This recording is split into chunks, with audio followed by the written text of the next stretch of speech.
We had a few things to check on. Amy McCormick, president of Calumet College of St. Joseph, is here to welcome everyone. Thank you. Well, good morning. I don't know if any of you were able to take a walk. I know that was on the schedule at 8 o'clock, so that was my original plan, and it's not raining yet, but it's a beautiful, I took my walk and it's a beautiful 62-degree day at 7:13 this morning, so no complaints. But I want to welcome you to Calumet College. I know this is your annual conference, so you're here, so I've definitely been up here before to welcome you. And I'll just comment on a few things since the last time you were here. I don't know if you had a chance to come in and park in the back or if you parked in the front, but you might have noticed our latest addition, which is our mural that showcases our diversity of our students, the diversity of the area, but also the diversity of our flora. So if you look at that mural, we were trying to, it was through an Indiana destination grant, and we were trying to reflect what brings people to Northwest Indiana. So certainly there's the industries featured, Lake Michigan, the pavilion, horseshoe, of course, our great diversity of our students, but our community, but also we incorporated it's around our native garden, of course. So we incorporated some of the flora. And probably the other thing that you might have noticed when you came in was our newest addition to our buildings, which is our new residence hall, and that was opened, well, I guess the ribbon cutting was September 9th. We moved students in on September 16th, and it was probably the most intensive schedule. All of you know what challenging environment it is to construct and get materials probably, or you've heard about it if you're not experiencing it yourself. And so to have it 2 weeks late, I felt grateful. The reason I mentioned that building is because it does have a theme to it that's around living, learning, and serving.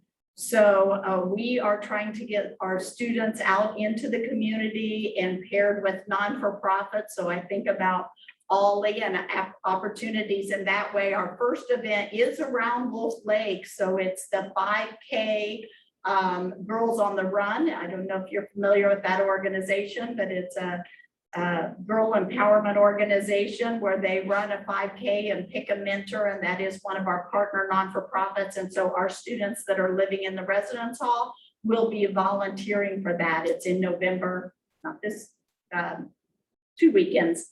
And that will be a way to get our students out in and around Wolf Lake and being able to Lake George, Wolf Lake, and being able to see some of the area to showcase the assets that we have here.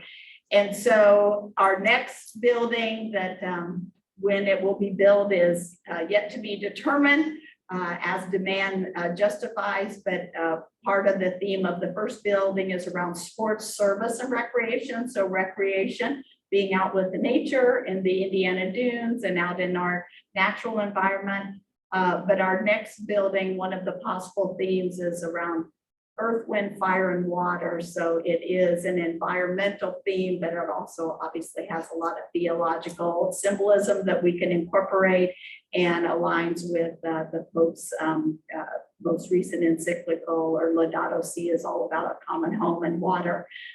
So I think about how those two things, I thought as I welcomed you, a few things came to mind that I think could be opportunities for the future, but Calumet College is excited to host these sort of events for our community, and our real vision is to be a vital and valued resource for the region and beyond.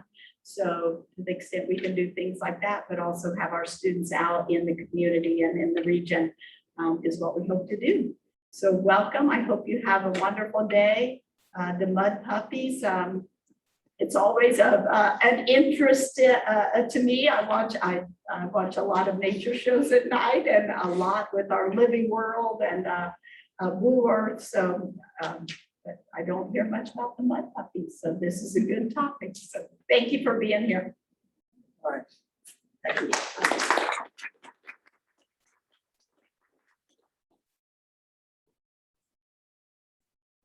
All right, before we continue on, I just want to point out for those who are here in person that they're looking at a mud puppy when they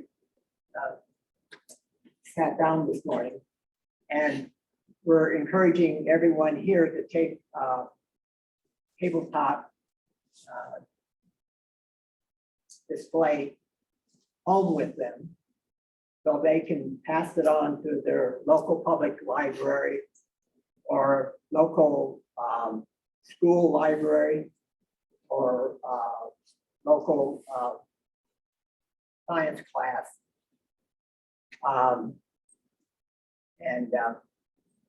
So we can spread the word around. And so for the introduction today, is Dr. Phil Willie, who is president of OLLI.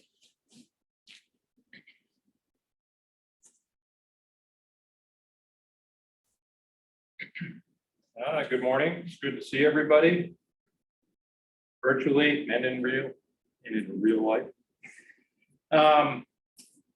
The agenda that we have today, there is a rhyme and reason to this. It's not just random. We didn't just kind of wing this and put this together. OLLI has been a little reflective lately. And what I mean by that is we've been spending a lot of time thinking about what's happened in Wolf Lake over the past couple of decades, which is about how long OLLI's been around. So we've been thinking a little bit about what's happened. We're thinking about what's happening right now, current projects that are happening right now, which is kind of the first and the second panels. And then the third panel, we're thinking about the future. Where is Wolf Lake headed? And so we're going to hear some talks and discussion along those lines this morning through each of these particular panels. And then there'll be opportunity to talk about this with everyone, to think mainly about the future, kind of like where are we now, where are we headed, what should we do? And then, you know, who can do what, that sort of thing. So that's the kind of general framework for that particular part. And as I said, we'll have some discussions about that. And then after lunch, we're going to have some project updates, because once again, one of the primary missions of OLLI is communication among various groups, across state lines and across different agencies, up to county, local, whatever, and NGOs. And so we're going to hear about some of the ongoing projects that some of these we've heard about in the past. And so we'll get some updates about them, and people are always curious about that. And we're looking forward to that. And then we're going to wrap up. We're going to hear a little bit about a documentary that's actually being filmed about Wolf Lake. Now, kind of the heart and soul of the documentary is Wolf Lake, but it's applicable to the Calumet region in general. And basically a lot of the lessons learned are going to be basically global. And it's kind of reflecting on we're kind of rethinking the relationship between people and nature in the modern age, which a lot of people are calling the Anthropocene. And so we'll wrap up the day talking about that. When people are here, we'll have plenty of time to talk about that as well. So with that, I have nothing else that I need to say. We can move on to the first panel.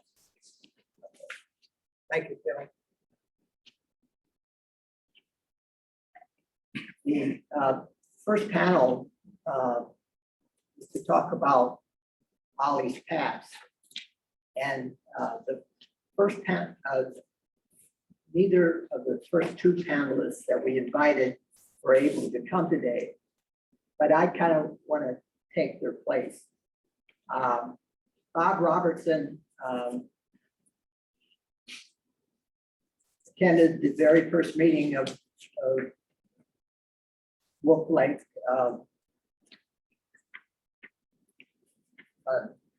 Initiative, and was a fish biologist from Indiana DNR.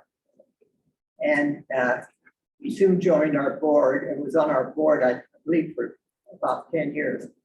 Tom, when did you join? When did you start? Bob returned in 2009. 2009. So that's when Bob Robertson retired in 2009. And in a couple of years earlier than that, we had a couple public meetings in one day, I believe. And at one of them, there was a question raised about the need about the management of the Wolf Lake watershed. And Bob Robertson answered, you can't manage half the watershed. And that comment stuck with me through the years, and it makes me kind of laugh today. But I think it was true. It was very true then, and I think it's very true today. And that's one of the reasons we're here. And I can remember in the year 2000, we just started our bi-monthly meetings, coming up with vision for Wolf Lake.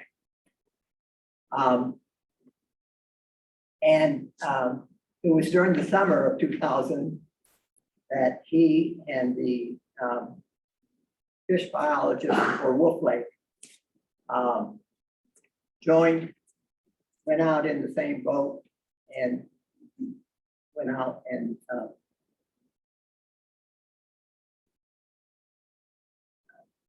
examined the fish that were there.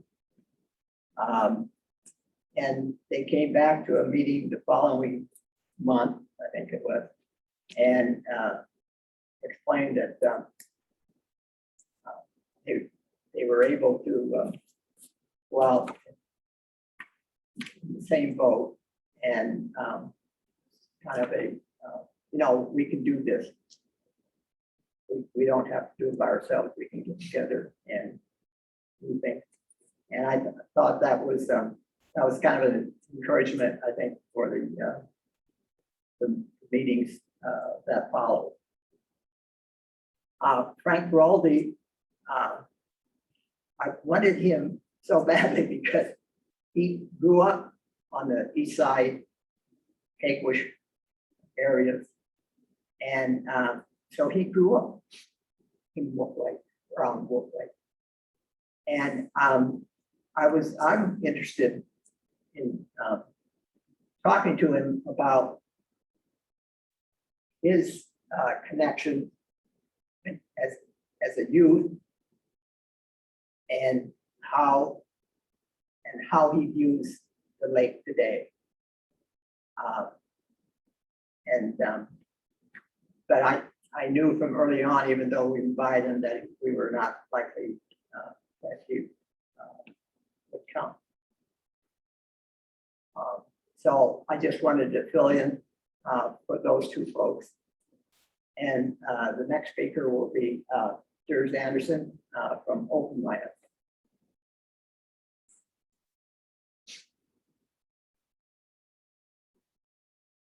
Yeah, thank you, Michael.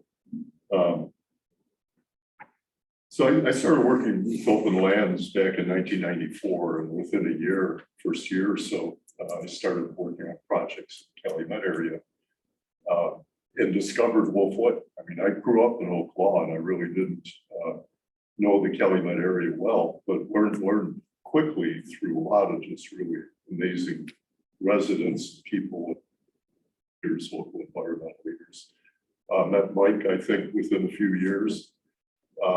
And then, just began kind of exploring the geography. And Wolf Lake was one of those like holy cow type habitats, straddling the state line, just an amazing natural feature that I didn't expect in the Calumet area, like a lot of other habitats in the Calumet area that are just really unique, that have survived through all the industrialization and the economic upturns and downturns over the last 100 years.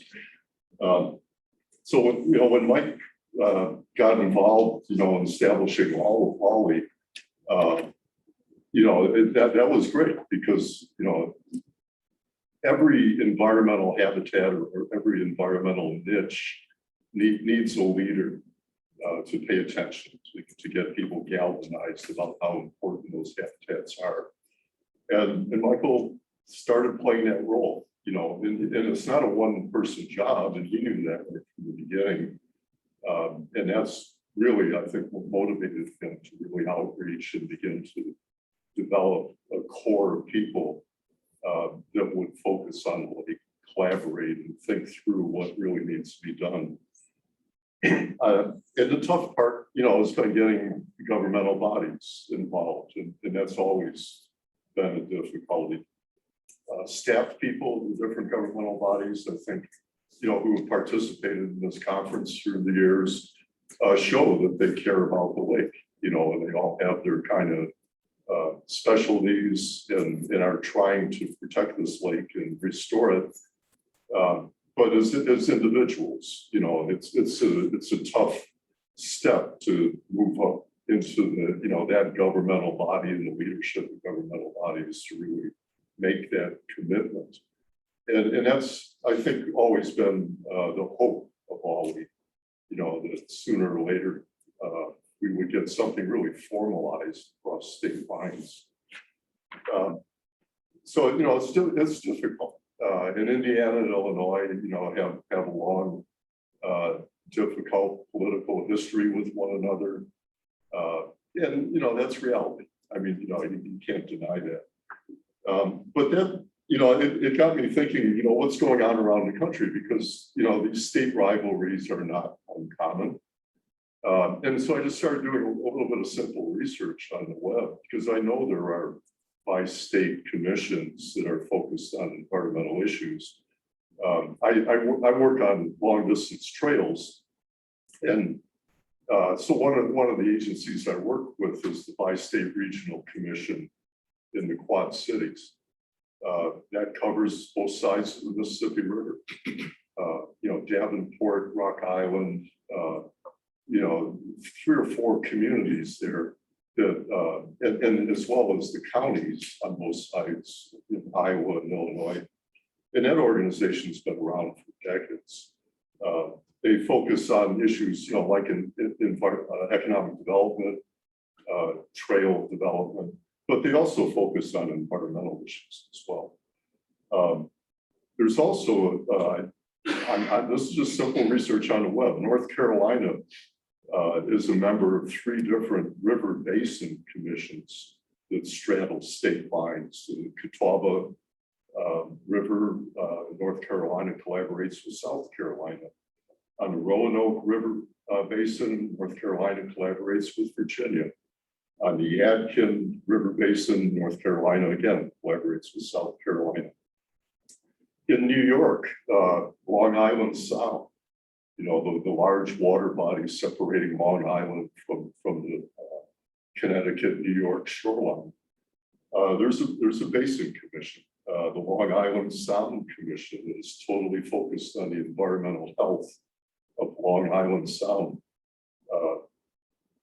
And, they've been around for several decades because they realize that, if only one state pays attention, or if only a few people pay attention, this is too big of an issue, for one person or one state to resolve. We need to collaborate.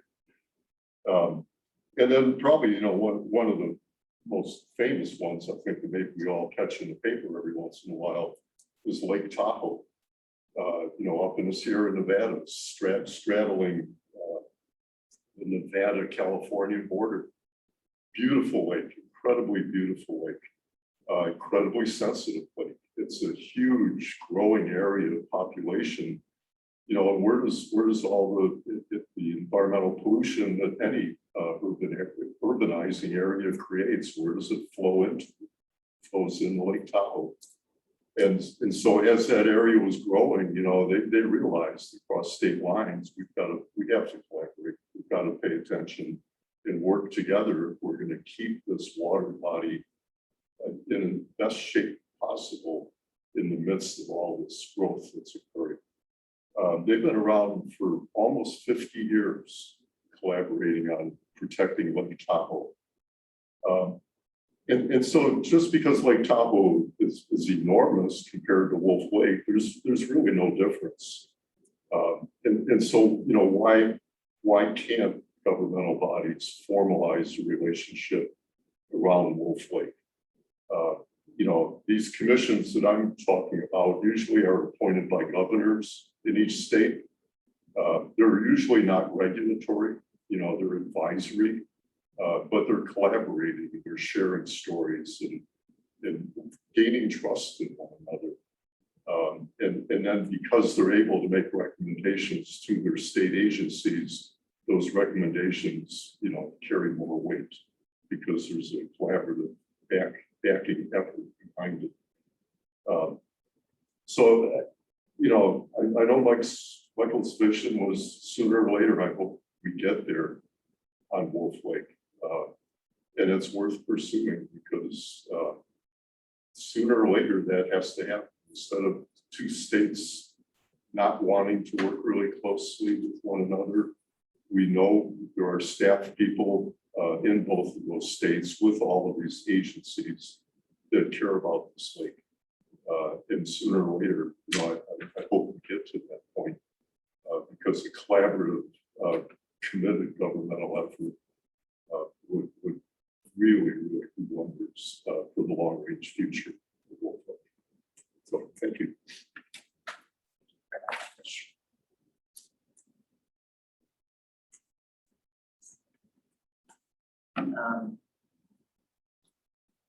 Person also that was around when I got involved with Ollie is Dr. Young Choi, ecologist from Indiana.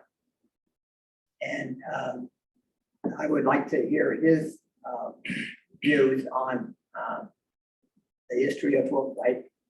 And he's had several fairly large grants. Came in 2000 and maybe 2011, 2012, something like that, yeah.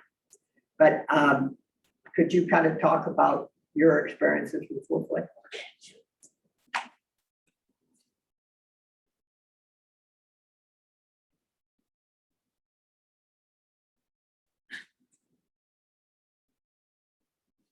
Good morning. Actually, my first experience with Wolf Lake was actually on the way, and I actually on the way of my interview at the University, Calumet by that time. So I was actually driving just from the Chicago, and then somehow I didn't take the I-94 because it was sure I was a stranger at the time. So I actually went in the Indiana Tollway. Then I actually saw just the lake, just south of the Lake Michigan. And my first thing, wow, what kind of just a landscape and those scenes actually besides this just a Lake Michigan. So I was actually kind of really just strong impression with that. But later, and I actually got offered with the job about this more than 30 years ago. And then later, that was actually that was one of the lagoon of just the Lake Michigan. Okay. That was it. Yeah, that was it. And I kind of settled down at just the Purdue University, Calumet, now the Purdue University Northwest.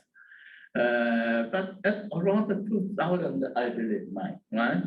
So a group of people, including Mike, also just both from the city of Hammond, the park, just the district, and then also just the Army Corps. Kind of also by that time we had another advocate group of the Grand Canyon River Task Force. Yeah, so they all acted together and they approached me just now and bring the issue where they actually were flanked. Then that was actually they want every now and then just have some assuming there was many of just the damage incurred by the many of those industrial activities. So they want to now and just try to restore. Okay, if there was any damage was done at the Wolf Lake. So because my specialty is actually just restoration ecology. So I'm looking into the ways to actually recover and restore some of the ecosystem. So they approached me. So actually now the Army Corps of Engineer already have their just budget on hand, and just want to do some of feasibility. If they agree a lot of damage done at the just work flag, and if there's damage and if there any way actually we just they can just restore. Yeah, so that was actually the first just project actually landed to me, and sure, and I was very much interested in. And then we actually took the feasibility study, just I think it was 2001. And then, but it was a very surprise. Amazingly, actually, water quality of the just the lake was actually a few there's actually there's Anderson actually briefly mentioned about the Lake Tahoe. But it was actually water quality, water itself is probably as good as just Lake Tahoe. That's just a superb, just water quality. And I didn't see any sign of eutrophication.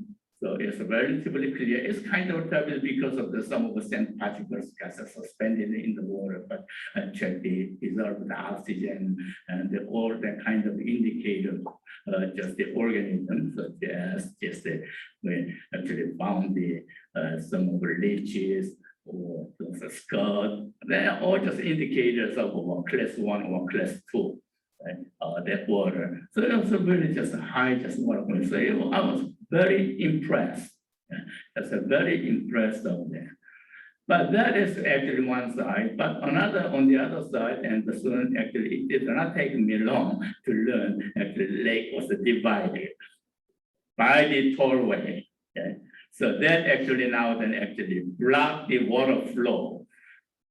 So by that time, in the early 2000s, there was actually kind of an issue because we have two major manufacturing industries, okay? The Lever Brothers, and then by that time there was the Vasivia company. Actually, they actually take the water from the Lake Michigan and they use them and they treat it. Okay? So they treat it and they just after that, they actually release the water into the world flame. As a result of that, but now then, because of the Indiana tollways, water flow is blocked. The water actually has no place to actually go out. As a result, actually lake level, that's kind of water level is kind of raised. So that was the issue by that time. So that was actually one issue. Not even without investigation, you can actually know just right away. And the second, by just looking at some of old map of the Lake Michigan, we found some of those islands were missing. So they were actually taken off actually because it is a sense that they might just the speculation was that they were actually now then to go away to build the tollway for the construction. And then the third, so still the water quality is good, but actually still just one of the major actually now then issue we found was actually all those plants growing along the shoreline. So they were actually nearly all those exotic invasive plants. So that kind of most of some of the exotics okay, but that we have here in the Lake Michigan also actually, such as just a tall reed. Okay, it's called a phragmites, it's just giant reed. There's about just 2,000 different variety. We have American variety, but unfortunately, that variety actually came from Europe. But once they come in and they grow tall, so just block the sunlight, so some of the lower plants cannot grow. Most of our native plants actually, so it actually reduced our diversity of native just. And we have a few other those exotic invasive species. So we took this recommendation. Also, another one is also in the water. Although we also found another exotic plant called the Eurasian milfoil. Also found. So we just took the recommendations. So water is in really good shape, but we actually have lost some of sand island that could be a possible spawning place for the fish, or some of the nesting place for some of migratory birds. like that. So that actually now led into the just one of a mega project, okay, just the given to the city of Hammond, okay, just the from the Army Corps of Engineers for just a shoreline restoration. It's almost a $7 million project.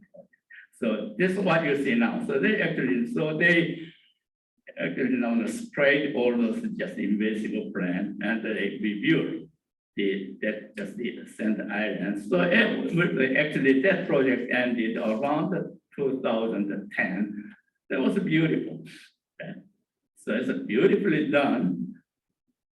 But so then I actually took just assessment of that restoration activity again, just in the period of about 2012.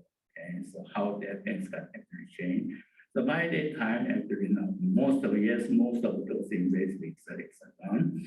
And the sand island were actually just great. And with actually some of my students have found about the dozens of different migratory species actually built a nest on the sand island. So that was good. But what is happening during the last 10 years, about 10 years, yes, now it was really good to have that kind of all those just island and the shoreline vegetation got restored. But what was lacking was actually management after that. Yeah, at the time of my just assessment at the post-restoration assessment, the one of the worrisome is actually most of those exotic plants were actually just disappeared, but we still have a few left. But they are very aggressive plant. They can actually come back anytime. So in the report, actually, I just put that kind of warning. So this may actually coming back. So you actually nearly every year you have to go and get rid of it. Otherwise, they will take over the place again. But there was no management. And again, you see all those exotic plants again on the shoreline. Also, I saw some of the sand island. Again, they also still need you actually because of the wave, they got just continuously got eroded. So you actually in every just about in the regular way, you actually push this sand back into the island. Otherwise, it's gonna be eroded again. But you actually now then said without that just a proper management, you actually see you can actually go up and see there's a manual sand island is getting just eroding out. So that is kind of now the current state. Then what? So recently, Mike actually now approached me again, just for the but still it is good to have our water quality. I assume I didn't do any water tests since after 2012, but I see still actually very little sign. So water just condition is pretty still stable, which is good. So that actually is probably not a better idea. Probably it's necessary now then just to confirm whether that kind of water condition is actually still good. So actually we need some of just new water monitoring, and so probably needed just simply to see that to make sure that the water quality is not that degraded. It's not degraded. It's just so. I think they already actually might got some grant for that. That is more than enough. It is not very expensive, so really indicating it's not actually only a few thousand dollars you can do it. Also, with our just modern technological advancement, also it is not really difficult to make that kind of some just basic just measurement. Whether so you can actually do it. Yeah, just with 5 minutes. Just on-site training, you can actually measure some of those data. So test just 10 minutes. So I think that is actually one way. But the positive thing, I always try to be positive, to stay with the positive. The water quality is good. As good as laptop.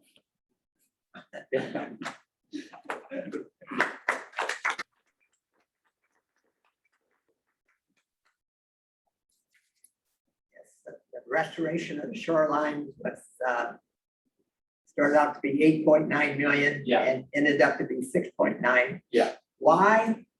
Because we couldn't get Illinois side together with Indiana side. And so gotta try it again some.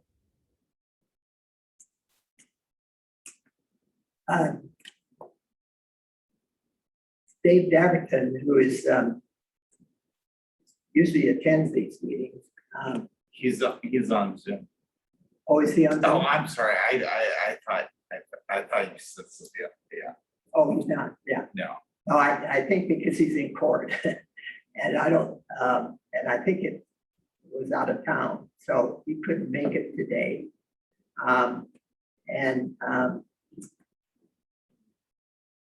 His talk was going to be around court case that we've been, we started out in 2013. And now it's almost 10 years later. And every so many years, we were in court trying to get some accommodation made for some enforcement thing. And we haven't been totally successful at that. But John Haroff from the 10th Ward in Chicago has been working with the alderwoman over these years. And I would just like to hear from his thoughts on the matter. Do you think for the people who are on Zoom, we could pull up like a Google map? So, because like Stephen Ostrander from CMAP probably doesn't know where Wolf Lake Terminals is. Okay, Do you think we could? Let me see, I can share the screen. Yeah, and then maybe we just pull up a Google map. It might be easier that way. Because I know we got some folks who are less familiar. There's always technical difficulties. Either use browser.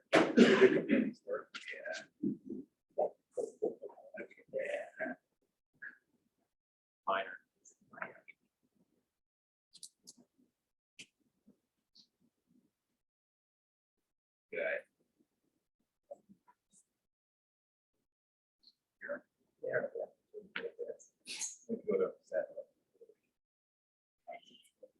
There, that's what you want me to start share screen. Yeah, just so that we have it up. I know. Share screen. Yeah.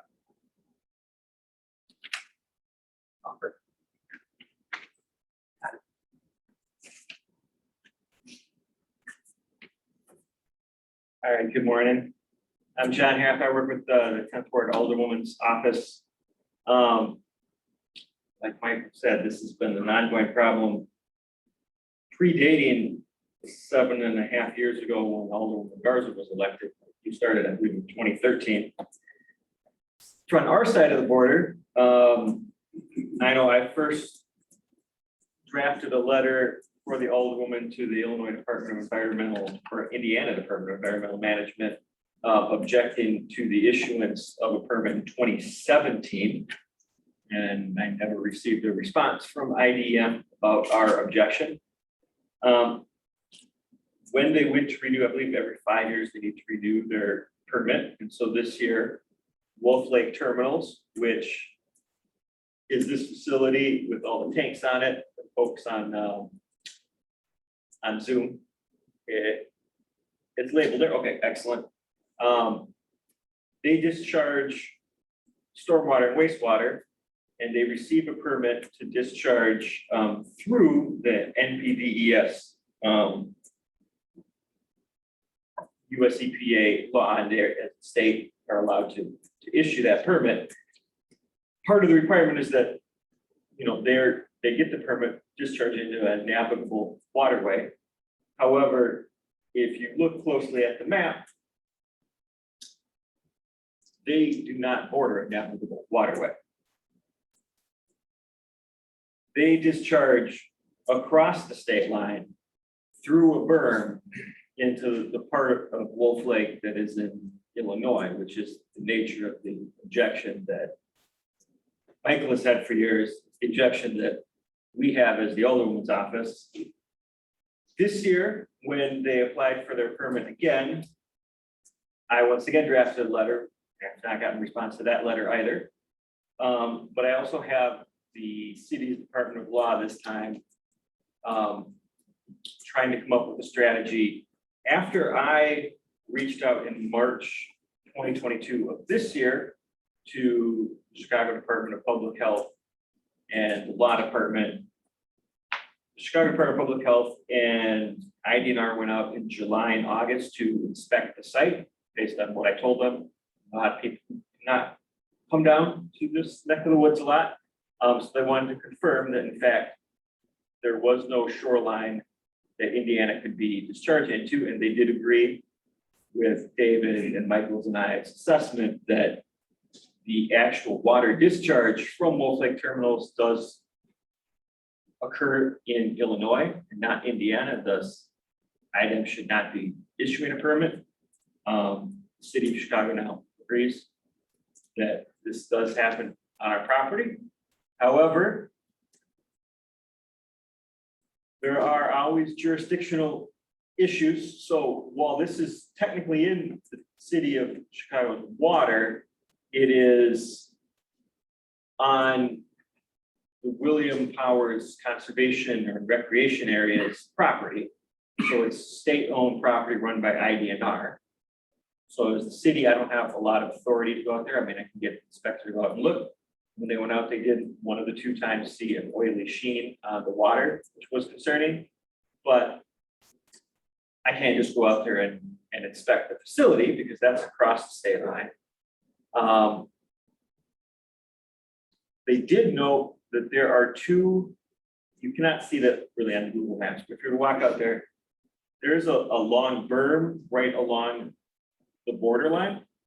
And there are 2 cuts into the berm that exist where the water actually discharges into Wolf Lake. So it crosses over the berm and then comes into, are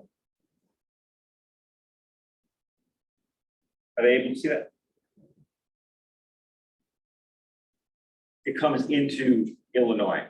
Oh, I'm sorry, I'll put the chat on the side. Yeah.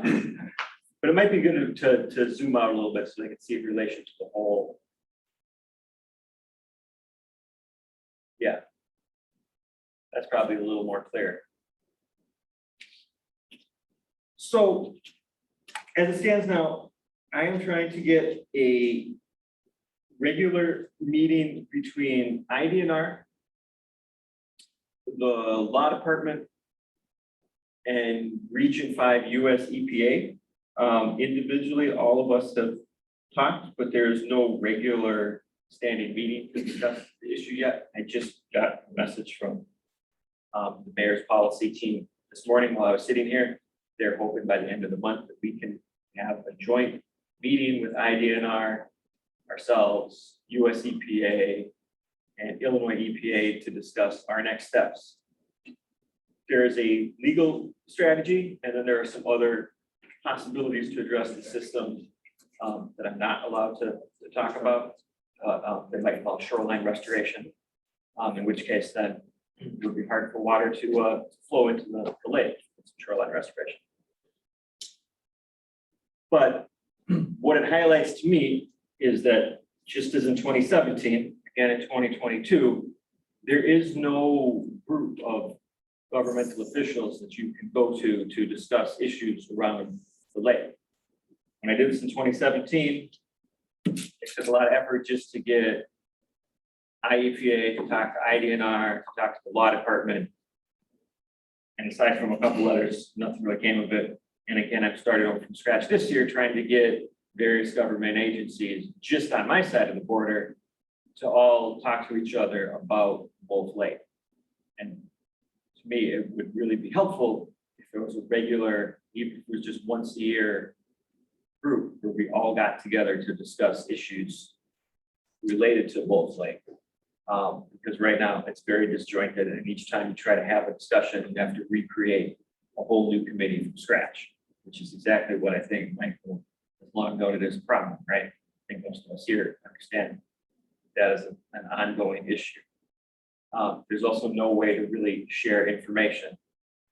Doesn't happen anymore, but side note, it used to be about once or twice a year, I would hear from folks on the Indiana side of the border telling me that the stream in Indian Creek is blocked and causing flooding on our side.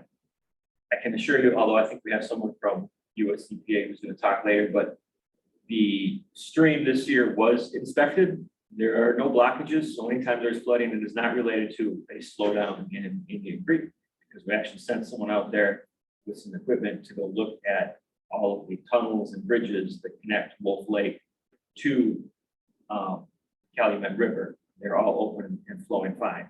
But I think every time there's flooding, we are a convenient scapegoat for folks on this side of the border to say that we have blockages we're not addressing, and that it's not a broader issue. There's someone to blame. If we had a regular convening though of agencies, we could address concerns about flooding, we could address environmental issues like Wolf Lake at one point, and maybe we would all be on the same page. I'm not an attorney, so I can't speak to where David's at in the long running lawsuit over this permit. But as it does state, as I now finally have the law department and IDNR to agree, IDN issues permit into a navigable waterway. They do not technically border a navigable waterway, except for the one that exists in the state of Illinois, which is where their discharge actually goes. So I'm hopeful that we will be able to either have some legal action from the city or some other physical action involving shoreline restoration that will get this addressed. But I can't speak any more to the legal strategy at the request of the law department.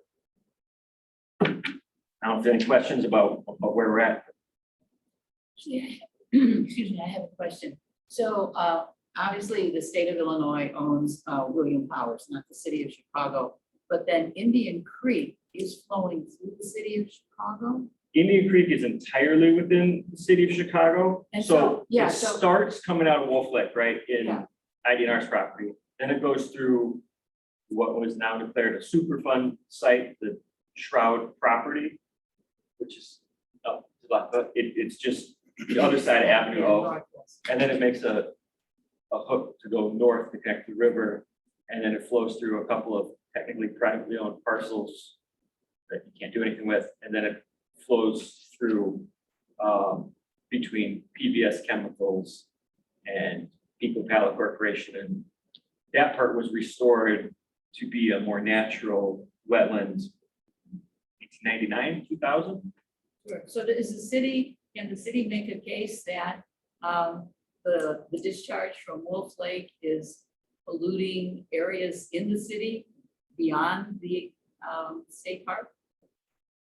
Personally, I think so, but I can't, I was told not to speak in any way for the law department, so personally, I think so. I think it is also noteworthy that all of the water that goes from Wolf Lake into Indian Creek ends up in the Calumet River, which flows, however weekly, into Lake Michigan. One of the other interesting things is that, you know, the Indiana side of the border is an area of concern. So I would think that would be a factor in the discharge permit, but it does not appear to be so. But I mean, ultimately, all the water is ending up in Lake Michigan. Yeah, it's just odd that it seems like we try various try to apply various laws, policies, whatever.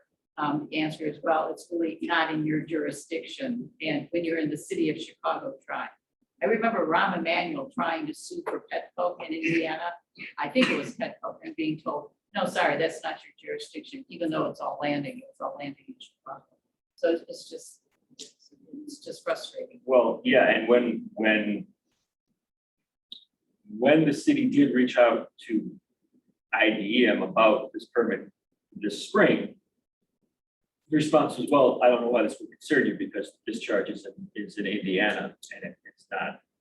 Which tells me that no one in Indianapolis even looked at a map.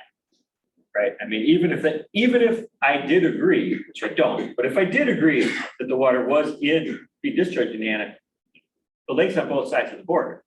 So I mean, it's still shared and the water all flows eventually through Illinois and then ultimately into Lake Michigan. So it seemed like a weak argument from somebody who had not ever been up here.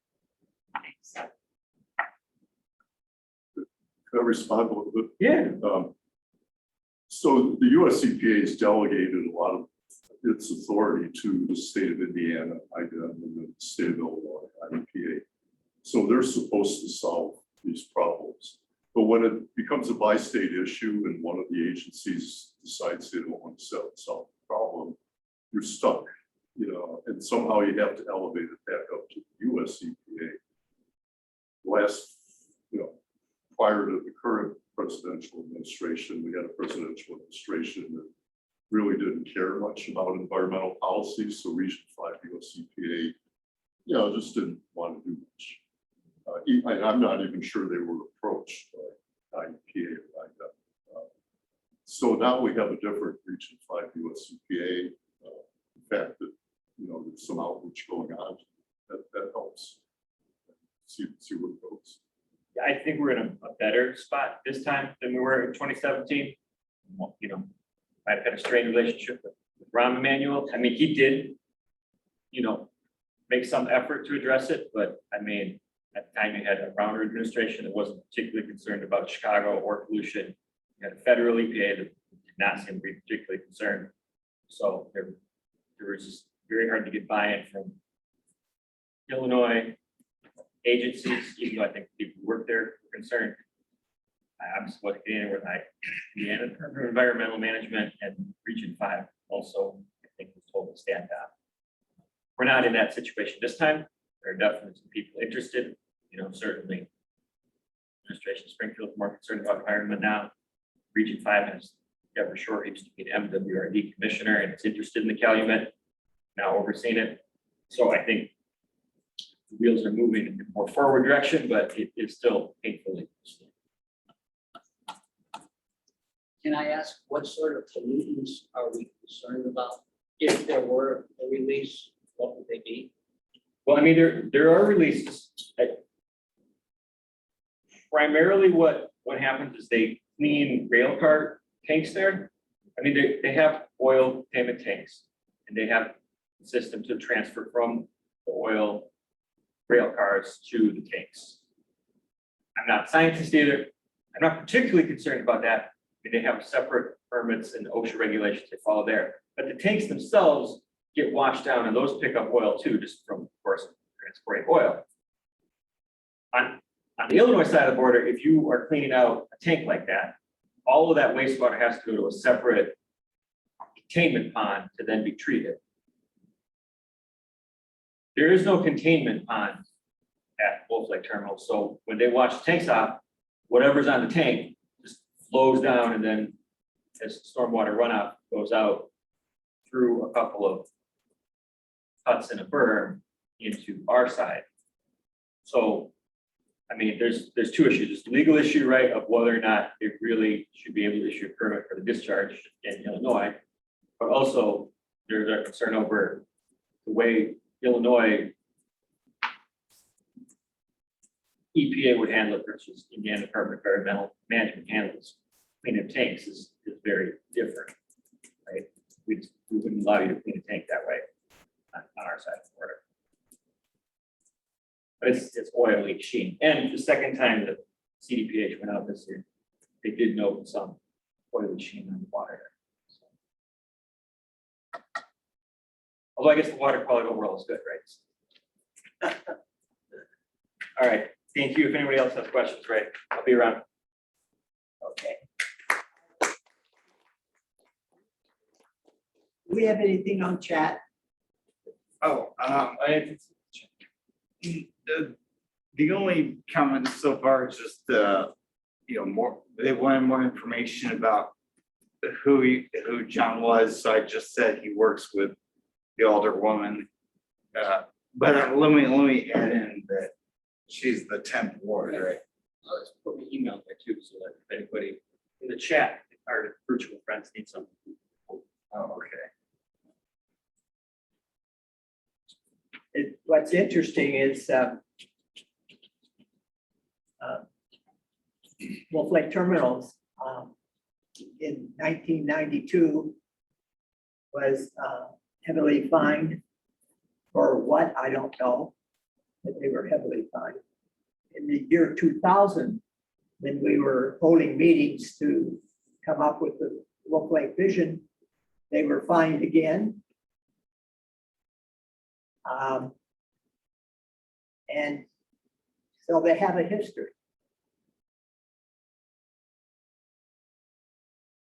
Yeah, I think that it is a certain amount of a concern that the threaten the quality of the water. But at this point of time, number one, it's gonna be actually one of the issues. So Mike and I actually talk about that a lot. One of the issues is gonna be extremely hard, very difficult to detect that the possible this contaminant, because usually they just flush out the pan. And then when they got just flow just into there, there's no question about some would actually move into the lake, I'm sorry, Wolf Lake, the water. But depending on the amount, because we have a lot of water, so they may be diluted, so very much. So actually, probably still have not reached a kind of detected range with some of the device.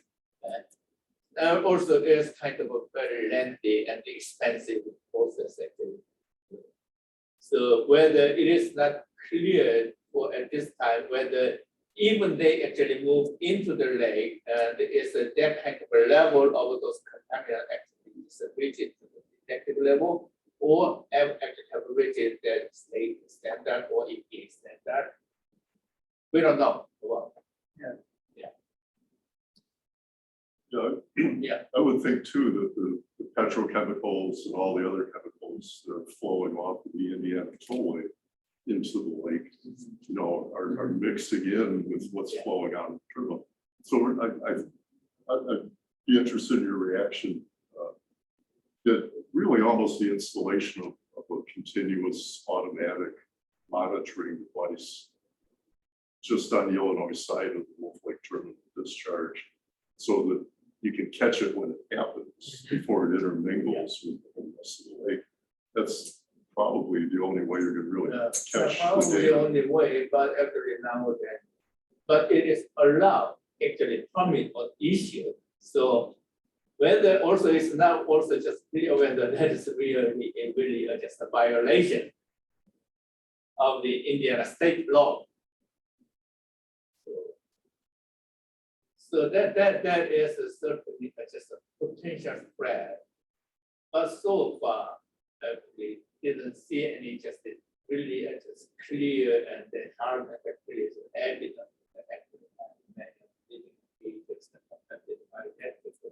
Okay, it's a very so low level at this point of time. So it's probably just hard to catch it. But if you can see a sheen on the lake, it would suggest that that sheen is very polluted, right? I mean, that sheen would say, no, Indiana is polluting. Now, if Indiana has a law which essentially says, yeah, go ahead and pollute, then it would be up to someone, what, on the Illinois side to catch that sheen, Oh, yeah. bottle it, whatever, Yeah. and then. Yeah, even with the, because of the different regulation, then Diatoms are another source of sheen on the water that looks the same as oil. So you actually have to, you can't tell from looking at sheen what the source is. It could be entirely natural. Okay. That's.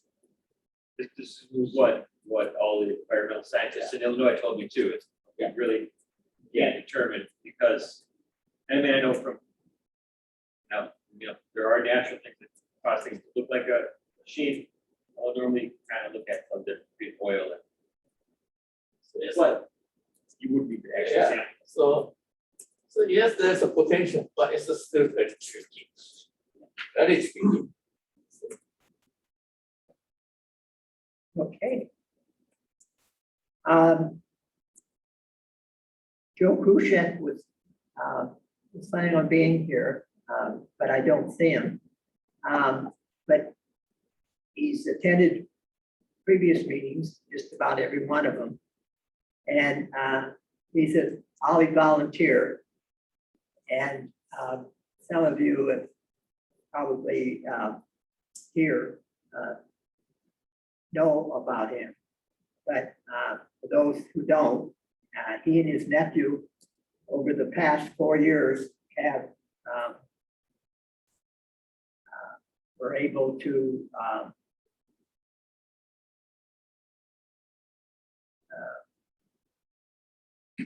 retrieve 1,900 tires from Wolf Lake and joining property. And it's not an easy job, because this year the tollway, because well, up until about a year or so ago, city of Hammond was picking them up and taking them.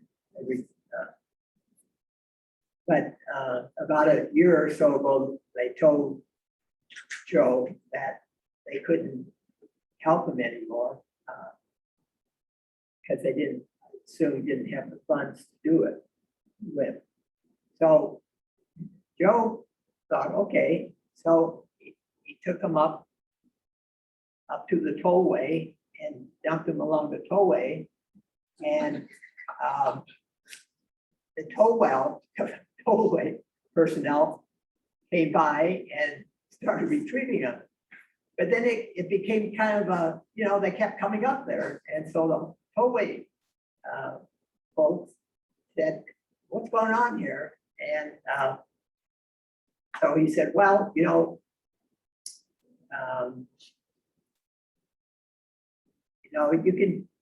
helping us. He said it's actually during certain parts of the year, it's a health hazard for these tires, right?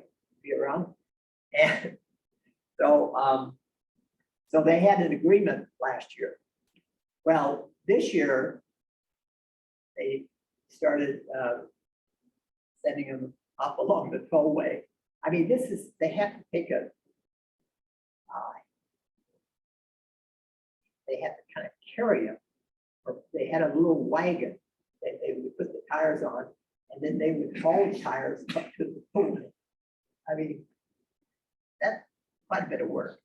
Anyway, this year they threatened to, they caught him up there and they threatened to fine him $1,000 for it. And Joe told them, we're just trying to we're volunteers. We're just trying to clean up the lake.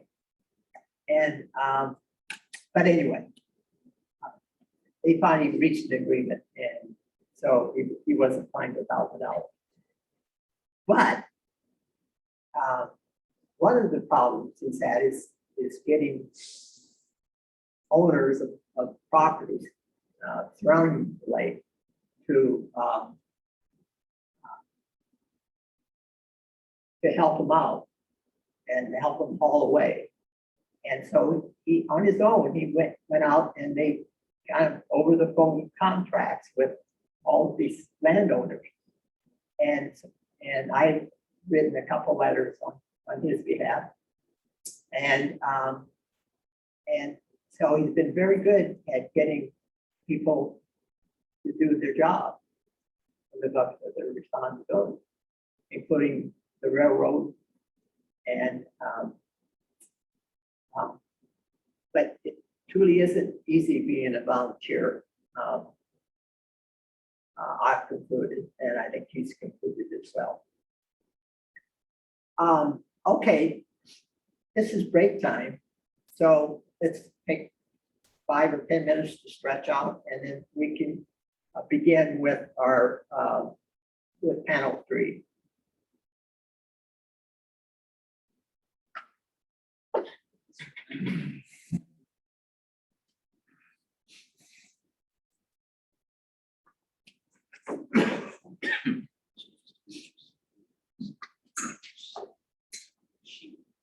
72 these days.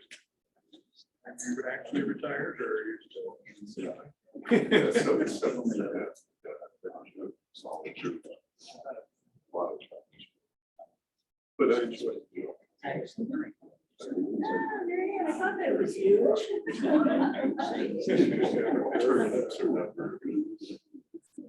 But, you know, I mean, it's 5 months before. When I set up. It's big. Because at the same time, it's I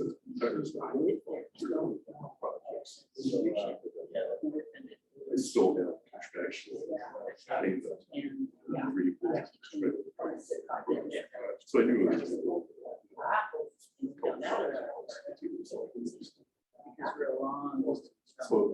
So there's.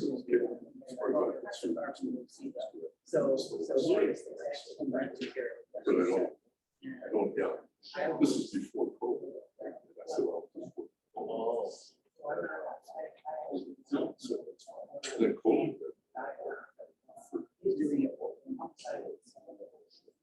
So I right there. All this involved. But I was just, sometime. I was getting. That's why I'm.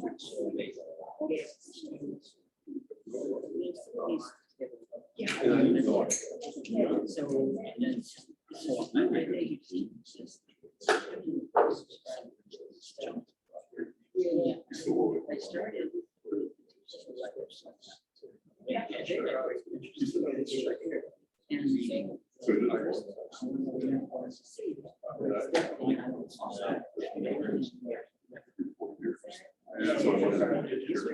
Yeah, maybe I wonder about that.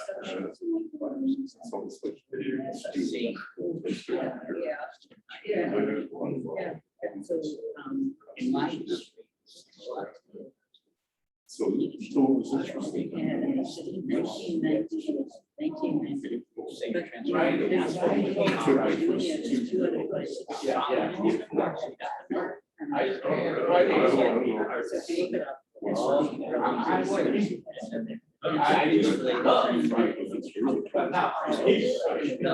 It's all based on steam water. But I'm just curious. Yeah, well, we all.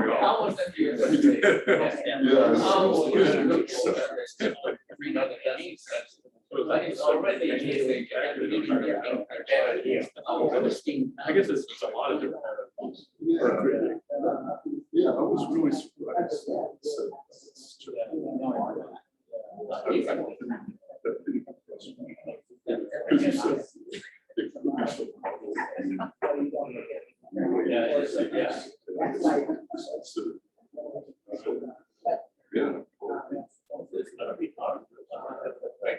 Yeah. No, that one in West Nile or a couple of decades, do I actually have that? I don't know. I might just like walk around with these things. So they just manifest. Yeah, I mean, I really like. You don't want to. That's good.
I mean, it's all.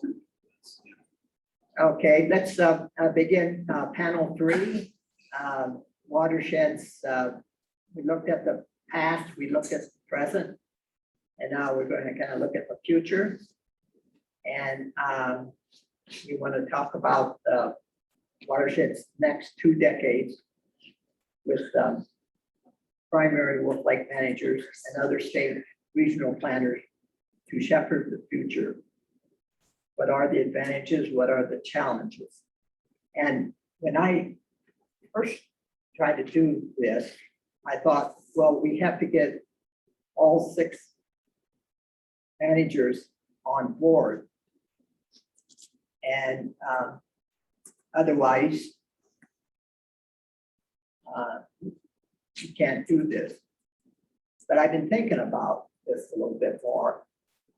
And I think that, for example, if we got 3 owners from Illinois and 1 or 2 owners from Indiana, we at least might have a starting point. And then we could hopefully get all 6 owners together eventually. But that's may not be possible, and we might want to think about this a little bit to see if that's even possible. But to start us off, I'm going to call in Dr. Willink again from the Illinois Natural History Survey. Well, that's good. You said most of what I was gonna say anyway, so if you could skip me now, and I'll just talk during the Q&A or whatever. Okay. I did say what you were going to say. Okay. Yes, yeah. Well, 2 Fine, minds. you're good. Yeah, 2 minds. That's good. I feel good about that. You've been around Ollie too long, I guess. Tom Bakula is here, and he's been coming up to for this meeting, I think, every year, right? About every year.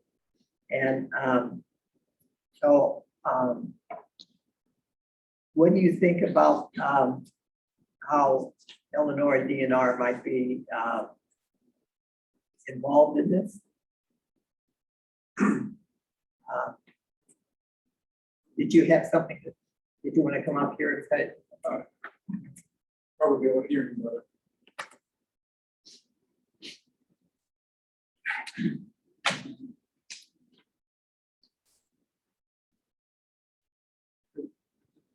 So I'm a fish biologist with Indiana DNR.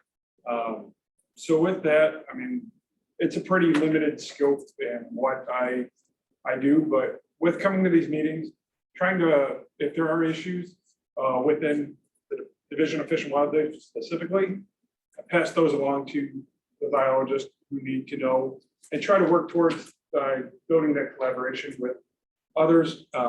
Additionally, through these meetings, I have met a little bit more of the Illinois side biologists, forest preserve biologists, and trying to work with them on any of the projects and the Powderhorn reconnection that we'll hear about later. While I don't have much to say on those meetings, still sit in just to hear, as that does, the reconnection does affect the Indiana water and more Illinois, but how we're all working together. I mean, as much of the message is trying to get a lot of people in the room. That Powderhorn really has a lot of partners that come together over that specific project. And so it seems like a lot of the project related, if you have a project, you get those partners together. It's harder when you're just trying to do overall good things for the watershed, which definitely needs to be done and work through. And that's why I come to these meetings, is to try to at least have the Division of Fish and Wildlife in on anything that we can potentially do, most of which will be surveys, or since most of the land is not as natural as many of the other areas that we work in, but with the fish side, just making sure that we're making good decisions on fish management, specifically. I mean, not wanting to hurt any of the mud puppies because they are a concerned species around, and just making sure any fish management goes well. I'm trying to work with Illinois on letting them know what we're up to, and hopefully they'll reciprocate that. I have a question. A couple years ago, your presentation was about the lack of vegetation in Wolf Lake, or at least on the Indiana side of Wolf Lake. Does that apply to the Illinois side as well? I don't know, because I'm not, other than personal boating, I shouldn't be over there for work. I mean, I have been on the Illinois side a little bit, but not very far. I mean, while Dr. Choi talked about it, Eurasian water milfoil being a bad invasive plant, at times, any plant's better than no plant. So, well, I'd definitely not rather have milfoil. At least having something in there to provide some habitat is good. The times I have been out on wolf, it still lacks a lot of that functional vegetative habitat. It's got a lot of drop-offs and that sandbars, which are great, but not a whole lot of hiding potential for those young fish. At least the Indiana side, we don't have. It's a bad thing that the slag and the riprap on the Indiana or the Illinois side, but it's really good for the mud puppies. We have a lot of sand, and it's not particularly great for the fish hide. Yeah, what would it take to prove that? What are the options? Water clarity is an issue. I mean, and with the steep sided drop offs, it's a very narrow band for those plants to grow. And the wind and wave energy, it's hard to get plants to really root into that sand. Where the restoration areas, where those islands are, I mean, that's a much better habitat. I'm looking at kind of that south portion where the Hammond has the boat ramp and whatnot. I mean, in that bay where the boat ramp is, there is some vegetation there, but it's a lot of it's a clarity issue. And unfortunately, Wolf Lake is among the terrestrial vegetation of non-natives. We have a variety of other non-native fish that definitely do not help water quality. Common carp, while they're not really invasive anymore, naturalized, but the white perch, gobies, and carp definitely don't help keeping that sediment stirred up. And with that, trying to promote some predators to eat on those fish while not negatively impacting other fish that are. Vegetation restoration projects have been tried in many locations. They're very difficult. If carp's an issue, basically putting up excluder areas while they're typically pretty darn unsightly because of snow fence. They keep the carp out and allow some of those emergence and submerged plants to start to take back, but ultimately need to curb some of the carp population. Carp and white perch. White perch is probably a bigger issue than the Indiana side of Wolf Lake.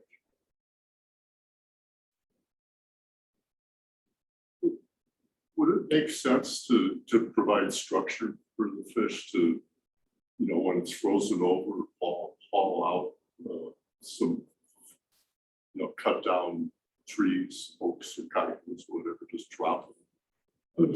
I've seen that in other locations. It seems like that'd be reasonably cheap and easy. Nothing's easy. Nothing's easy, and yes. And so with what I do, I mean, dealing with 14 counties, Northwest Indiana, by myself, trying to work with local partners. Was working a little bit with Perch America on trying to develop actually some walleye spawning areas, and just some obstacles came up on really getting material to the location. Many of the other lakes I work on, you could go a half mile away, cut down a tree grove, and you got everything you need. We don't have that luxury here, so the logistics aspect of it might be a little bit more, but that is definitely something I'd like to see. And really, that's working a lot with local partners. I mean, we do have a permitting system, but that's not it's not that difficult, as you can see from the Calumet container, which is not an IDEM permit. It's a division of water permit, but it's much easier to get, and seeing as how it's a project that would be actually benefit, it makes a lot of sense to do, but yeah, I'm a big fan of the woody structure, not as much cottonwoods, they deteriorate a little too quick, but your oaks or cedars, locust, really good materials. It's just a matter of where do we get those materials from here, to get those in and to provide that vertical structure for the fish. With buckthorn and honeysuckle. Buckthorn, probably a little bit, honeysuckle, it'll have a short-lived effects. So a lot of people use like Christmas trees, pine trees. You get 2 to 3 decent years. By year 5, you might have the main stem stick back, and then the cinder block that you attached it to. It's a lot. Christmas trees are a lot of darn work for that short impact. But definitely something if basically local group, since I'm an hour and a half away, local group coordinated a dump off location, basically in the parking lot, and then a work day, get those wired up. Even if we didn't put it out on ice, because ice can be difficult at times, whether it's thick or you want volunteers walking on potentially thin ice or a spring. But I have plenty of large work boats that we can get those put in the water real easily. It's just a matter of locally kind of developing that effort to put something out there. And again, we need something to weight it with. So whether it's cinder blocks is the most common one, because they're easy and cheap to get typically. But then we don't want to keep putting stuff in the lake like Joe's been taking out all the tires. We don't want something long-term that's an issue. Because I know in the 70s and 80s, tires were the hot thing for fish habitat, and we're living at that unfortunate aspect now, so getting this pulled out of many locations. What are 2 and 3 rare fish species in Wolf Lake? Not so much a fish, but I mean, the mud puppies is probably the biggest concerning one. Most of the fish that I deal with are not rare or endangered. They're more your common, your bass, No, bluegill. I meant in population, what do you see infrequently? Infrequently, it's been a couple years since I've done that survey, and I mean, most of the stuff that I deal with is just common. We don't run a seine or anything like that for the smaller minnows that would be more infrequent. So you don't really know what minnows are there. They're the common ones, like they're probably brook silver sides and some fat heads, but many of us, anything that's probably under 2 inches, our nets don't detect. But what we do is for more of that fish management for anglers, we don't run that type of gear. We do have our non-game biologist. He bounces around the state and does a lot of those surveys. And so he'll have the present absence type of stuff, which I can get, I just don't look at very often because they're just the area I cover. So are you stocking Wolf Lake? Yes. Most recently with walleyes. Additionally, Perch America does walleye stocking, and then the Illinois DNR does stocking in various pools on their side as well.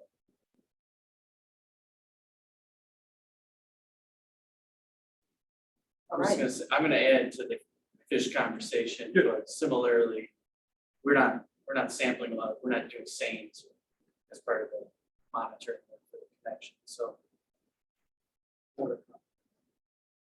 Probably be hard to put a pit tag in some of the minnows. Yeah, John? I'm just curious, because you would know better than me. Have you seen any signs of any salmon in Wolf Lake? Because they do go through Indian Creek. I mean, so. I I used to haven't, not believe it, but I've seen them in there going up the creek. So I know they're going up the creek. I just, they're not being stopped. Coming up actually to the East Chicago Senator District. all the way. They actually just smoothing all those Grand Canyon River and the Watershed Canal. And then actually they actually found inside of the just the water tank in the just the East Chicago. Well, I mean, that's why, Yeah. I know they're going up to Union Creek regularly, so. Where do they? I mean, where do Uh, they stop? Where do they stop? There at the East Chicago, the sewage treatment plant. And So they don't come into Wolf Lake. I never heard of. No, So- there's record of salmon. There's a- Here, Yeah, people okay. have caught them there. There's fish surveys that pick them up there. Maybe in the past. I don't know. but they can. Illinois also stocks or had in the past stocked rainbow trout as a catchable population, Yeah, not the anyway, migratory Yeah, kind. but those anyways, those salmons are not native. Yeah, these are like Chinook. Yeah, There's they're Chinook all Chinook different. in Wolf Lake. And they definitely go up in here. People used to fish from a lot there. They don't see you quite so much anymore than that. No, there's a guy who's studying from. Yeah, Yeah. but I used to, at one time it was like elbow to elbow people Yeah, really. all native. But numbers are big fish down, so I are think about- that's part of the reason why we're not seeing Yeah. so many coming up. Yeah, so some of just lake trout, whitefish, they're all gone. I think the biggest barrier now is there's like that kind of steel retaining wall that's sometimes underwater, sometimes not. You know what I'm talking about? Right along the edge. I don't know if that's underwater now or not. That would, They're getting over that. yeah, they could certainly jump over it. That's kind of their biggest barrier. Yeah, but they've definitely the whole time, even when the water was lower. Yeah, they could. So they get in there, but I think the biggest issue why you might not be hearing about it now is that their numbers might be down in Lake Michigan, so we're not seeing as many. Could be. Yeah, if you go to the East Chicago Central District, they water that tanker before they release back into the Grand Canyon River. Actually, it's a lot of kind of just very other thing. They use actually even the freshwater sponge. Yeah, in there. So, You mentioned the white porch as being not good. Yeah.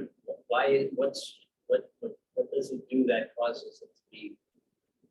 They're extremely prolific and very aggressive. So they'll get in and eat a lot of the fish eggs. I mean, couple that with brown gobies. So the white perch, they'll hang out in the open water, brown gobies on the bottom. They're hammering any of the sport or non-sport fish and each other. I mean, they'll eat each other like crazy. Being super prolific, they grow really quick. They don't get very big, which is good for a predator, but the predators can't keep up because their reproduction gets down by everything getting eaten by them.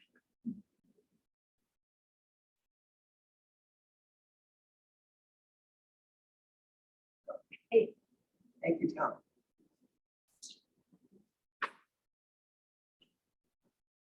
Next up is Stephen Bell from the Chicago Park District.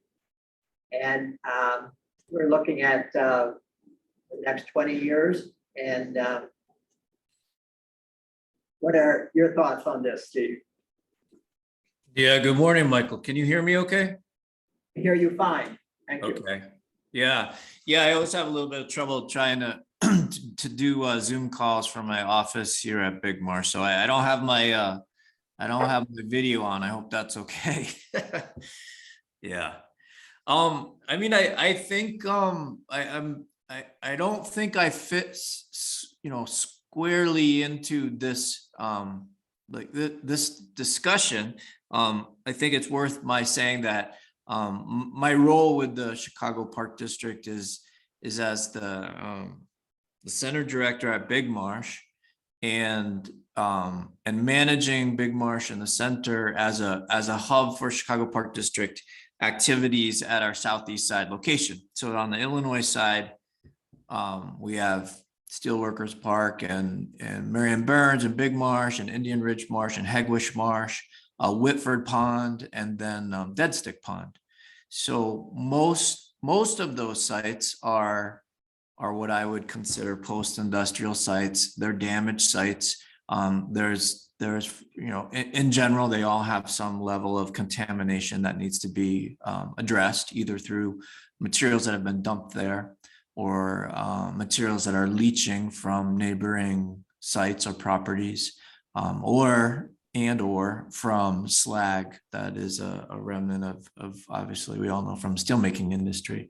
So from my view here on the ground, I think looking at challenges and opportunities, I think what I see our teams doing here is in the big picture, really addressing how to restore and remediate these sites and address some of the land use history. So that's all the things that we all talk about, right? It's removing invasives, canary reed grass and Phragmites and buckthorn, as horrific as of a challenge as that is, introducing or reintroducing native plants, trying to manage the waterways to support multiple objectives, creating habitat that's suitable for migrating birds, creating habitat that is suitable for primarily native fish populations for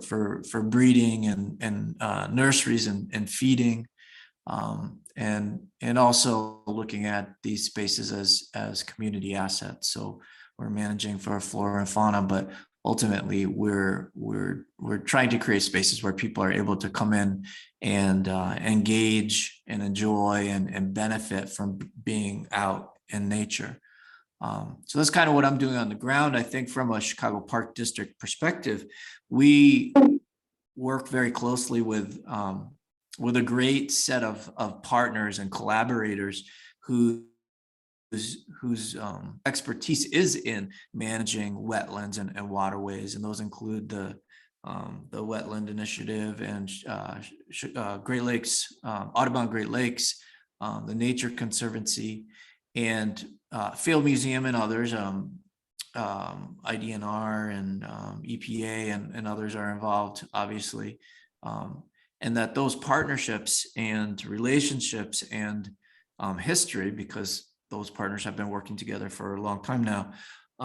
Together, they're able to look at the big picture and how all of these different spaces connect and are interrelated, and also through the power of those partnerships and collaboration, they're much more likely to be able to go out and get the funding that's needed, those larger scale funds, to address some of the issues that are happening with these spaces. In the short time that I've been with the Park District, I've come to appreciate how large of a challenge this is. And we have maps in the center where we look at the southeast side, which in that picture is Wolf Lake is right there, and Beaubien and Eggers, and we're all so close, but yet there's so much that separates us, and we all know that wasn't the case a couple of 100 years ago or and more.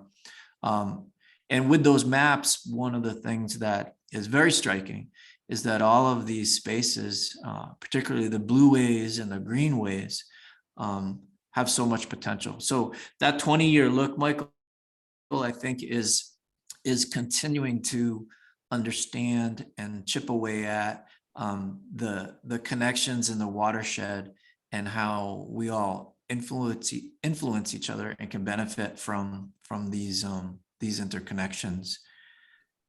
Yeah, sorry, I know I went off track there, but that's kind of where I am right now. Okay, I have just a question on the Chicago part of the Indian Creek. Whose responsibility is that? Do you mean the Indian Creek that's on the north side of Big Marsh, where it connects to Railroad Marsh? No. Where Wolf Lake flows through Indian Creek to reach the Calumet River. Wolf Lake flows. Indian Creek is owned partially by the city of Chicago. Maybe John has an answer to that. I think the sad answer is no one's really responsible for that. Yeah. But it's not park district, or they don't, no. Right, that's what I was afraid of, that answer. Because when the restoration was done 22 years ago, that was in collaboration with Ford and the city, and I believe IDNR. And you know, they did all the work and put money, but I don't believe anybody is responsible for maintaining it. It's definitely not the park district. Maybe, maybe there's another way of asking that question. Is any Chicago park part of the Wolf Lake watershed? Past or present? I mean, was it ever? Or is the answer, yeah, everything was part of the Wolf Lake watershed before industry came in?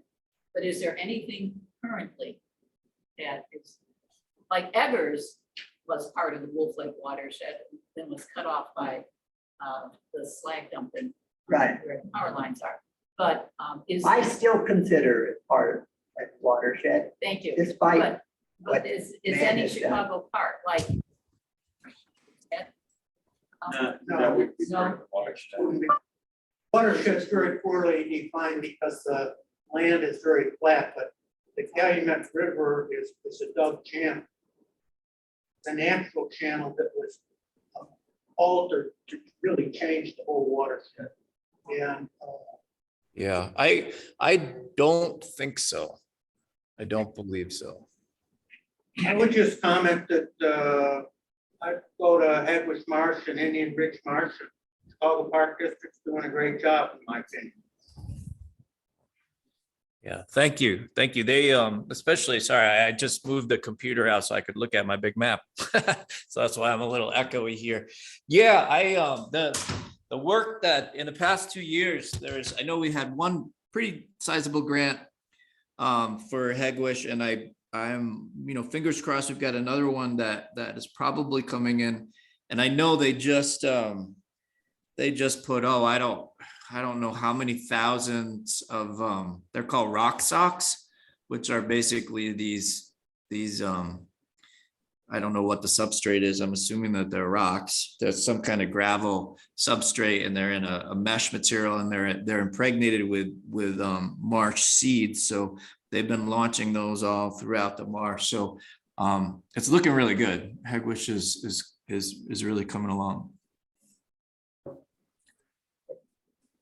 Yeah, I was gonna say, it's a minor part of the Wolf Lake watershed. It's even questionable, but Chicago Park District maintains the Burnham Greenway on the north side of 112th Street.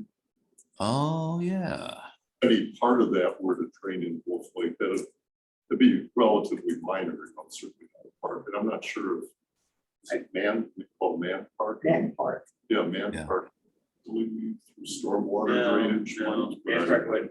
But if we're looking for tiny pieces, Westlake Park on 134th Street, that would definitely be, that little play lot, that's in the watershed for sure. Yeah.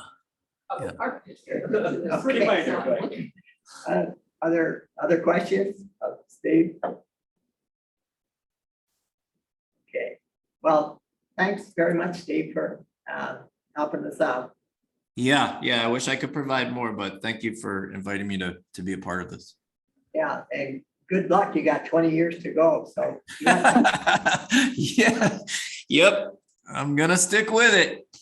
All right, thanks very much. And the next speaker is Bill Emerson Jr. from Lake County Surveyor. Are you there? Hello, everyone. Welcome. Hi, thank you. And thank you for the invite to come here today. I really enjoyed the last one you guys did, and wanted to give everyone a little update. And for those of you that don't know kind of what the surveyor's office does, and a lot of people don't, kind of a little bit of a background on what we do. Surveyor's office does a few things unrelated to water as well. So we do, we maintain survey corner markers for other surveyors to use throughout the county on their surveys. And, and interestingly, Wolf Lake is a very integral, has an integral part, and because of being on the state line, one of the oldest corner markers we have in Lake County is right in near Wolf Lake that marks the state line, which is often somewhat of a dispute between Cook County and Lake County sometimes on where exactly that line is. But one of the oldest markers is right near Wolf Lake. So and obviously the old one that used to be on the state line power plant, which has since moved. The monument's actually moved from where it originally was, but I don't want to digress too far into that. But that's a major thing we do is we have over 1,000 survey corner markers that we maintain throughout the county. We also maintain the county GIS online mapping software. I'm not sure if any of you have used that, but it's a great tool for finding property ownership in Lake County and many other things, topography, wetland areas, so many things. You can get a lot of information on our GIS site if you haven't visited it. It's a kind of hard URL to remember. So if you just Google Lake County, Indiana GIS, it'll take you to that if you want that information. And we also manage the county unincorporated areas MS4 clean water program, which involves several things, but a lot of public outreach on clean water, sampling and investigating illicit discharges, trying to find any illicit discharges throughout the county. We have an employee who does that constantly throughout the county system. And we also manage, we manage over 600 miles of county regulated drains. So those can be open ditches, more substantial waterways, and also some old tiles and storm sewer systems can be county regulated drains. So we have a lot of different kind of responsibilities. And one thing that I think is really important to maybe not the direct watershed into Wolf Lake, but the overall Great Lakes watershed, which you're connected to, and is very important. Our county commissioners have allocated almost 75 million of the ARPA money to addressing what is a major problem in our unincorporated areas, and and in many areas of the county, but are these old failing septics systems on smaller residential lots where there's no room to move them over to a new system, and they cause a lot of contamination in our waterways, especially in the Calumet Township area. All that water goes to Katy Marsh Ditch and eventually into Lake Michigan. So that's going to be a program that that the commissioners are spearheading. So your commissioner, Wolf Lake's commissioner, Mike Repay, Commissioner Repay, has been really a good advocate for environmental issues and this quality of life issues as well, with trying to remove E. coli contamination from our waterways. So that's kind of a big deal for your overall watershed, and also about 25 million in the still in the Great Lakes in the Lake Michigan watershed near Crown Point, where there's similar issues going into Main Beaver Dam Ditch to go to the Deep River, and that eventually goes to Lake Michigan. So those are a few of the updates from our office, and we have about $2 million a year that we spend maintaining waterways throughout the county. So a lot of that is obstruction removal, bank repairs, and removing sediment, and trying to keep our waterways clean and flowing. So I see there's a question here in the chat. Question is, will the septic served parcels therefore be connected to a central wastewater treatment facility? And the answer to that is yes. So around Crown Point, we've negotiated and this goes back several years. So we did a study with the Army Corps of Engineers in 2016, where we looked at a lot of these issues and tried to come up with some cost estimates and solutions. And during that study, we looked at really the best way to handle the South County Crown Point area was to connect to the Crown Point treatment facility, and they've been great to work with. As far as we have to do a west side interceptor to get a lot of these subdivisions connected, and they are actually in the process of going through kind of an overhaul of their own sanitary system So it actually kind of is good timing in a way. And so those will be connected to Crown Point, assuming everything goes to plan there. In the Cal Township area, we looked at both kind of going through Griffith to connect to Hammond. And we also looked at connecting to Gary. And due to kind of capacity issues and things like that, it seemed that Gary had the best ability to handle the additional connections. So the plan there is to connect to the city of Gary.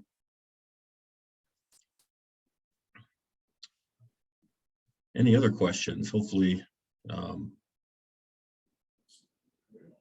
but I have to give a lot of credit to our county commissioners, not only Mike Ripe, but Commissioner Kyle Allen and Commissioner Jerry Tippie. Have been just really great advocates for the environment and improving quality of life in Lake County. So I'm very appreciative. Okay, do we have questions? Yes. I don't know the geography in Indiana very well, so are there streams or, you know, anything that's on the Indiana side that's flow into Wolf Lake? I mean, just curious. No. No, I don't believe so. And I think within the city of Hammond, there's probably some local areas that drain, but that'd be a good question for Michael probably. Yeah, I don't think we have any. Thanks. Thank you. No problem. Another thing that I'm really involved in is in NERPC, which is our Northwest Indiana Regional Planning Commission, similar to and I forget the acronym in Cook County, but our sister organization there. I'm the chairman of our Environmental Management Policy Committee, and we've been active in a lot of areas related to the environment, air quality, water quality.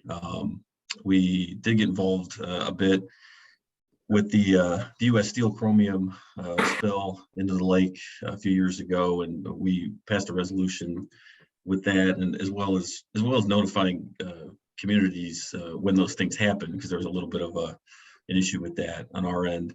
But you know, NERPC has been involved pretty heavily in brownfield remediation throughout the county and funding that.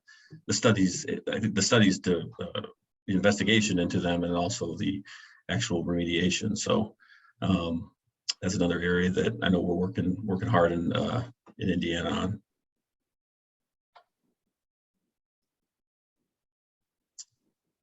And again, I appreciate the opportunity to speak and share a little bit about what we're doing. So. Okay, well, thank you very much, Bill. Thank you. And we want to go from this to the breakout group sessions to discuss ways to establish a team of managers for the watershed. Here's our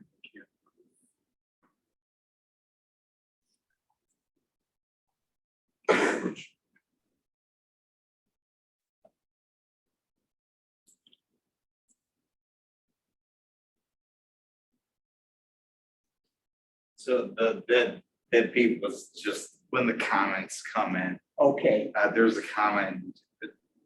Do we have a map of the watershed that we can show on screen? I could get one. Any watershed? Well, I can get the Google map of the watershed on screen again. Okay.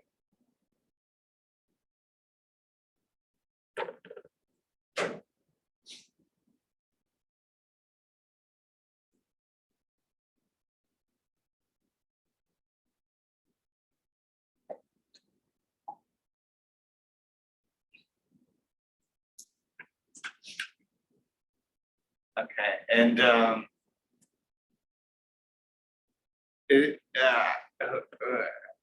can't remember who made the comment, but is that kind of the view you were looking for?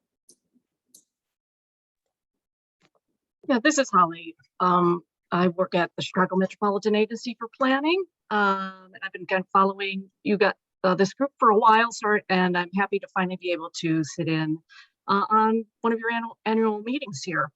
So that's somewhat helpful, but I didn't know if there's an actual delineated drainage area, or if not necessarily a drainage area, but a delineated planning area of, the area that you're addressing. Just would be helpful to me for perspective. And maybe you have that in some, other documents that I could take a look at later if we don't have something handy dandy today. There really isn't a map of the watershed. And that's some of the things we've been discussing for 20 years. But there is not. One does not exist. So I would say it's about time that one does exist. But that's some of the things that we're going to have to do in the future, I would think. Is it certainly very complex area between the built environment and natural areas. So yeah, I can understand that. There's a little story to that.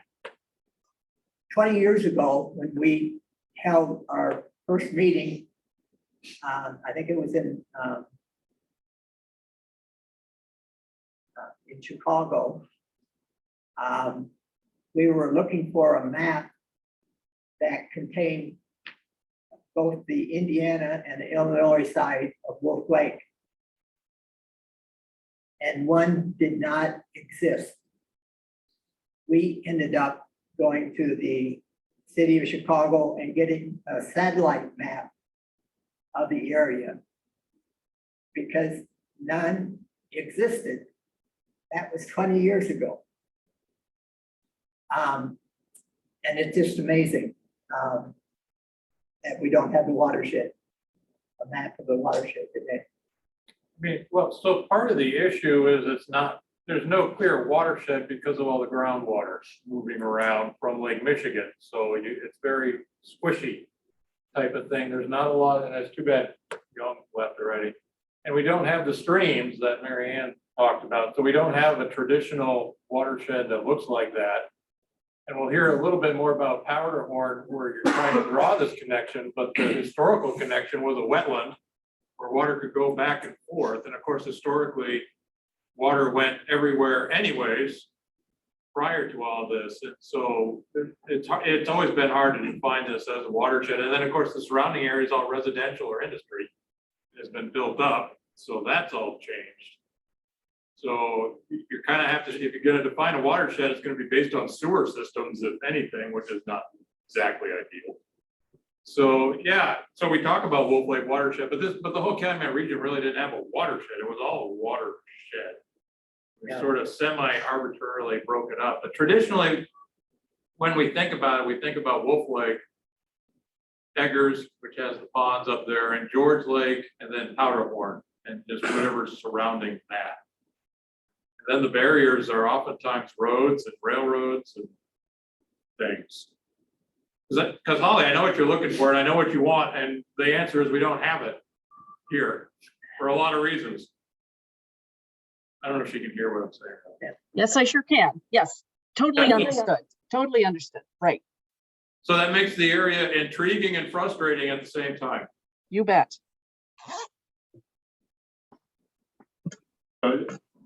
I believe that Wolf Lake and George's Lake are maybe 3 to 5 feet above the Calumet River generally, except when we've got really high Lake Michigan levels. So you'd really have to do an analysis of the whole stormwater sewer system on the Indiana side, which is slightly higher elevation, but not much higher. And then most of what's on the Illinois side of, my guess is the storm sewer system's discharging in the Indian Creek or directly into the Calumet River. But I think what Phil's raising is, a lot of the groundwater that's moving back and forth through the sands that underlie this whole area, just add to the complexity.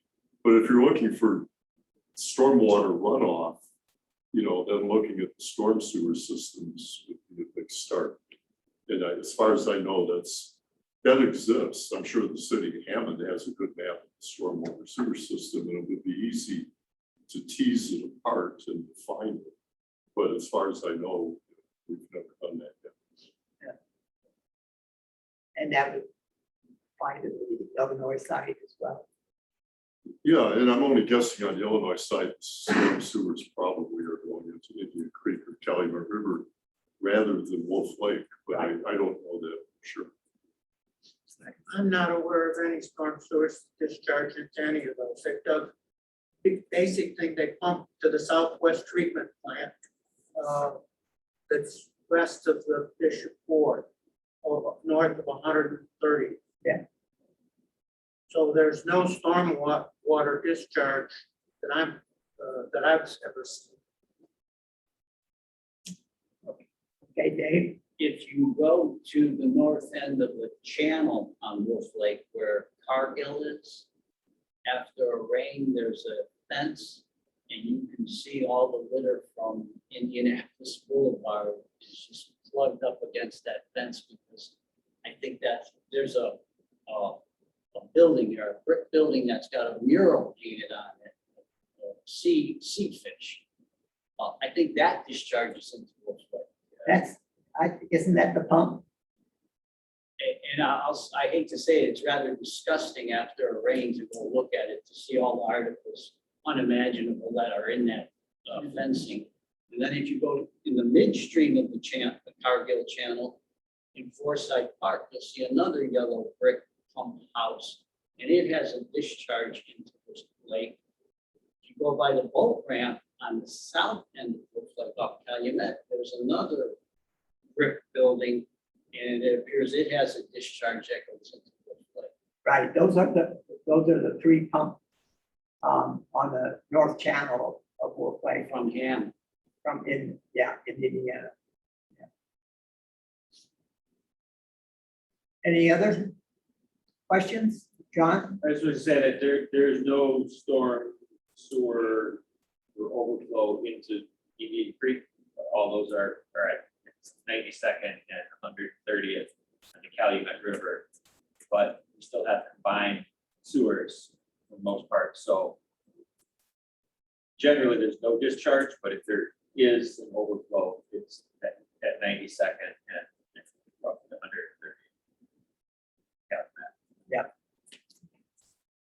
When you say combined source, what does that mean? So your stormwater just gets mixed in with sewage. And then that gets. And then that all goes to the MWRD's treatment facility. Oh, not to the canal. I mean, eventually we'll go back to, actually, no, I think it goes to Grand Calumet from MWRD's facility. But it's treated. It's treated at that point. I mean, at that point, it went through the treatment. Even in a high rain event. We've only had a couple of sewage overflow events in the last 6 years because now with the deep tunnel, we've been able to avoid it happening. On Calumet River itself, there's only been 2. So it's very unusual at this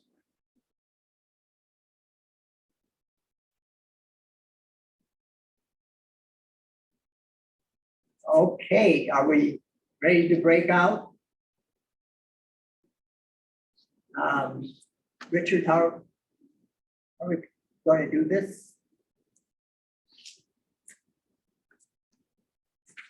So if you remember from the beginning of the day, we talked about how we wanted to have feedback, input from everyone on Zoom, as well as we'll have discussion here. And that means that we're gonna have some breakout rooms on Zoom and talking about how to plan for the next 2 decades, about better relationships between the watershed managers. And we're gonna ask for, well, given the number of participants, we might have 2 breakout rooms and have someone to report some of the findings and solutions that were discussed in your group. So be ready to take notes, and after lunch, I think, is when we're gonna have those reports. That was on, I think that was the agenda. It was after lunch. Yeah, let's see.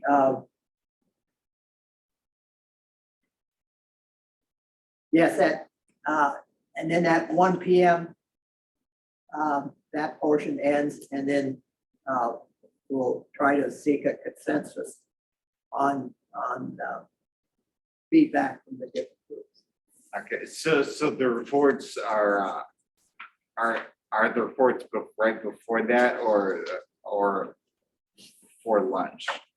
Right now we got, I think we can, yeah, the discussion can begin now. And we're gonna continue, right? And then we'll just break at noon for Yeah. lunch. Okay. And then that can resume at 12:30. Okay, All right, and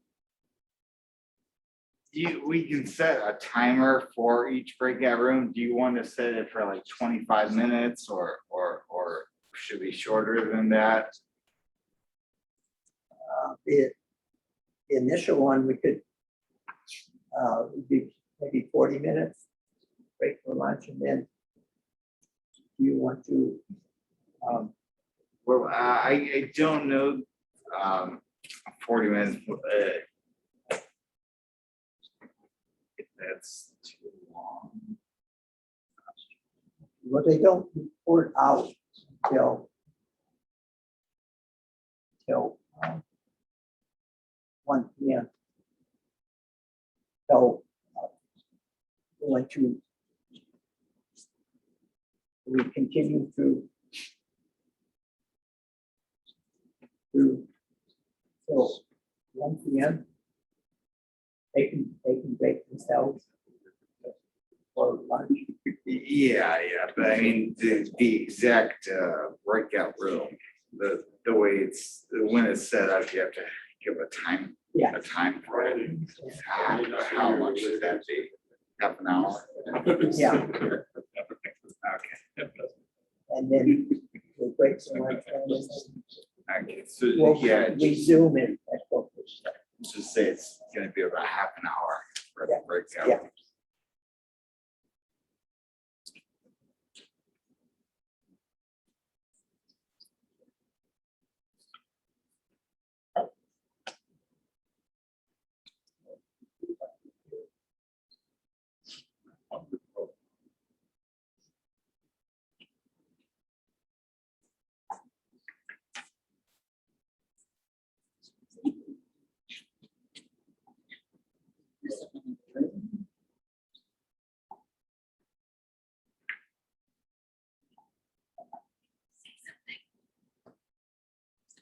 Okay, or here the discussion will go until noon. And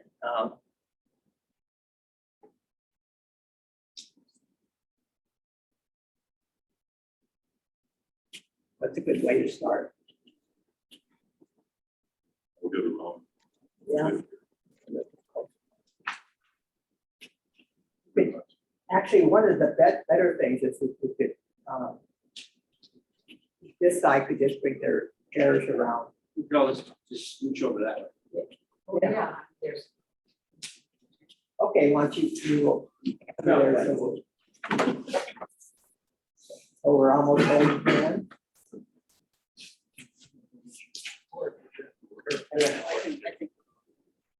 Yeah. I was gonna say, I got some sucker.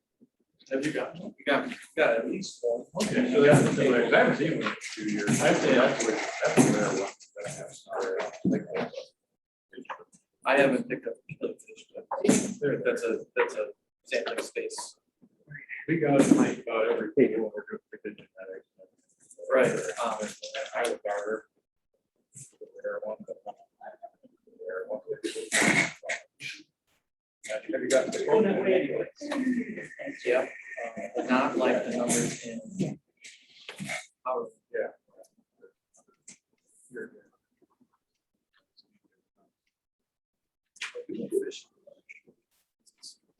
That's hard to. Oh, Michael. Go ahead. Yep, See you. yep, I got a box around, here, I'll just pop this open and show you. I think smallmouth is the only one collected, but I'm sure black and big mouth are.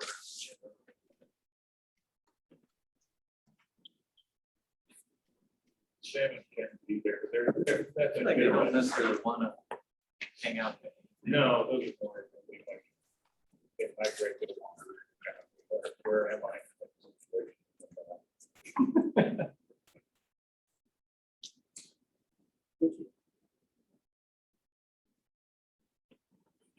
Okay, I don't want to leave this up. An attachment to be personal. From here to-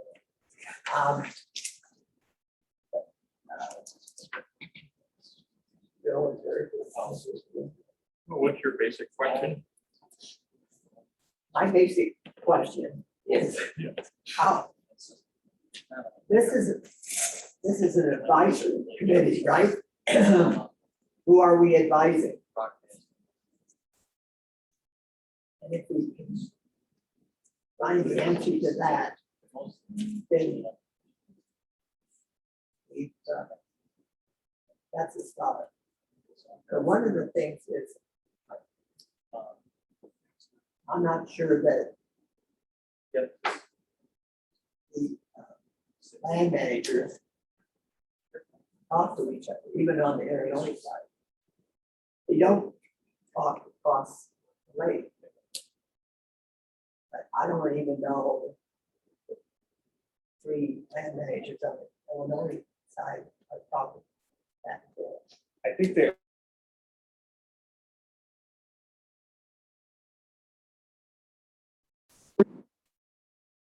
I'm at college for 2 years, about 35 years, about 35 years.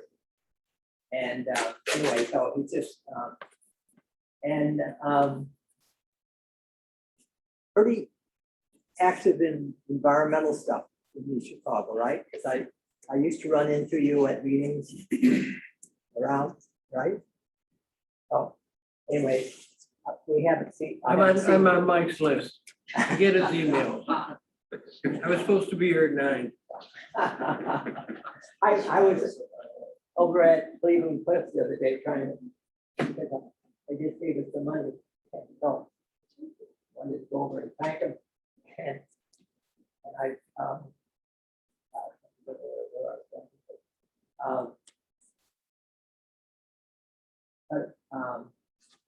ran into somebody that, worked for the predecessor, Arsenal. And he says, he looks at me and he says, "Oh, you're the guy that sends all those emails." and he says, "I'm finally glad to see you." And so we shook hands and anyway, that was a good time. So I'm known for sending out a lot of messages, I think. But anyway, I kind of wanted to get back, and I'm really interested in what these groups are, who's doing what on these groups. And so I think we're going to have some interesting comments coming from Zoom folks. What do you think?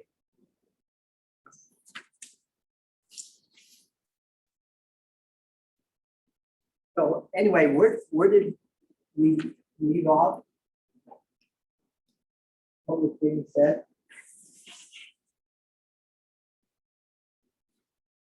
Who's taking notes?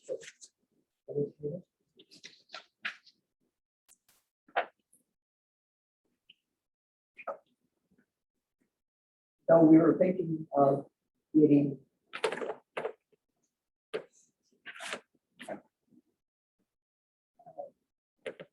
needs that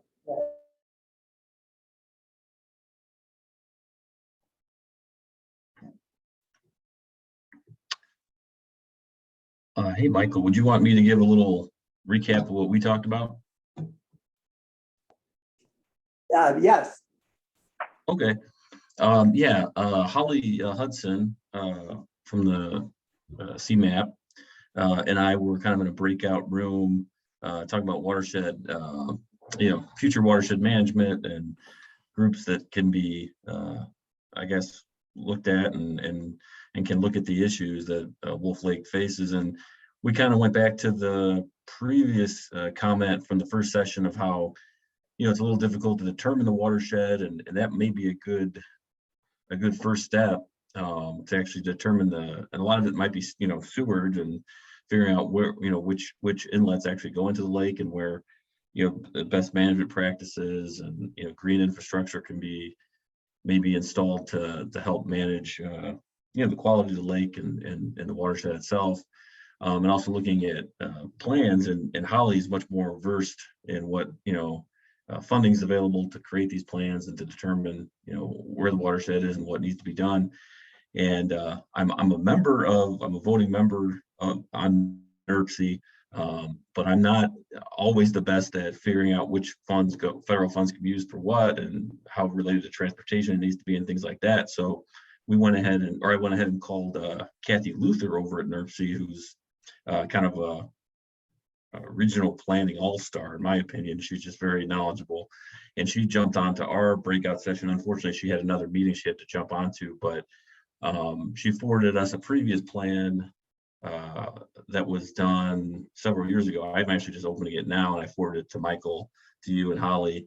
So I don't know how detailed it is, but it might be a good jumping off point to kind of continue the conversation too. And Holly may have some more information to add to that as far as funding and maybe some options looking kind of moving forward for the group to consider. Excuse me. Thanks, Bill. I think, just kind of exploring what, I'm trying to get up to speed myself, what information we have in terms of past plans. And I know there have been some attempts to go after funding, and being by state provides some challenges. So we discuss some, trying to think outside the box options. So it's something we can talk about further, various funding mechanisms to explore for creating an updated, plan that meets, say, US EPA's nine minimum elements of what they call effective watershed plans, that then creates eligibility for federal 319 non-point source pollution control dollars, again, to implement various BMPs, green infrastructure, that kind of thing that may be of interest to the landowners and land managers over the next, couple decades. So yeah, just kind of talking about potential, I think, continuing the conversation about doing a comprehensive type watershed management and protection plan, and explore creative funding opportunities.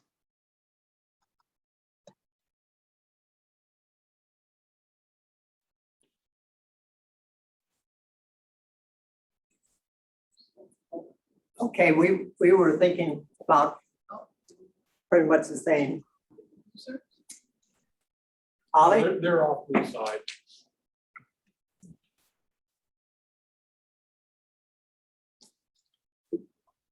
I can say a few words whenever my turn is. Oh, go ahead, Valerie. Okay, so Stephen and Kim and I met, and we obviously didn't solve the issues, but we came to the same basic conclusion, I think, as Bill and Holly, just that it's going to be very important to think outside the box. And we reflected on the importance of finding the folks on both sides of the state line, in government and out of government, who really care, and working to get them in closer collaboration with each other, because there has been a history of the two governments, or the governments on the two sides of the line, just having different priorities. And some folks in government will say that they care, but there always seem to be other priorities that they rank higher. But then there are others, Mr. Emerson, you mentioned Mike Repay, for example, and obviously you yourself are very concerned with the Wolf Lake watershed. And I think being able to know, if you will, who our friends are and the local governments on both sides can be very, very useful. So.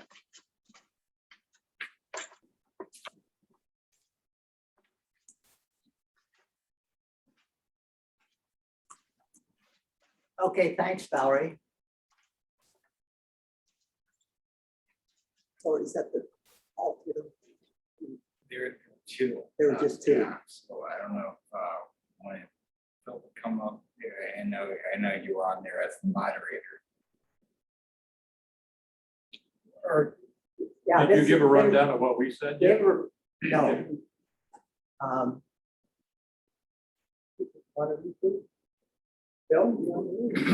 All right, sure. So we came up with more or less the same thing that both the other groups were talking about, as well as coming up with a plan, some type of watershed plan, looking into that. Once again, we were curious about the map, and that maybe we needed a better map of the watershed, which would include the groundwater, which is a little tricky, but something that we would need moving forward. But once again, looking towards the plan, although we had one addition that to make Wolf Lake more of a lake. I don't know if you want to describe what you meant by that a little bit more. Making Wolf Lake more of a lake. Wolf Lake, the Illinois side in particular, is got barriers, roadways built out into the lake, dividing the lake up into basins, which some of them you can get from one basin to another through large culverts, and others you can't. And it would be, to make it more of a lake would be to remove these barriers that have been built out into the lake, dividing it into basins. So if we did a plan, that would be kind of one of the goals, unofficial goals of the plan, is leading sort of to that direction. I would suspect that a lot of people would like wetlands integrated into the lake more if you have the birding community. So once again, there is a number of options that you can sort of lead into with that. We also talked about partners, and John came up with a really good idea of maybe the tollway as being a partner in this, a potential bi-state partner.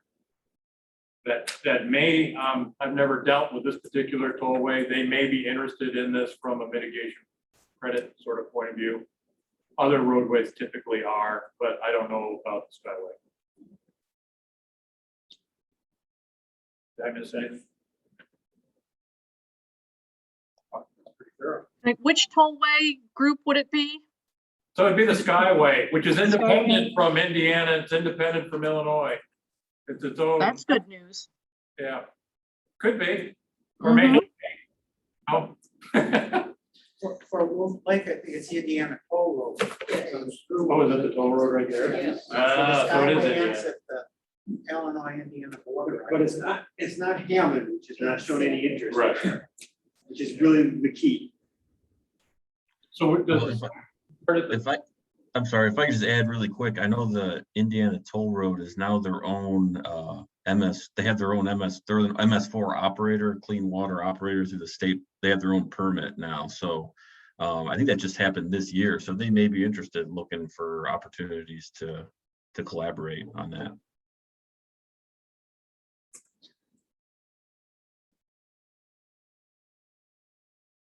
as far as I know, we've never approached the tollway of any type before, project-wise. I could be wrong about that, but I don't think Holly has ever done that before.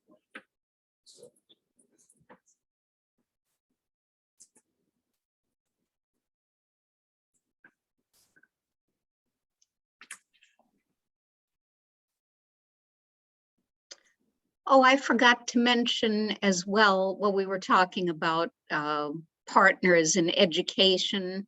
And we did consider the fact that Calumet College is currently moving toward greater involvement with environmental issues. There's going to be a children's environmental camp. I forget the exact name of it, next summer. CCSJ is certainly a potential partner as well.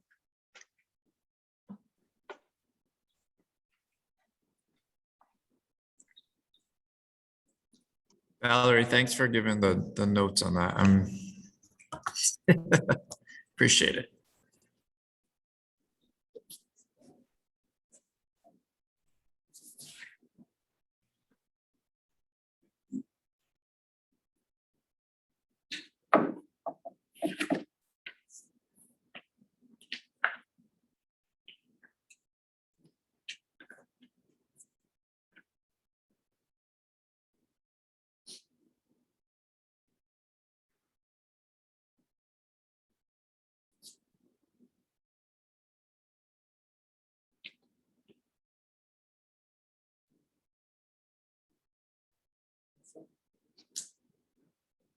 I mean, does anyone have any more comments about this or how to move forward or any other ideas that came out?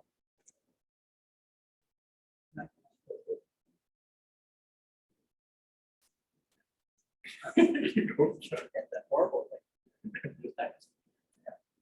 Well, I was thinking if we could kind of consolidate this into a written report, there.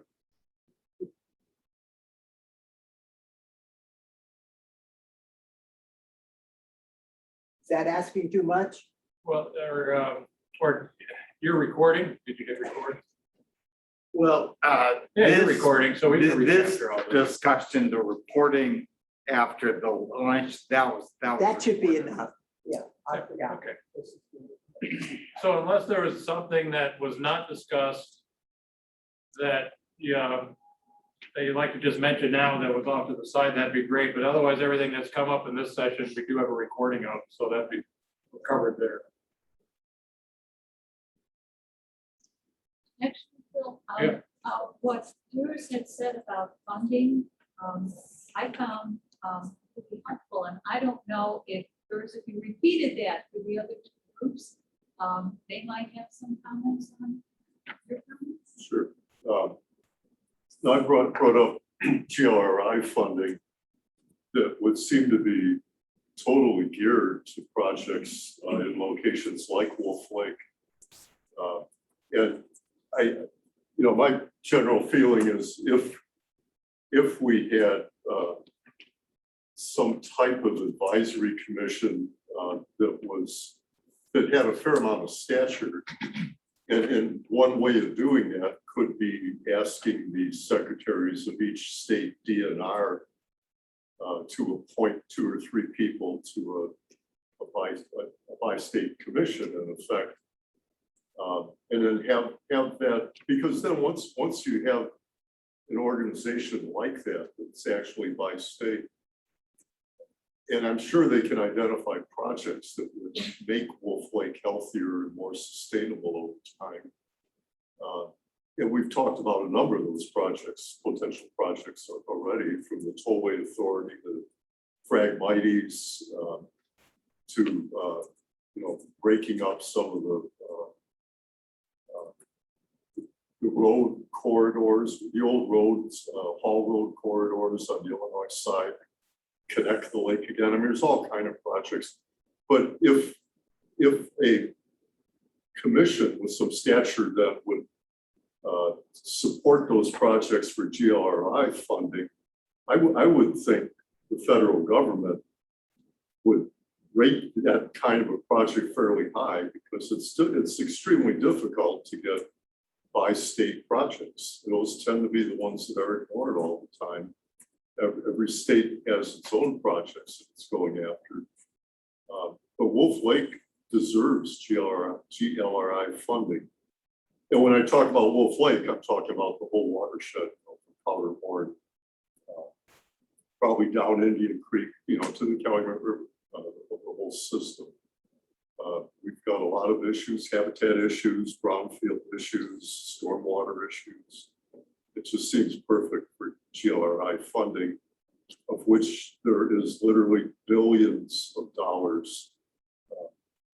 But somebody has to apply for it, and having a small non-for-profit group apply is not going to be the same as having a by-state organization with state support identifying these projects.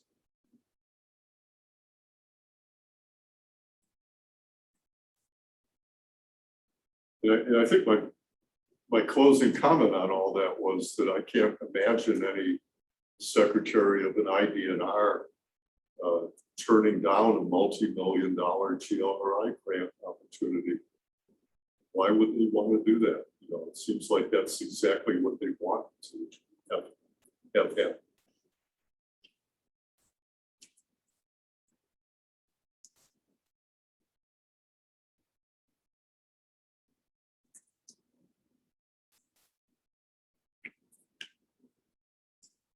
What does that acronym stand for? GRLI? Really frustration. Initiative.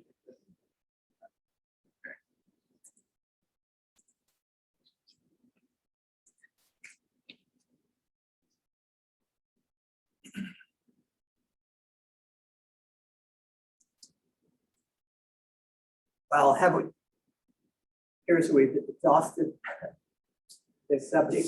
So just to kind of reiterate that, are you suggesting like this is a way to get around the fact that maybe we need to look at other options than just getting the 6 partners, the 6 managers that we were talking about at the beginning?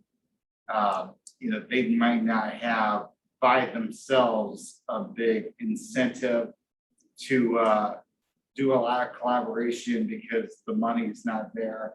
And this would be a way to get the money first, and then they would have more of an incentive. Right, yeah, they'd be much more motivated. I think also having NERC and CMAP, if we could collaboratively have a watershed plan done, you know, that plan would identify multiple projects that should be done to the lake. And that would be a good starting point, ideally. No, I don't expect sending a letter to secretaries of the IDNR would immediately create a commission. You know, that may take a while, but I think that's also a necessary step to getting the funding. But identifying the projects that should be funded, both CMAP and NERC have technically excellent staff that can lead that collaborative watershed planning to identify projects. And it's not just NERC and CMAP. I mean, they are going to involve the community and all the special interest groups. You know, everybody's going to have a say on what those projects really should be.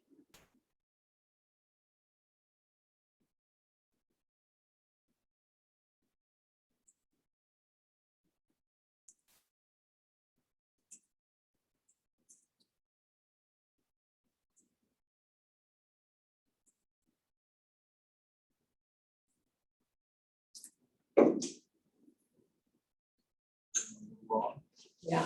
We have enough people I'm here. just waiting for everybody. Okay, well, thanks, everybody, for bringing this discussion to a close. You have to break out. Yeah, so everyone's back now. You might, I know we got reports from some people. I don't know that everyone could return from lunch. I mean, it's just 1 o'clock now, so you might want to ask again to see if anyone had any comments from the. Okay, are there further comments of those on Zoom? No. So they're all Yeah, they're back. They're all back. All right. We're a little bit ahead of ourselves. So, Dan, are you ready for? Okay. This is Dan Spencer. We'll be talking about the reconnecting of Wolf Lake and Powderhorn Lake. We've had this discussion for maybe the past couple of years, but I've been out on my bike and I've been keeping track of the of that project, and I think it's about 100%, right? About 90%. 90%. A little better than 90%. Okay, so I gotta keep taking my bike out there, right? To check up on. You know how they say the last 10%?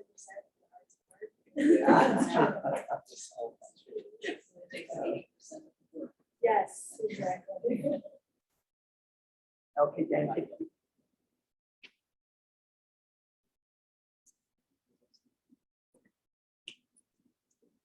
Dan Spencer from the Cook County or Forest Preserve District of Cook County. I guess that.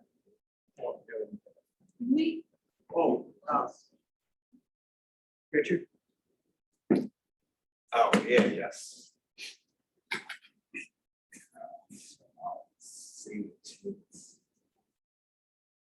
Michael, do you know how to turn the lights off?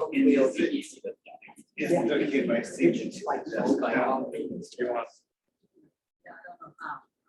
Yeah, I'll get it. I don't know how either. I just asked. Yes.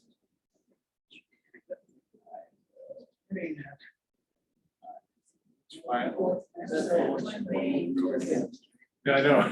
Oh, is that better?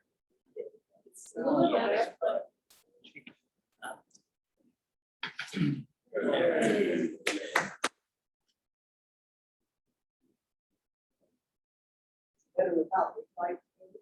That's good, don't, okay, that's good.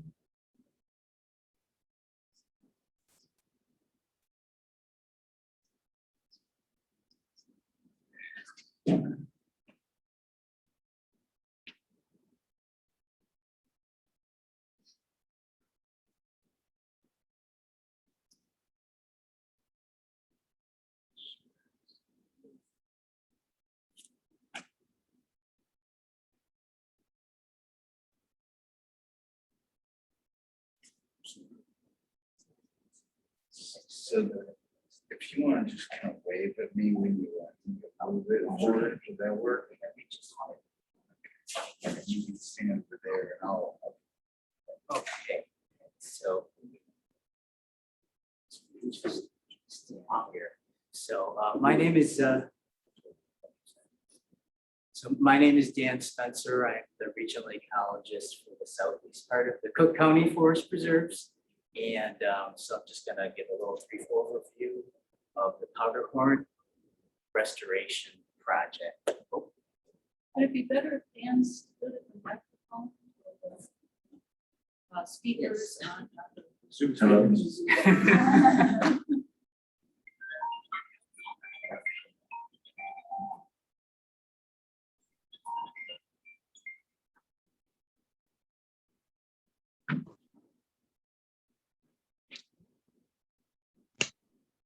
Thanks, Richard. Go to the second slide when we have time. That would be great. Okay, so these are two aerial photos of the site, Powderhorn. If you could just click all of the text buttons, I had put animation, I think, on there, so. Oh, yeah. Along the side. Let me minimize There's this. some text. Don't have to do it one by one. We can just bring them all up. Okay, so the green outline is Powderhorn site proper. The picture on the left, of course, is a 1938 aerial photo, historic aerial photo of the area. And the one on the right is a more current aerial photo.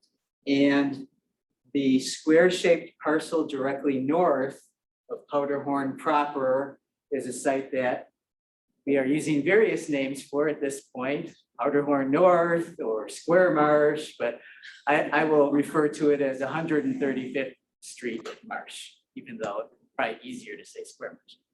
And then these two rectangular parcels directly north and west of that, I will refer to as the Harbor Point parcels that the Forest Preserve also currently owns.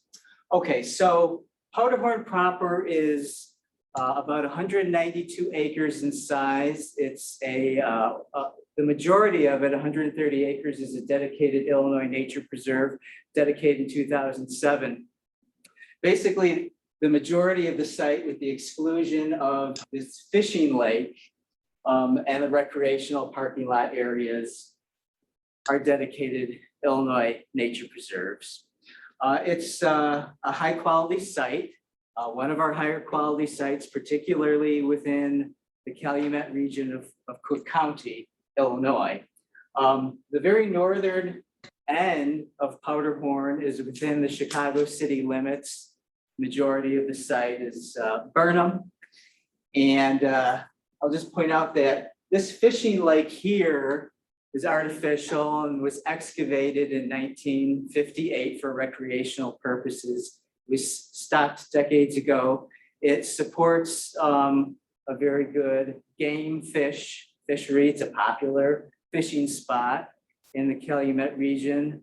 It has, I'm not a fish biologist, I'll just say this up front, but I do know a couple things. You know, for instance, it has, I believe, Cook County Forest Preserves only.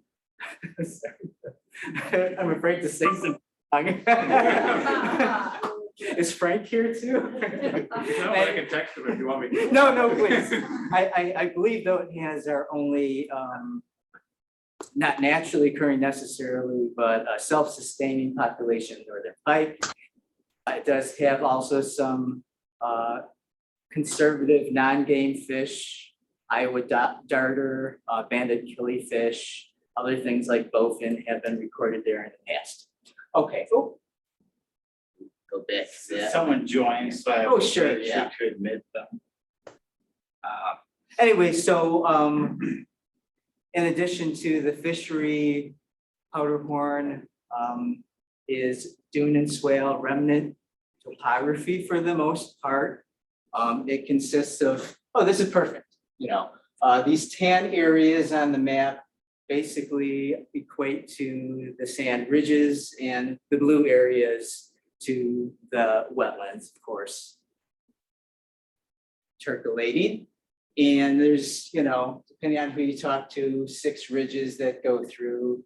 The site has examples of remnant high quality sand prairie from wet to dry mesic, as well as sand savanna. The wetland areas have sedge meadow and emergent marsh for the most part. If we could just maybe go back, Richard, just for a quick second. In recent years, we have been lucky enough to do a lot of ecological terrestrial restoration at the site. We have had a dedicated group of volunteer stewards. Alice Brandon and Doug Chen are the co-stewards of the site. And they've been working there for 15 years now or so. Since 2010 to the present, we've every year consistently had some kind of grant-funded restoration project going on at the site, where we have employed ecological contractors to do a variety of different kinds of invasive control work. We've controlled purple loosestrife, reed canary grass, Phragmites, to some extent invasive cattails. We've done invasive brush control and even some tree thinning in the savanna areas. But despite all of these continued efforts, you know, we are still contending with invasive species year after year after year. To some extent, this is probably due to the fact that the site was not managed for decades while these invasive species established themselves, and we're contending with a seed bank, particularly within the wetlands, that's expressing itself.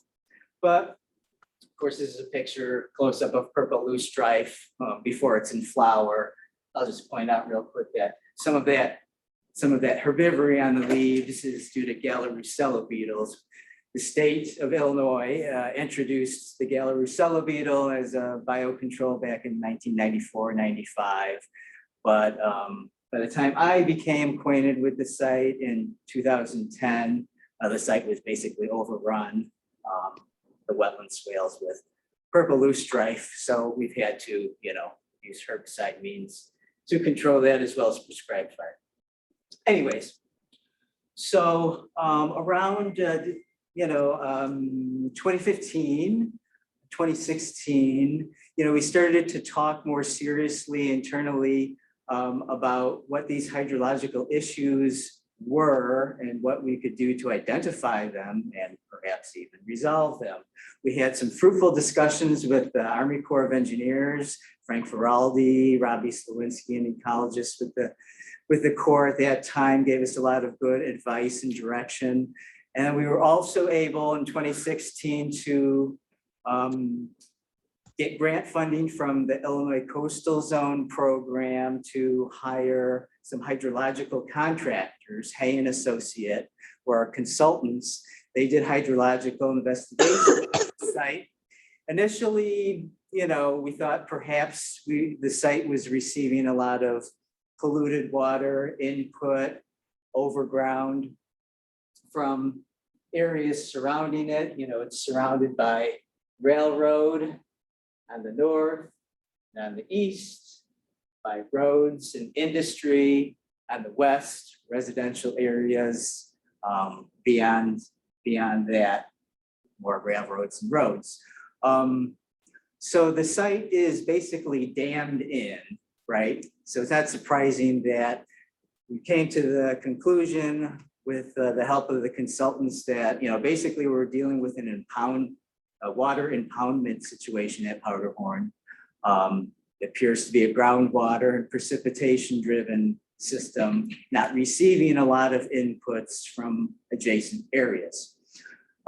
This is just a picture of one of the marsh swales at Powderhorn that in recent years was a very nice sedge meadow and has now become monoculture of cattails.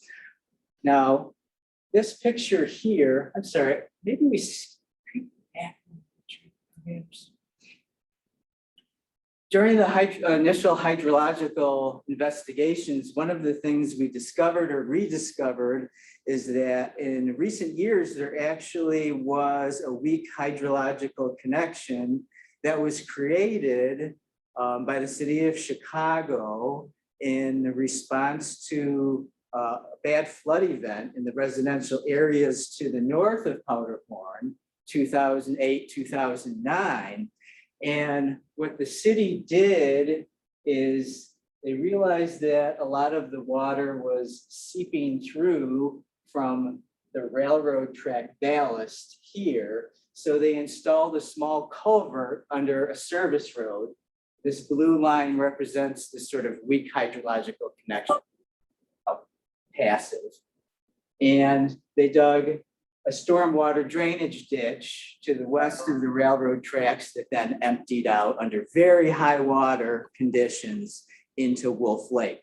By 2014, this has already been silted in, and that's when current staff became aware of it more clearly. It was re-excavated, and it's still potentially functioning slightly to mitigate some stormwater damage. This is a picture of that ditch right here along the railroad tracks. So back to this. This is a inundation estimate that the city of Chicago folks put together in a report when they were assessing that 2009 spring flood event. It just illustrates the areas, the wetland areas that were probably inundated at that time in Powderhorn proper, but also in residential industrial areas to our north and west. So problems for developed areas, for our neighbors, for the human community, but of course, this also means big ecological problems within the site itself, within the nature preserve. These are two pictures of the same marsh swale to the east in Powderhorn Nature Preserve. This picture on the left shows the interface between the fishing lake. Basically, to orient you, this stump here is about where the fishing lake shoreline probably should be and has been during drawdowns in the past. You can see some shoreline here where the elevation's higher. This area here should probably be dry and have emergent vegetation. This is the same swale about halfway northwest up the site on the same day in August 2017, I think. And as you can see, it's completely inundated with water. There is some submergent vegetation, probably some of which is native, but overall, the floristic diversity is extremely low because of this high water situation. And it's also encouraging the growth of buttonbush, a native shrub, but one that is very aggressive and shades out other plants around it in the same fashion that exotic invasive shrubs often do in other conditions. Okay, so this is a picture of a marsh swale, the first or the westernmost marsh swale within the nature preserve, closest to Brainerd. And so this is the most shallow swale in that complex. Initially, this was completely covered with purple loosestrife, at least back in 2010, near monoculture. So as you can see, in intervening years, we've almost eliminated it, but then we had a flush of buttonbush. And so we had a very dense buttonbush car, which, you know, in some cases might be okay, but in this case, we were losing diversity of plants because of the density, the high density of buttonbush. So a few years ago, we did a thinning project in this swale. We thinned out the buttonbush heavily, and this is what it looked like afterwards, much more diverse and open. Now, we've been lucky in the last couple of years in that it, you know, it's just happened to be very dry. And so we've been able to maintain it in this state since then, but it's not a sustainable situation since we have no control over the hydrology of the site. Okay, so that gets us to the current project. In about 2019 and 2020, we started a form of partnership with Audubon Great Lakes. They were able to secure a NOAA grant for us that allowed us to continue to use the consultants, the hydrological consultant, Hay and Associates, to take the plan they had already put together for us and put that into an actual action plan, an actionable plan, and then fund the implementation of this project. Okay, so now I'm going to get into what we decided to do, which is create a drainage structure, okay, a water controlled drainage structure. The picture here, this is like an as-built picture of the structure, which I wasn't sure if it was terribly clear, so I just kind of drew in with a blue line the footprint of it from Powderhorn to Wolf Lake. But it basically is a series of open channels or ditches and short, relatively short lengths of buried pipeline, 12-inch pipeline, large pipeline. And then also there are a couple of those polygons. This polygon here is a retention pond. And then there is another one down here. And then there are also two water control structures that will actually allow us to manipulate the drainage and the flow. And we hope manipulate the water levels within Powderhorn Nature Preserve. one here, water control structure, one down here. What else was I gonna say about that? Okay, so the goals. What are the goals of the structure? Well, first of all, we're hoping that it will act as a fish passage to reconnect these fish assemblages at the Powderhorn site and Wolf Lake, which we have reason to believe there were hydrological connections at some point in the more distant past. And we even have a 1950 or 51 aerial photo that shows this 135th Street marsh, even at that time, hydrologically connected to the south end of Wolf Lake before the development of the trailer park to the north of that. So we hope that will act as a fish passage. We also hope to manage what I'm going to call this North Pool. So this body of water that is very shallow but inundated. It usually holds somewhere between 2 to 4 feet of water, and it's dammed off, for the most part, to the north and east by the railroad track. We hope to manage it as a heavy marsh, and by that, of course, I mean simply, a dynamic system that has periods of inundation and drawdown seasonally, and is somewhere between 50% holding, standing water with submergent vegetation, and about 50% maybe mud flats or drier areas with emergent native vegetation. One of the other goals, of course, is to restore emergent marsh, sedge meadow, plant communities to all the swales that I talked about already, because all the wetlands are connected at Powderhorn. And draining from here, I believe, will affect other parts of the site. We also hope to improve and expand habitat for wetland birds. We know that many conservative wetland birds use the site both during migration and nesting.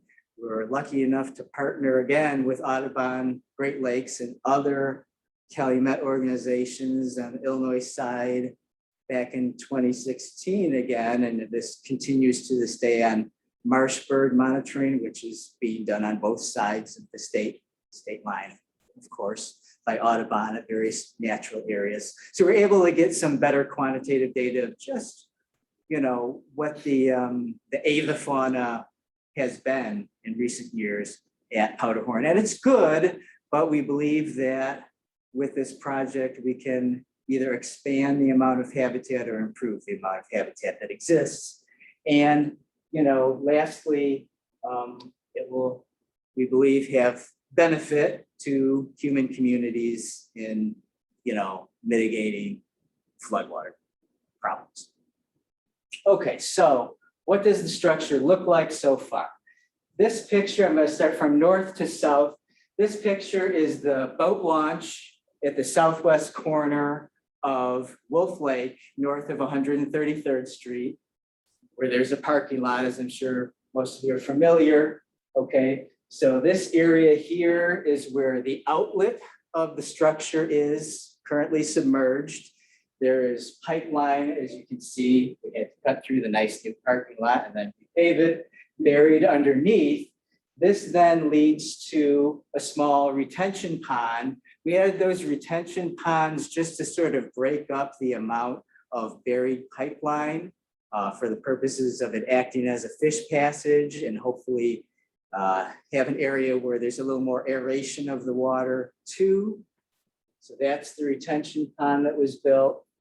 And this is just showing you the other end of the retention pond where the pipeline empties into it, submerged. Okay, then another section of pipeline crosses, and we're going southward, if you can imagine, southward under 133rd Street. And it comes out here into a parcel that is along Avenue K that the Forest Preserve acquired about 2016 too, with this project in mind. It was an unused field at that time that had been used for dumping spoil and steel slag covered with an assortment of weeds.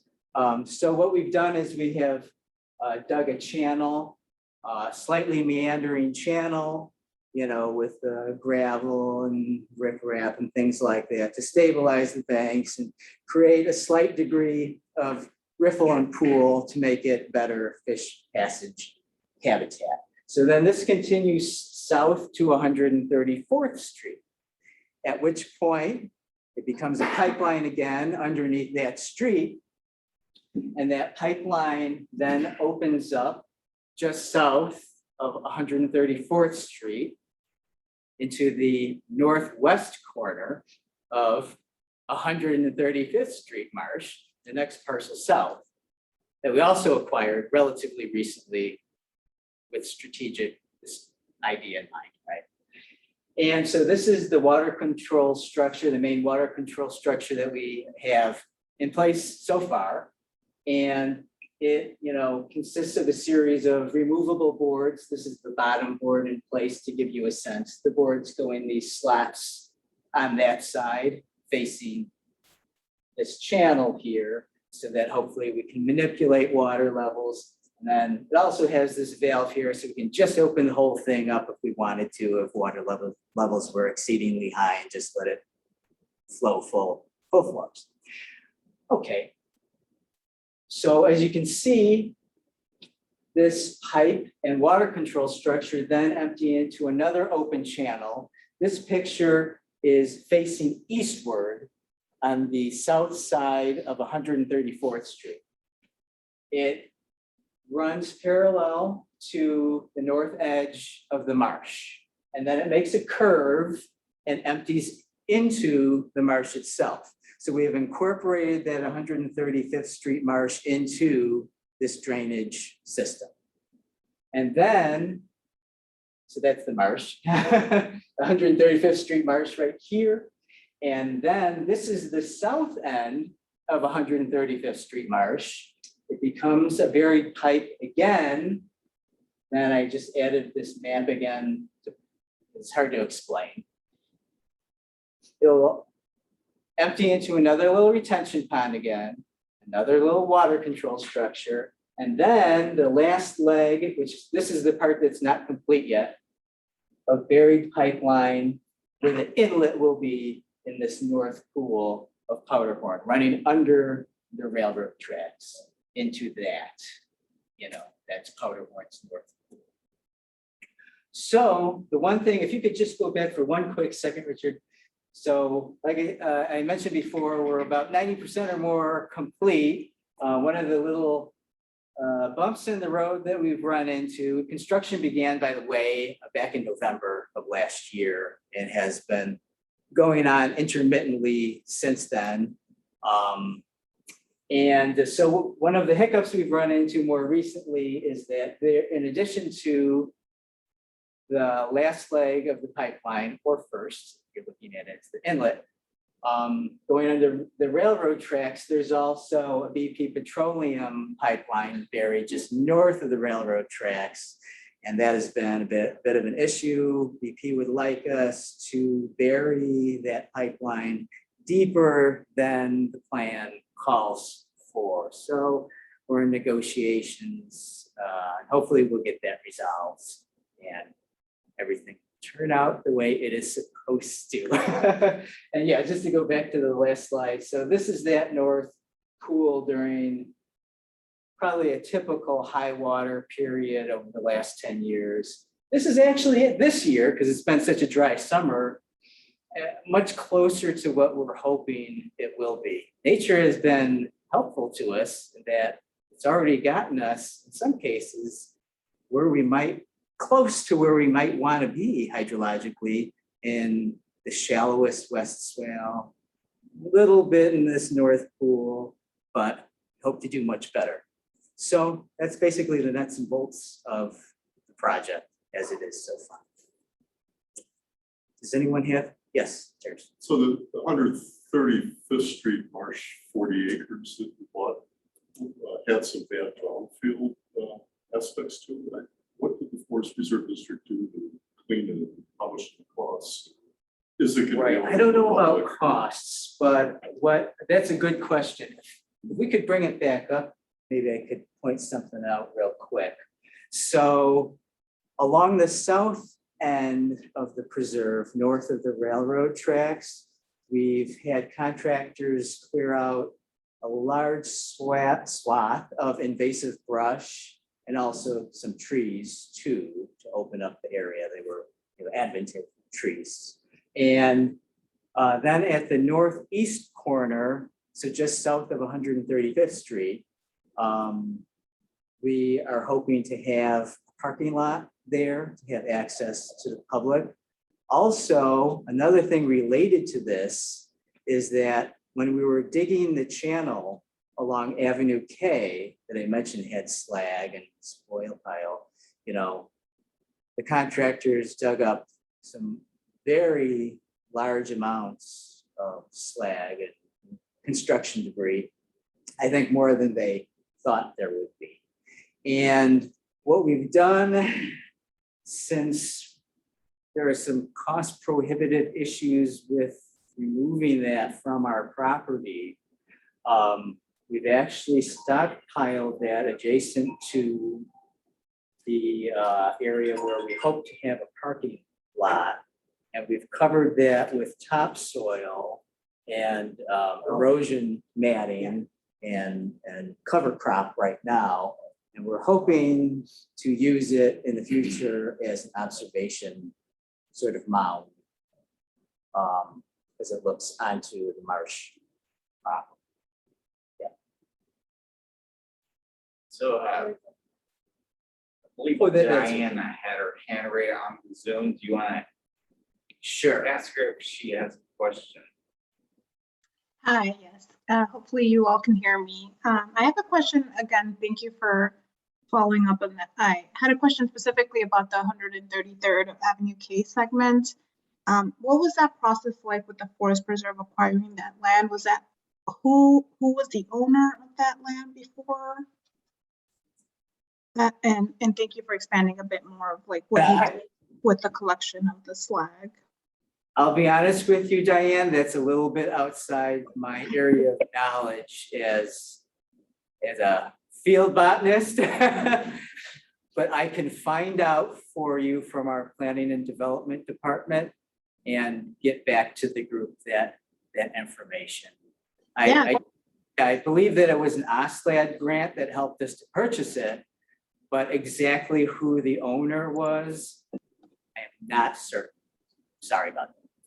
No worries. Thank you. I believe the predecessor owner was the previous owner of the mobile home park. Yes, that you're right. property It that just got hit me. sold I to knew, the new owner. I guess I did know that and I forgot. It was yes, because there's a parcel, you kind of saw two rectangles on that map right next to each other. The westernmost rectangle is where the fish passage channel goes through, but there still is another to the east of that basically looks like a degraded trailer park for them, an abandoned trailer park edge, which is what it is. But we have cleared out at least invasive brush at this point from the area. There's already a paved trail between the two parcels that the public seems to like to use. So we are hoping to incorporate this, especially with the help of Audubon Great Lakes, into a larger community outreach program. It's something I wish I could speak to a little bit more, but Nat Miller or Daniel Suarez from Audubon would be able to explain all that a little better. Yeah. What made you stop just buying those two parcels? Why didn't you expand it to the east? Because I went by the other day and I see that there's all sorts of construction going on for housing. Right. It seems kind of contrary to what you're trying to create. Yeah, I believe it was because those were the only two available to us for sale. So you couldn't convince those people to sell it at a higher price? I wish I could tell you the answer to that one, but I'm not really sure, because I am not involved in negotiations like our legal department would be. And I realize that, but I think all this great work you put into it, and it It's that little sliver. I do know what you mean Adjacent though. to it, we're pouring these huge concrete pads for Right. houses. I know, I agree with you completely.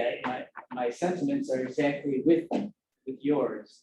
One little tidbit I do recall is that, at some point in the recent past, Kim Freeling with the state was looking into trying to purchase at least some, if not all, of that property that you're talking about, the trailer park, to incorporate it into Wolf Lake, you know, and, you know, who knows, possibly with ideas of ecological expansion or expansion of facilities, or maybe even a project like this, you know, we had gone east instead of northwest, you know, northeast instead of northwest, but apparently that fell through. All the details I don't know of that. I can add a little information. There Oh, was a thanks. collaborative plan by Harbor Point Estates that included building houses on lake shores of Wolf Lake. And this was an elaborate plan that came, then there was the housing crash. And it was when the housing crash came that were forced, you know, financially to sell property to the forest preserve. So I don't know now, instead of housing more of a boom, they probably able to now reactivate parts of their plan that they had originally, but there was an elaborate plan for that whole area to be high level, expensive housing. North of 134 up to collapsed in the house. Maybe we should be happy that it's only trailer park, but that's just me trying to be optimistic about a situation that's not. Are there any other questions? I don't see any more on here. So it's not actually connected yet. Correct, yeah, it's not connected to Powderhorn yet. That's the last piece that needs to be accomplished. Just, I know there's a lot of people with ATVs to go drive through the creeks, just, you know, popular people with ATVs. What your thought about putting a bunch of rocks to stop people from being able to do that? Yes, we have been discussing that. We have, you know, there are some Jersey barriers over on the corner where there's a haul road of that 130, well, I'm sorry, I should be more specific. Southwest corner of 135th Street Arch. We've been trying to keep illegal traffic of various kinds out of that area. But, you know, to the south and east of the marsh proper, the property, the parcel consists of very disturbed mile land area, which also has series of 2 tracks and roads that people have made long before it was forest property. They obviously have been used to driving their vehicles of various kinds through there, and they still are, despite our efforts to, you know, put up cable gates or Jersey barriers. Unfortunately, at this point, the main haul road that our contractors have been using, we've been trying to simply control the ingress and egress points north, southwest, the major haul roads. But there are a lot of other possibilities and opportunities to access the site outside of that haul road, unfortunately, especially for someone with a UTV. So it's a very real issue that I'm trying to contend with right now. Mainly just so we can get the construction done, and so that no one's interfering with the contractors if they're doing the construction. But I'll tell you, I mean, just, well, I don't know, I think it was this spring, I was over there kind of looking at the progress of the work at 135th Street Marsh. And I saw somebody come down the haul road with a pickup truck. I was on foot at the time, alley, go around our Jersey barriers and cable gate, you know, go onto the railroad track edge, and then come back around in the alley by the time I got to my little truck parked down the street and driven down the alley, you know, they were gone. I don't know. Keep going north to 134th, did they go into a garage right away? I don't know, but I know the contractors that we put they're out there and others that. Well, fortunately, we have not been able to get law enforcement out, nab anybody yet this time. Currently, there's about 10 to 30 feet of exposed shore on Powder Lake because of the Yes. low water level. But there's still water in the North Pool. The North Pool still filled as far as I could see with water. So will the lower the water further by connecting it to Wolf Lake, you'll have more exposed shore along Powderhorn Lake? Yes, potentially, because Powderhorn Lake, I believe, is at elevation 584 feet above mean sea level, which I think is the That's the same as. maximum elevation. What we think the water control structure can do is manipulate that level between 585 during a heavy flood event, 582.5. That's the prediction, at least. Wolf Lake, I believe, is at 582.5, at least in the south. Which is why, you know, we believe that generally speaking, the drainage will be out of water north to Wolf Lake. May not always be there. But anyways, so those are kind of like numbers. We know that like that boat dock at the Powderhorn parking lot, put in 1999, that was created with, I believe, the idea that the lake water levels would fluctuate between 484, most of what they've been. Probably not right now, this year. And I'm sorry, 584 and 580. So boat docks should still work if we time drawdowns based off of predicted precipitation for a year correctly. Our intention is to maintain a hydrologic connection between the fishing lake at Powderhorn and the North Pool, particularly in the spring. Fish are spawning, so they don't become trapped in one area and not another. But possibly then do a drawdown later in the growing season and perhaps allow a recharge in the fall. But yeah, we'll have to see how it actually works when it's complete.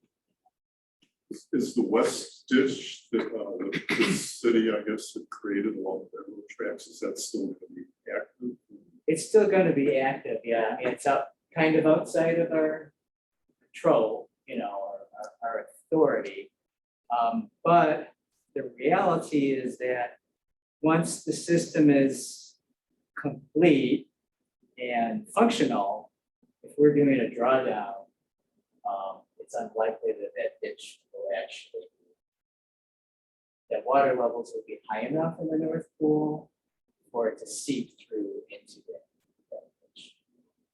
But I guess you could say it might be a backup. Water levels are higher than our models predict. So kind of related to that, so even though it's not connected right now, are you seeing any water movement through that? Yes. Yeah, so right now there is water movement through the pipeline from Wolf Lake into that retention pond.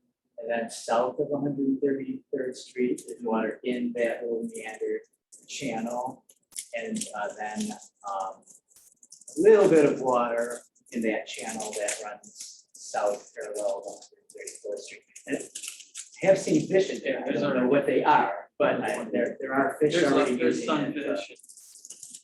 That's the small that's. Yeah, So you must have a watershed map for Powder. we do. Yeah, I don't think I have it on a slide though. Yeah, no, but Michael, Yeah, some obviously research would be not listening. I was just gonna add one thing, because I saw it on the agenda. So the natural history survey is also in part of this project to track fish movement once the, so we will have more data on how fish are. Right, yeah, exactly. I forgot to mention that. Thank you We so don't have any much. report on that, but I saw that. on the agenda, so. Right, It's next in line. Next to that. Oh, okay. okay. No fish movie. No, one, you said the new parking lot, this tentative overlook, where were those again? Where were you thinking? If it goes through, it would be at the northeast corner, just off of 135th Street of that Square March. So, yeah. There's kind of already like a spoiled pile. Sure, yeah, I know what you're talking You mean about. 134? Right. I hope I didn't say it wrong. You said 130. Oh, sorry. Well, the road goes like this. No, it goes like this. I should have just said Square Marsh. Thank you. Okay. Thanks, Ed.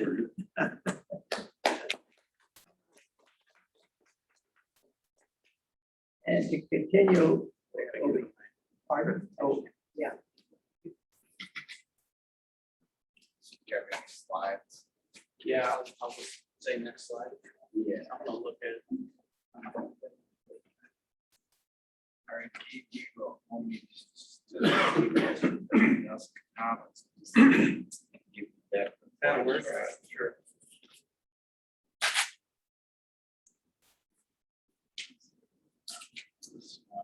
This It's there.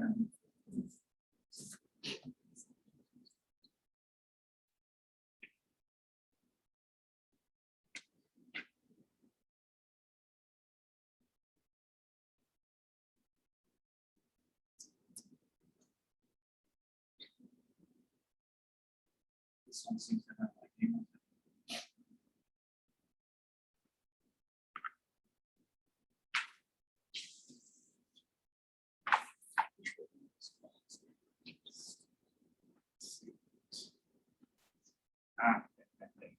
it'll-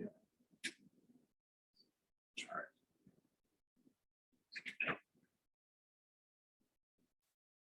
Okay, to continue the conversation on this is Dr. Anthony Pareca of the Illinois, is that close? That's right. Illinois Natural History Survey.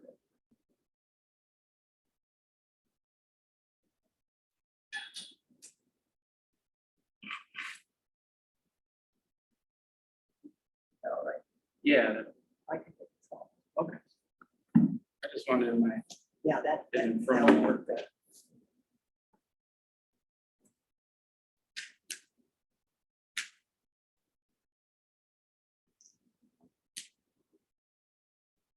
all right, well, thanks for the invitation. My name is Anthony, and yeah, I work at the Illinois Natural History Survey, actually at the Kaskaskia Biological Station, if you want to advance the slide. So just real quick, I'm one of a handful of people working on this project, potential fish passage project here. The director of my station is a guy named Joe Parkos. And then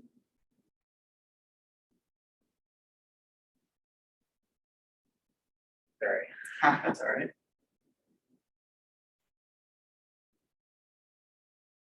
And then there's a few folks helping me, some biologists at the office. Mike Nanini, Dakota Radford, David Ife, and Kyle Broadway. And then I'm also working pretty closely with Steve Sillick, Jim Phillips at Forest Preserve District, and then obviously Chip O'Leary brought us in. If you want to go to the next slide. So I know I've had a few questions already, so I'm glad I put this in here. Really quick, Natural History Survey, not many people actually know what that is. We are sort of the former research division of the Illinois DNR. Since 2008, we are our own institute. We're at the University of Illinois.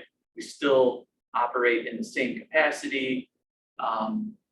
Largest state biological survey in the country, kind of a remnant of what states used to have, these biological surveys.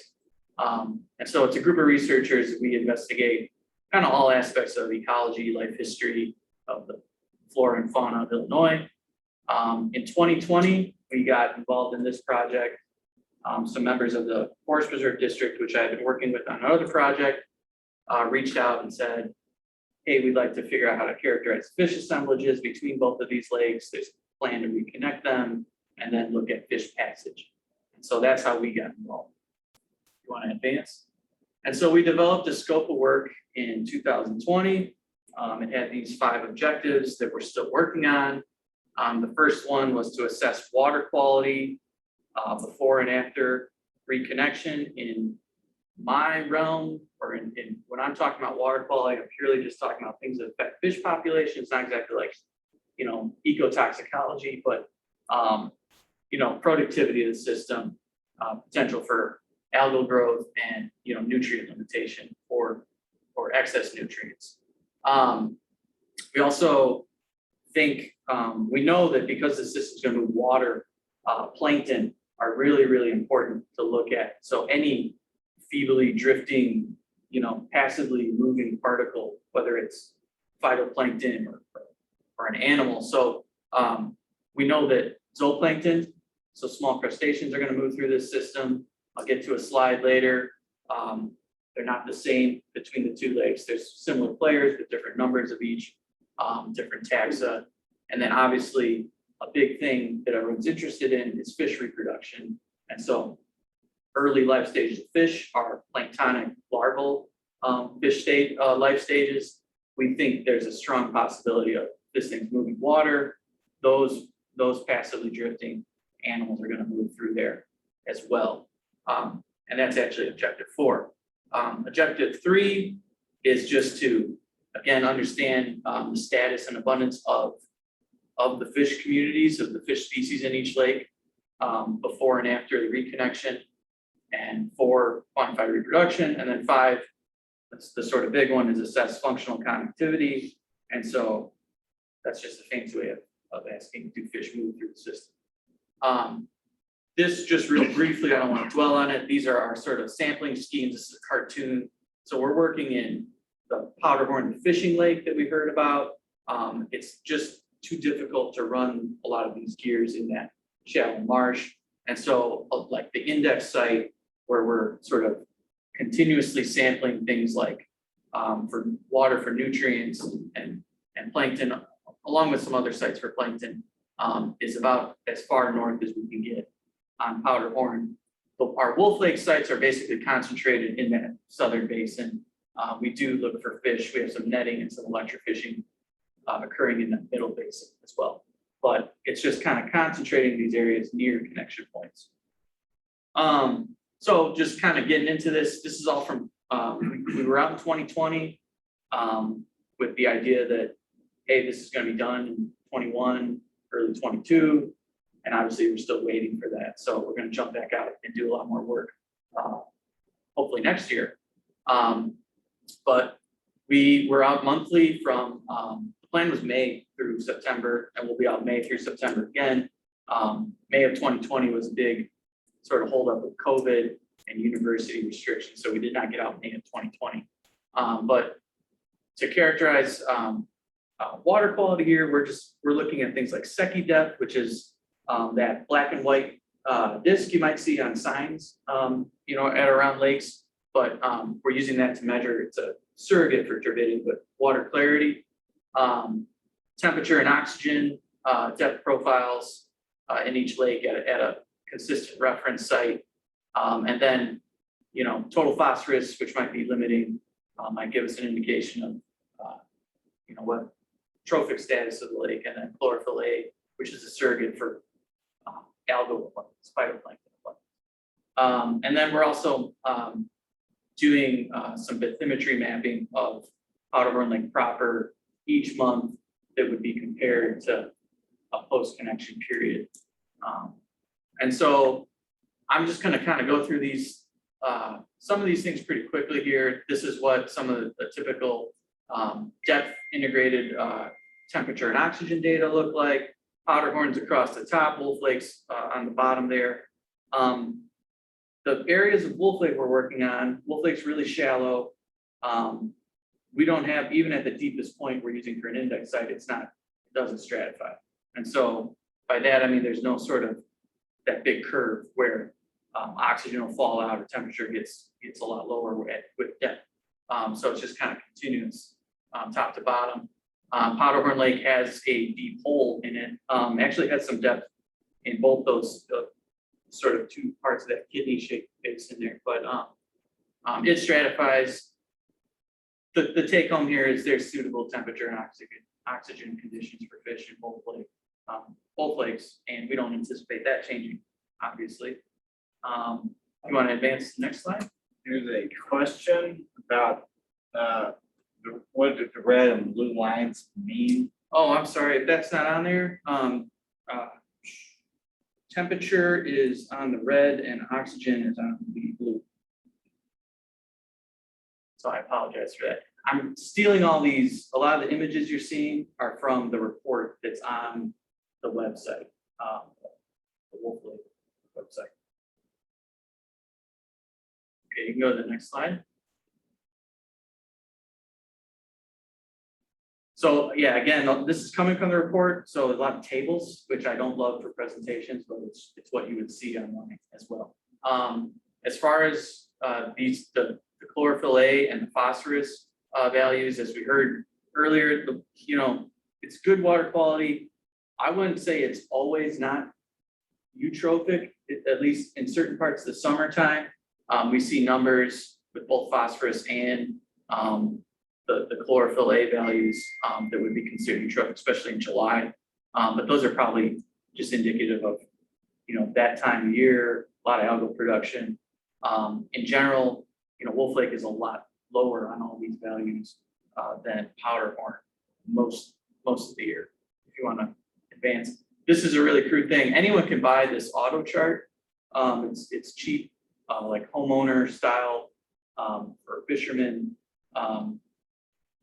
Sonar mapping that works with, this is hummingbirds stuff, but this is all we're using to map out the bathymetry. And so you can just do regular transects at slow speed and you'll get all the depth data, and these can be incorporated into spreadsheet or GIS. But that's kind of a crude cartoon of what it gives you. As far as zooplankton, which was our second objective, so these are tiny crustaceans, primary food base for all fish. A lot of fish like sunfishes, bluegill, eat zooplankton all throughout their life, but all fish when they're young eat zooplankton. And so important thing to track, and again, something that's probably going to get mixed to some degree between the two lakes. Again, we're collecting these each month. We're using a vertical tow, this little net, it's called a Wisconsin plankton net. It gets towed through the water. And then the sample is brought back to the lab. If you want to go to the next slide. We're using actually a semi-automated method to do this. So there's a machine that takes pictures of everything in the sample and counts, who's there, how large they are. This is a stock photo from the FlowCam website, so I don't want to scare anyone with what you see on the screen here. But good for measuring things like calanoid and cladocerans and things like that. Again, I don't need anyone to really stare too hard at these tables. This is what some of the summarized data look like. The two lakes are just a little different. If you want to go advance one. A big difference is there's a lot more Gaffnea, so a large crustacean, maybe familiar to anyone that, like, if you know anything about zooplankton, that's the one that kind of will pop up on a Google search a lot of time. A lot more of those in Powderhorn Lake compared to almost no Gaffnea collected in Wolf Lake, which was kind of interesting. And then a lot more rotifer tags. So we're not breaking out rotifers. They're really, really small, short lived, a lot of like quick generation time. Zooplankton, a lot more in Powderhorn Lake. Other than that, the plankton community is similar. I think when we collect more data, we'll do some coordination work and see how these sort of parse out. But time periods. If you want to advance. Fish surveys, we're using kind of a combination of gears here. Standard boat electrofishing was conducted in June and September of 2020, and we've been out since then to tag some fish. I'll talk about that. Boat electrofishing is kind of doesn't target anything in particular. There is a size limitation, a depth limitation to the gear, but we tend to not get as many panfish and specifically crappie species with that, and people are interested in that as a sport fish. And so we also set these nets called fyke nets, and they're just large frame nets that are put off the shore that do a better job of collecting crappies. If you go back just one, I want to point out there. So this is the typical kind of dip net of fish in both these lakes. You're gonna run into things like bluegill, which is the big fish on the bottom left of the top picture, and then a lot of those little yellow perch. Wolf Lake, we did run into some of these lake chub suckers. So that was an interesting rare species. I'm gonna go ahead again, apologies for a table, but this is what you'd see in the report online. This is each one of our surveys, and then just the total number of fish collected here. This is Powderhorn Lake. A lot simpler fish community compared to Wolf Lake. We collected, I think, 12 species. One interesting thing, and if he advances when he's done talking to Michael, a lot more black crappie in this lake compared to what we caught Wolf Lake. And then a lot of grass pickerel, so like a small pike. So if you advance the next slide, just want to point that out. But if we go to Wolf Lake, we're collecting about twice as many species. If you want to go to the next, a lot more of these ones at the top. We're not fishing with minnows, so I'm not doing a good job, characterizing those fish. But fish we didn't catch in Powderhorn that were present in Wolf were Brooks Silverside. I'm sure they're in, or not present in Powderhorn. I'm sure they're in there. Brooks Silverside, Lake Chubsucker, smallmouth buffalo, rock bass, and interestingly, green sunfish. We didn't collect any green sunfish from Powderhorn, but I think that's just just go out again and we'll probably collect some green sunfish. As far as the ichthyoplankton, the larval fish, we collect these using what's called a push net. And so you can see this on the front of this boat here. It's a long conical plankton net. It's the next picture. It's lowered off the bow and it's pushed in front of the boat instead of dragged. And any sort of free swimming larvae are going to that we encounter are going to get funneled into that net. Next slide. These guys are brought back to the lab, counted and measured. In Wolf Lake, all we're picking up, which is more a product of the gear. So we do get Brooks Silverside in here. Go back. We're getting Brooks Silverside. It's hard to break out Lapoma sunfishes, at least by eyes under a scope. And so, but that's all your bluegill, red ear, different sunfishes. Don't normally get largemouth bass because they're usually balled up in nests, but we did run into a few of those. And then perch or what's most likely yellow perch and maybe some darters, but it's hard to break out the Persidae, that family, but that includes yellow perch. And if we got on May, we'd probably get a lot more of those, or earlier in the year as well. By the summertime, they're kind of done. Larval fish kind of reflect the adult and juvenile fish collection. So Powderhorn, a lot less going on. We only collected cyprinids, which are minnows, and then Lapoma sunfishes. So didn't see reproduction of persids or the other fish that are on that table. Okay, fish passage. So this is, we've tagged some fish, but I'll give you the sort of background here. We're gonna have 4 right now of these antenna receivers, and they're gonna get deployed once the construction is finished. We don't really want to put things out until this is done because it's expensive gear and we don't want to walk away. And I'll go over these connection points, but with 4 of them, we can get pretty good directionality data. We'll have one in Wolf Lake, on the outlet side, one near Wolf Lake, in the intervening habitat. There's a lot of good opportunities. The way the system actually was finalized compared to what I saw a little earlier with all these little pools and open pools and the way the ditch was made. A lot more opportunities than what was planned, I think, with a lot more buried pipe.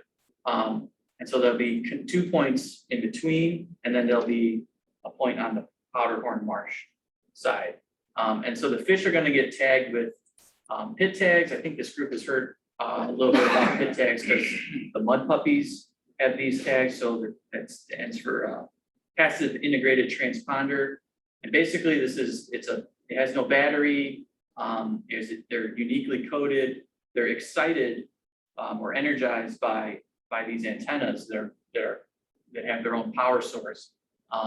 That tag is then picked up by a data logger, and I can either go out and download it, or what's really interesting about this system, if you want to go to the next slide. Well, I got that on I guess the following slide, but I'll just say what's really interesting about this system is it has a cell modem in it, so I don't have to go out and look at it. But so in anticipation of what we thought, the pipe connection was going to get finished this year. We got out, we tagged 180 fish in June. And these are those fish here. These are just in Powderhorn because it was initially it's like tag some fish in Powderhorn and see what they do. And so we managed to basically fish the whole shoreline of the lake, got out with some other biologists at Cook County Forest Preserves. And 18 black crappie were tagged, 109 bluegill were tagged, 7 brown bullhead, 14 largemouth bass, 5 pumpkin seed, which is another sunfish, 1 moormouth, which is another sunfish, 2 yellow bullheads, and 24 yellow perch. The tags are really small and really light. They're only about 12 millimeters. But we still limited it to fish above 70 or 75 millimeters. So about 2.5, 3 inches was the minimum. We didn't want fish bigger than 300 millimeters. A 12-inch pipe is just not big enough to pass a lot of these large body fish. So you're wasting a tag putting that in there. Excuse me. So here's the what this antenna system looks like. And this is just at our shop. And obviously, just on the pavement, but it's called a Litz cord. It's from a company called Biomark. They specialize in these types of systems. We're using this as a pass-by design. So this antenna that looks kind of like a ladder is a loop, and that will get laid down at the outlet of all these culverts at these 4 points. And the nice thing about a pass-over design, or what it works well with this system, is we don't have a lot of water depth here. We're not trying to get fish to go through a window or a box. And so the antenna will be tuned to where about 1 meter, 1.5 meters of water above that, we should reliably pick up fish. And we got 30 meters of antenna on each one. So it's gonna pick up anything that swims by it. These are about the nicest ones you can buy. You can make these out of speaker wire if you want, but if you really want to leave it, and I'm down near Champaign-Urbana. I can't go up there and repair, small wire setups. If you want to go back just one more. The system's solar powered. It will have batteries in it, so I don't have to maintain power. It'll actually have 2 panels just on a wooden frame. I didn't want to have anything really too permanent. William Powers wanted a permit even for this. They wanted me to get a land use permit as if this was a permanent structure. I said, no, this is just a piece of wood that's going to sit out there. But we got our permit, and then the guts of this, which is in a much fancier box, are just going to be hidden in one of these job boxes. And so it should look like, outside of solar panels next to it, it should look like a pretty nondescript utility box at these sites. If you want to advance. So like I said, these connection points really give us good places to do this. If you want to go to the next slide. So, these folks here, that's just a few of us. That's Steve Silic. If they're wondering what this is gonna look like, that's what it's gonna look like. And so, excuse the crude cartoon, but solar panels, a gray box, and then you'll see this antenna submerged in the water. And it should be able to hang out through most of the cold months. We probably will remove them in the dead of winter, just to make sure everything's doing okay. And so we don't have to get out there and worry about batteries in winter. That, if you hold on to that slide, this is what the actual internal looks like. It's kind of blurred out because the focus is on my computer there, but there's 2 car batteries in there. This is a cell modem, and this is a computer that records all the data. So it's a pretty snazzy little setup. The data are going to be available. It's kind of like a closed URL, but I'm going to share it with the Forest Preserve District, and they can do whatever they want with it. We want to put it online. We basically should have real time, fish passage data, if somebody's good enough with websites to get that on there. But I can always share data in real time. So that's pretty cool. And the tag, this system should pick up anything with the pit tag, including the mud puppies, if they venture that far, and then the blandings, turtles, and other things tagged up there through the FDA. That work, you guys know about that? Okay. There's some USDA. Yeah, I'm sorry. FDA. So if you want to hang out on that one slide. So just next year, we're gonna deploy antennas. We're gonna tag some more fish. I'll definitely get out to Wolf Lake and that southern basin and tag fish there. There's already fish moving into that newly created channel in those pools. And so that answered the question when we visited the site. That answered the question of should we even tag fish in Wolf Lake? And so yes. We'll get in the intervening habitats that channels shallow enough to where we'll do some backpack electrofishing and just sort of opportunistically tag everybody that we run into. I've got about 1,000 tags to throw at this right now, and they're pretty cheap. And then in 23, we should resume monthly data collection for all those other lake variables, continue doing adult and juvenile fish surveys in the fall. And then there's some real potential for continued monitoring. We're kind of only signed up or like talking about this for a year post connection, which I don't think is enough to truly monitor the system. But we've got a proposal out with sport fish restoration that runs through the Illinois DNR. We talked about how to get federal money. This is a very small amount, but it would allow our group to continue to work out there for the next 2 to 3 years after this. Bring on a graduate student, maybe throw some more bells and whistles at this, and hopefully get some real data on how fish are moving through the system if they do. And so my email is right there. I'm Anthony. Joe is my boss. His email is right there. If anyone has any questions, we have to answer. Yeah. On the abundance of common carp, it looked like the numbers were actually lower than powder. So Comment on the abundance of common carp in both bodies of water. yeah, so for starters, this was 2 electrofishing surveys and 1 net survey, all done in 1 year.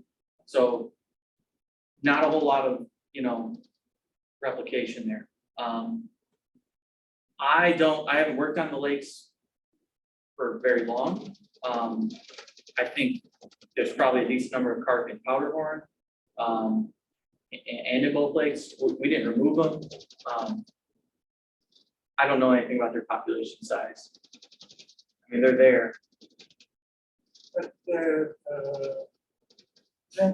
quite a bit of vegetation in both the fishing lake and the other lake. Usually the carp do a lot of damage. They do. I think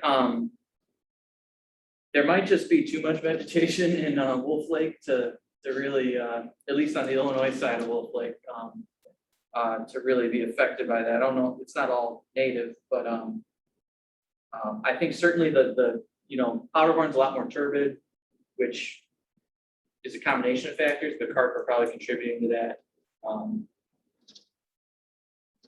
So I'm sure they're rooting around in there. But I don't think they're totally, destroying the Tom, do vegetation. you see a lot of carp? Saw a decent amount, especially the corn channel. Yeah. Was a little better. It didn't stand out to me as like, there's a ton of carp here compared to some other. I don't see, I mean, they're there, I don't see it overwhelming. It looks I like, don't know yeah, why. we collected only 9 the whole year from Powderhorn Lake and only 3 the whole year from. So, what if a fisherman catches one of these fishes with the tags? Yeah, unfortunately, with this type of tag, with no external tag, that fish is gone from the system. Do they eat it? Do they eat the Yeah, tag? No, what's the the tag tag? is actually floating in the body cavity. A lot of these fish are really, really small. So there's 2 ways, there's probably more than 2 ways, bunch of ways to do everything, but with a large fish, you might implant this tag in their musculature, which could theoretically be filleted out and encountered by someone, eating that fish. These fish are all implanted with a tag in their body cavity. And so a syringe holds the tag, just insert it gently in the body cavity. You don't want to run into any organs, and it's popped in the fish's body. I don't know how much harvest goes on here. There's no creel that I know of at this site. I work on a handful of other forest preserve fishing lakes. There doesn't seem to be tons and tons of harvest. It's certain user groups. A lot of the fish we tag are really, really are small. So I think the probability of them being harvested, at least in the next year or 2, is low. But they are fish people who like to catch and eat, like bluegill, crappie, perch. But I don't know if anyone's harvesting those little yellow perch like this. I think we have a higher probability of losing that fish just naturally, or, that's a light tag, it's a small tag, but a tag fish. If a predator eats a small fish that's tagged, that tag is then in the predator. It's in the predators until it's ejected by the predator, yeah. And we actually, I didn't point it out, I was going to, there was this, we did this at the dock over by Powderhorn, kind of regroup the two groups. And, make sure data are consistent. These are long tag lines, so you want to write it down the right way, but there was a seagull there, and we're throwing the fish back, and it's not bothering us at all until there's a fish that can fit in its mouth. And so one yellow perch went away that day with a tag. Oh, you got a osprey there. Yeah, no, you're gonna have some tag loss, but we're gonna keep tagging fish. We know who's tagged.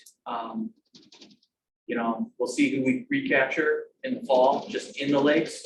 So regardless of fish movement, we'll scan fish when we do future surveys. But you're gonna have some tag loss or some loss of tagged individuals. Sure. Yeah. What are you gonna do to prevent your equipment from being stolen? So outside of it being, in these types of areas where they're, this is a preserve for the most part, a lot of public use though. They are relatively inconspicuous that, the idea is don't have anything too flashy out there. The solar panel is gonna be an attraction. I don't really have a good way of keeping the solar panel there if someone wants to steal the solar panel. The box and the guts in the box are very expensive. Each antenna is worth about $15,000 to $20,000. They'll be chained up probably to a tree or we'll take advantage of what's around there. It's not easy to walk away with this stuff. It's pretty big, but we're gonna see. We're gonna probably get some insurance on it. We have a high voltage sticker. It's probably gonna be put on the box. There was a question in the chat. Where can the report be found online on the INHS website somewhere or So elsewhere? it's on, I hate to just describe it as the Wolf Lake Initiative website, but it's on the website that has all the information for this meeting and the Weebly website, if I'm right about that. Yeah, it's on the Ollie website. Yeah, that's gonna be www.wolflakeinitiative.org. Okay, it's on the left-hand side. There's like the Autobahn link, there's us. Yeah.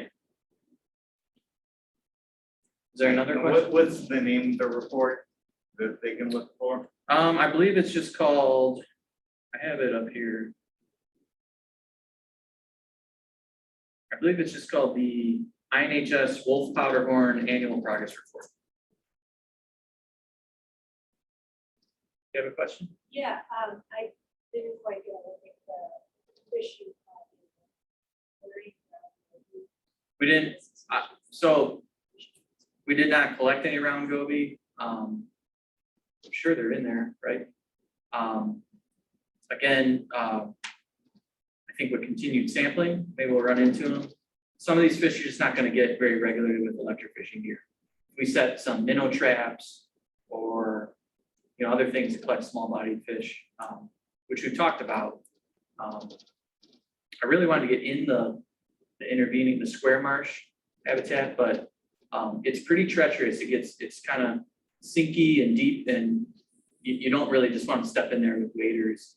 And it's kind of difficult to navigate with a boat and a motor. So there's interesting things you could do with backpack electrofishers and canoes and things like that, but we haven't explored that. You're not picking up the small bottom fish, so you don't have a lot of the darters or the gobies. Yeah. Some of the blunt nose minnows live along the bottom, a lot of the bottom, small bottom. Yeah. Missing from these particular methods. Go seining at that boat launch. Yes, yeah. We run a beach seine or, kick net around the shore. When we were out there, we were trying to find some killifish with Phil, and we basically electrofished the whole lake, didn't get any. And I gave him one of my dip nets that had a long handle, and there were killifish, no matter of minutes. So they're there too, which is their species of interest. But a lot of these are too small for your pit tag. You probably could tag the gobies. But some of the darters would be a challenge. We could probably tag all these fish, whether or not they'd survive. With that 12 millimeter tag, I mean, I don't know what it weighs, but it's really light. Yeah, that's why we didn't want to go below like 2.5 inches. Now, are you worried about gobies? Yes. Okay. I don't think we're-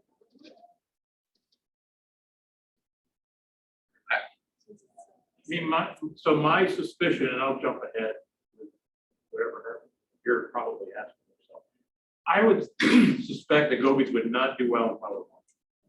They don't, there's not a lot of cover, so you get a lot of this open sand and vegetation and stuff, so they'll be all right. And if there's enough bass and catfish in there, they love to eat gobies. And so in systems like that, we tend not to see, and so I should take a step back. Round gobies are an invasive species. They've had a huge impact on Lake Michigan and some other lakes like that. But in inland waters where we see strong populations of bass, catfish, and other things, we don't see the gobies taking over. Like the Kankakee River, gobies have been in there for 20, 30 years and are not a problem. We barely see them. They can handle that. Go to degraded stretches of the Des Plaines River, which are not in great shape, and we see lots of gobies. That's because of pollution standards. Now, of course, the Des Plaines is recovering, so we're seeing less gobies, we're seeing more native. I would not, in the context of this project, I would not worry about round gobies. That would be my. Even if they did get in, I don't really see that. It would be a particularly huge problem. Powderhorn, Filling a similar niche as the. more similar to the darters. Now, do you see a lot of gobies? Do you see a lot of gobies in Wolf Lake? They're there. A few. They're there. Yeah, and you'll see more on the Illinois side because we have a few more rocks on the Illinois side. They tend to like the rocks and things like that, but they're not out of control. Hopefully. Yeah, so yes, it's great that there's that concern there, but I would not slow down or halt the project over. But tag some, let's see what happens. Yeah, if we run into them, they're gonna get a tag. I'm not really concerned about losing the tag or killing a goby. So I'd rather have that, the potential, have that in the data set. I think, you know, for what this system is intended to do, we're gonna have to live with the idea that, you know, these are now gonna be shared water. And so that's why I think looking at the planktonic, like larval fish and zooplankton, trying to detect, you know, a change through time, if any, that's important, because they're gonna just passively move with water. I think, again, the system, from what I heard about in 2020, it seems a lot better for fish passage than with a lot less underground, a lot less turning, the concrete culverts. So, but in general, you know, large fish like your big pike or bass are not, that are in like powderhorn. I don't see those fish always wanting to move through the system like that. They might get in one, and that's why it's nice to have the 4 antennas, so we'll know, did this fish stop, did it get stranded, things like that. But generally fish like air above them and not sealed culverts. And that's just unavoidable, but I mean, if you want to move water, you want to drain the system. But we're connecting 2 lakes, so something's gonna move through it. All right. Thank you.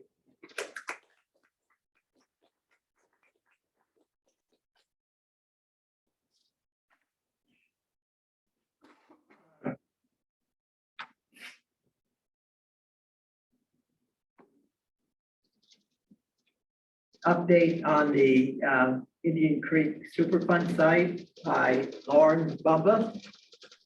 Are you there, Lauren? Hey, I'm here. Can you hear me all right? Yes, we can hear you fine. All right, great. As you said, thank you again for having me again this year. My name is Lauren Bumba. I work for the EPA Region 5 office out of Chicago in their Superfund program. And I've just got a relatively short update this year on the Shroud property site, which I'm gonna try to share my screen really quick.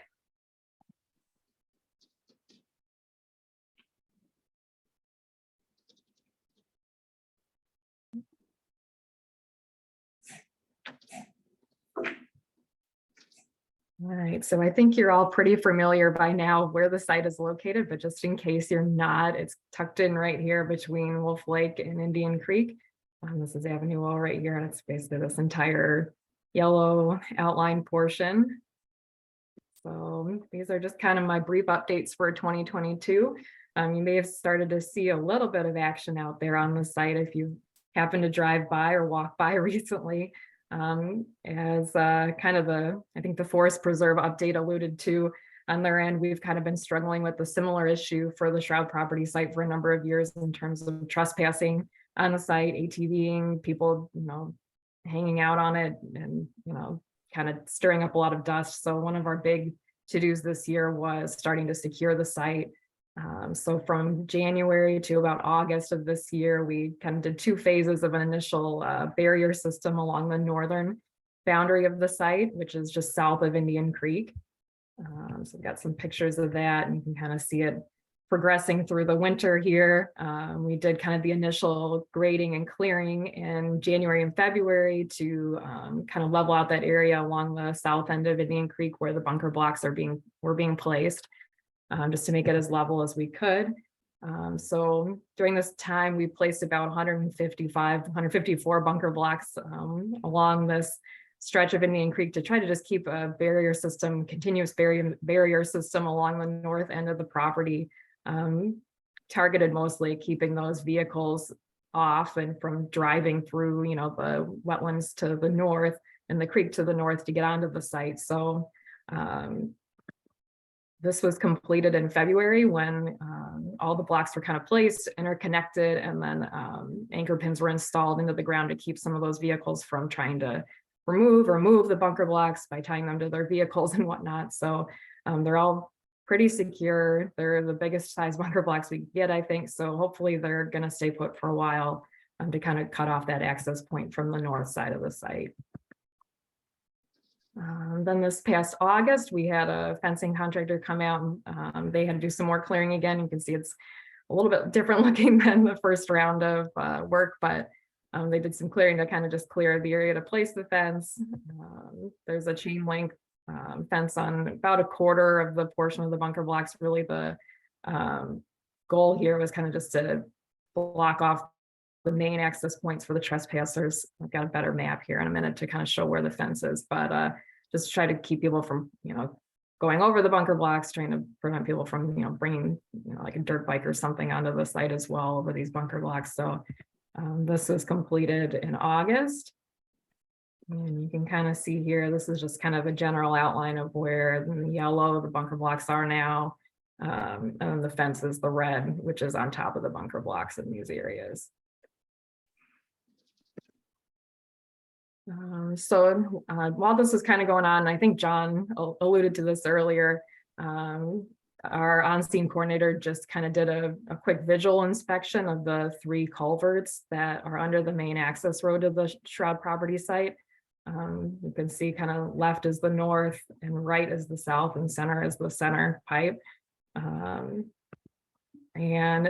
keeping in mind that this was just a visual inspection, they really were using a camera to kind of just look in there, look for any obvious, collapses or, bends or blockages in these culverts. You can see here that all 3 of them appear to be, open from what we could tell.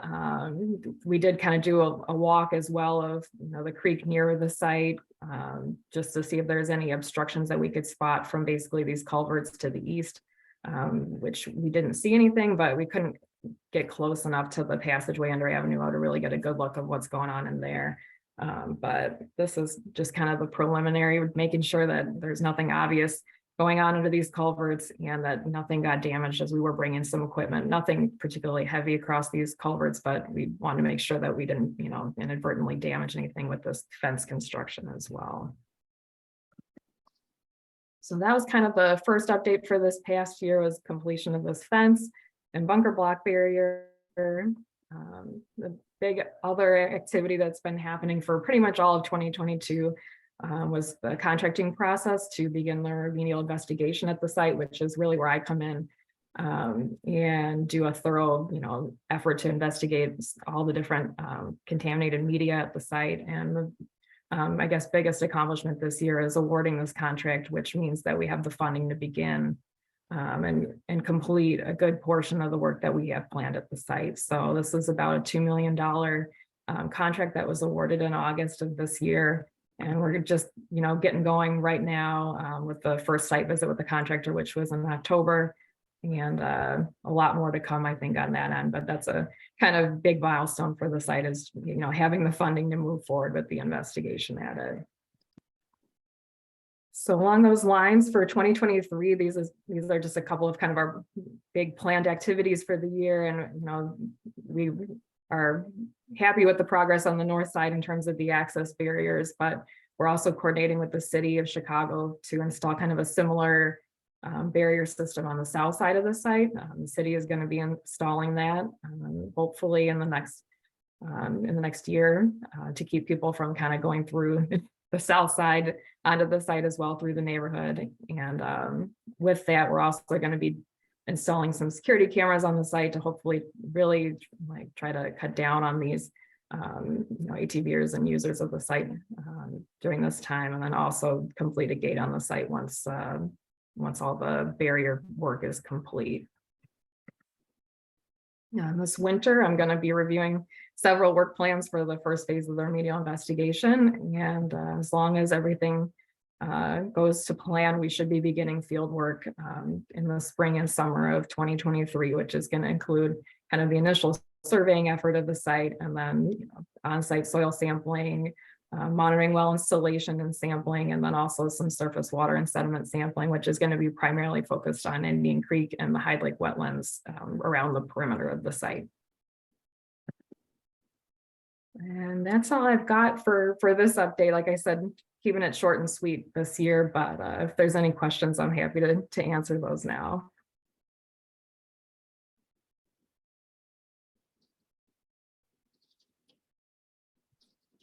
This is Stephen Ostrander with CMAP. Just one question is, we've talked with some of your colleagues about the community kind of engagement process. How is that going to figure in or not to the contract work coming up?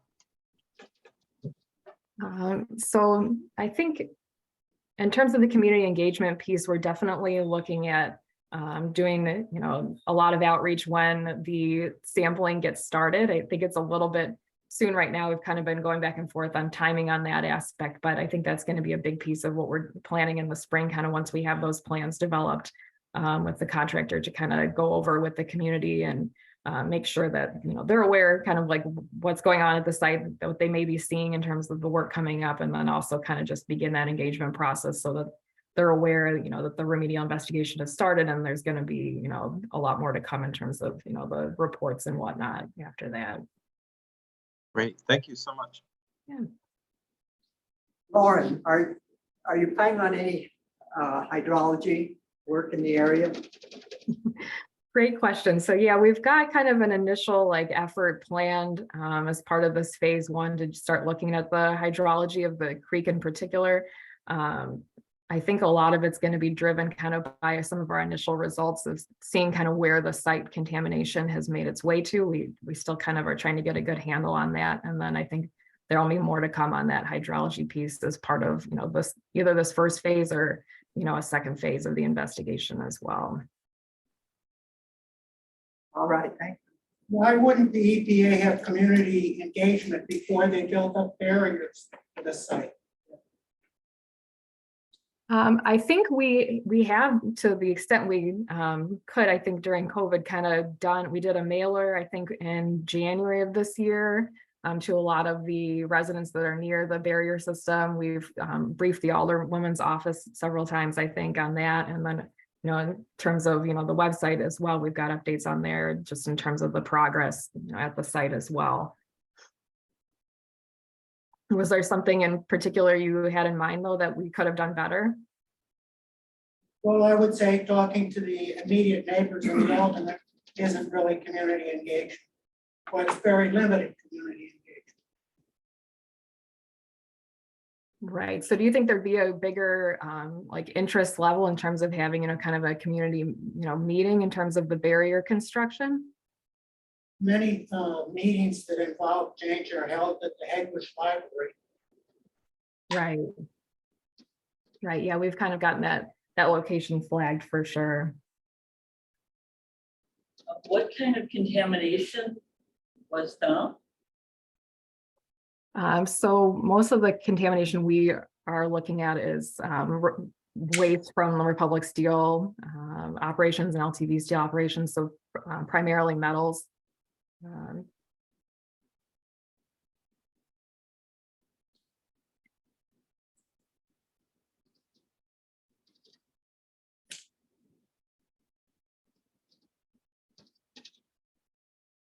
I guess this is Stephen again from CMAP. I guess I'll just ask one more question, which is eventually, hopefully, this can be remediated and kind of converted into some other purpose for the community.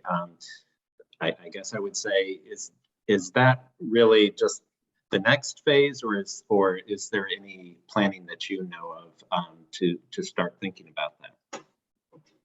So that is kind of the next phase, but I think I've had several conversations with Tom Bloom in our office just to try to get that going on our end. And then I think his preference was kind of to wait until we began the remedial investigation process to start, having some of those conversations with different stakeholders in the area in terms of reuse of the site. I know, as part of our initial community involvement plan, we talked to a lot of the folks, residents in the area and others, just to kind of get a sense for what they're looking to see. But I think that's really just a very preliminary discussion at that point. So kind of looking to loop him in during this process to start that conversation, kind of alongside our remedial investigation work.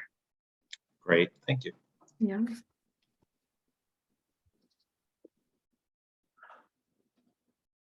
Okay, if there's no further questions, Lauren, thank you very much, and we'll see you next year about this time. Sounds good. Thank you.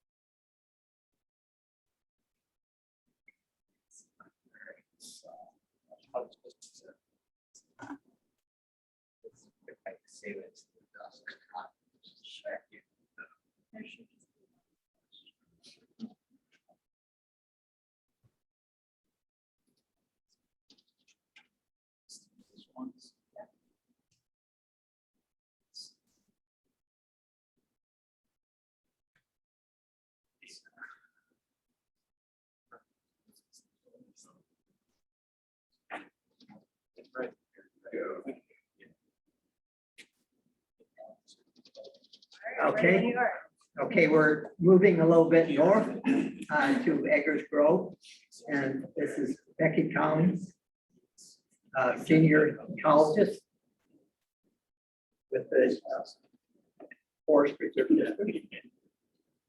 Thank you, Michael. All right, I'll try to be brief as I can, since I know we're getting towards the end of the day. Thank you for inviting me. My name is Becky Collins. I'm the Senior Resource Ecologist with the Forest Preserve of Cook County. I'm going to be talking today a little bit about Eggers Grove and some of the marsh restoration work we've done there over the last 10 years. And then I think Marianne is going to follow my presentation with a report on all of the cool plants that she's finding as the steward of the site. So I'm going to cover these three things: an overview of the site and its past land uses, kind of our three-phase restoration that we've done of Eggers Marsh, and then we've also been partnering with Audubon Great Lakes, as Dan mentioned, some of the work at Powderhorn. There's also been ongoing bird monitoring at Eggers, so I think we'll with that data too. I think everyone in this room is probably familiar with Eggers, but if you're not, it's a 150-acre forest preserve on the southeast side of Chicago. It was acquired by the Forest Preserve District in 1919 from the Eggers family, so it was an early acquisition for our agency. It's about a mile southeast of Lake Michigan as the crow flies, which is important for its the migratory bird habitat that it provides. And historically, we believe it was hydrologically connected to Wolf Lake, so it's definitely part of the watershed. And I'll talk a little bit more about that. Since the site was acquired early in our history, it does have some remnant oak woodlands and oak savanna. I'm not really going to talk about those today, but there's been a lot of restoration work of some of the terrestrial communities of the site as well over the last 10 years. I'm going to focus mostly on the wetlands at the site and its importance for breeding marsh birds. There's another parcel that is south of Eggers called the Wolf Lake Overlook. It's also owned by the Forest Preserves of Cook County. It's about a 100-acre parcel. And I'm not going to focus on it too much, just to talk a little bit about its history. It was formerly a Nike missile site, and then it was rented to the Forest Preserves after that use ended in 1965. And then the Forest Preserves also acquired another piece of that property in 1968. As you can see in these photos here, the one that says 1938 on it. This marsh in the southeast corner of Eggers continued into this parcel south to Wolf Lake Overlook at that time. Here in 2018, you can see this is filled. It was filled with like popcorn slides sometime, we believe, in the 1940s. So if you advance the slide, this is an early aerial photo, like someone took out of an airplane that we had in our archives at the Forest Preserve. So this is 112th Street. I drew this in what I believe is the state line. So you have to imagine someone on an airplane looking south from 112th. And this is kind of the marsh that we saw in those aerial photos at that time. And so you can see it kind of extends from Eggers all the way south towards so this is just another view of that same image or kind of same thing. I tried to draw here the signature of the marsh in 1938. And then you can see by the 1951 aerial photo, that Wolf Lake Overlook property was filled and the marsh has shrunk to its kind of current footprint, which is about 40 acres in size. If you could go back one second. One slide. We believe in the 1940s that the Forest Preserve installed a drainage structure at the north end of this marsh, which I kind of drew in there with the black line on the image on the right over here. So this is kind of piecing together different pieces of history, but we believe after this Wolf Lake Overlook parcel, this wetland was filled here, this kind of elevated water levels in the marsh and pushed water into other parts of Eggers Road. So the Forest Preserve installed a drainage structure on the north end after that in order to keep the marsh from flooding other parts of the property. You can advance the slide. So that functioned, we believe, from about the 1940s when it was installed to the 1970s or 80s, and then it began to fail. It was not maintained by the Forest Preserve kind of after that time. So this is a photo I believe Dan took of the pipe in 2012. You can see it. A tree had fallen and part of the pipe was uprooted. It had rusted out. We believe the inlet had silted in. And this kind of corresponds with some of the changes in vegetation and bird community that we saw at the marsh. So this site was known to be a great location for wetland nesting birds. But then as this system failed, the plant community changed, the bird community also changed, and we're seeing fewer and fewer wetland birds nesting at this location. So this is a photo of kind of what it looked like at the start of the restoration. By about 2010 or the early 2000s, the site had really gone from a hemi-marsh, like a system with emergent vegetation, open water, and mud flats, to solid stand of Phragmites or common reed surrounding an open water pond in the middle. So that wasn't really supporting a lot of much of anything. So the first phase of our restoration project started in about 2011, and the first phase was focused just on this swath of common reed. You can kind of see here in the signature, all this green was that Phragmites. So the first phase was just to remove those invasive species. And then you can see in this photo by 2018, oops, sorry, you can go back. That was fairly successful. But what we ended up with was then, instead of having a hemi-marsh with emergent vegetation and open water and mud flats, we just had an open water pond essentially after the Phragmites was removed because the water levels were still artificially high. Similar to Powderhorn, there's an impoundment here at the south end. Its natural hydrology was altered. So it's basically like a bathtub that was fed by groundwater and precipitation.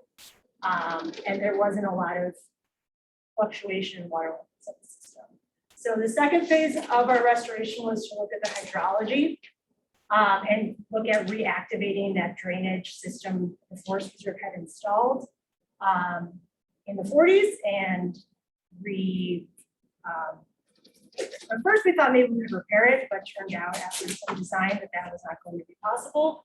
So if you could come through some of the points.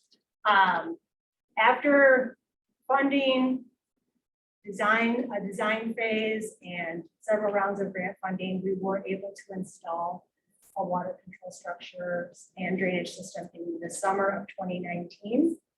It involves essentially a drainage pipe that goes from the north end of Eggers Marsh towards 112th Street to the City of Chicago sewer system. We were able to do that because that was where the system had emptied out from the 1940s. So again, the goal was to be able to fluctuate water levels and bring back hemi-marsh and then also support those wetland nesting birds. So so then the third phase of restoration was installing, kind of revegetating the marsh and installing native plants. So we've done this in several phases as grant funding has allowed, and we've kind of pieced it together. We did not have a big single influx of money, but we've been able to install about 30,000 native plants in these 3 different events. One of the challenges of revegetating the site has been if you can go back. It's deep muck, so it's physically hard to get into the site to plant really far out. But we've also had some recovery from like the seed bank of other vegetation. Okay, so just quickly looking at the bird data. So I kind of mashed together a few different data sets. In 1998, Mike Ward from the University of Illinois, he did a survey of this marsh. And so I kind of used his data. In 2012 and 2013, Doug Stotts from the Field Museum and I did some surveys of wetland birds at the site when that's when it was really dominated by Phragmites or common reed. And then Audubon Great Lakes and Walter Marskiewicz, if I'm pronouncing his name correctly, started doing these point count bird surveys in 2017. So I kind of plotted all those numbers on the graph, and you can kind of see it's all over the place. I would focus mostly on advance the slide.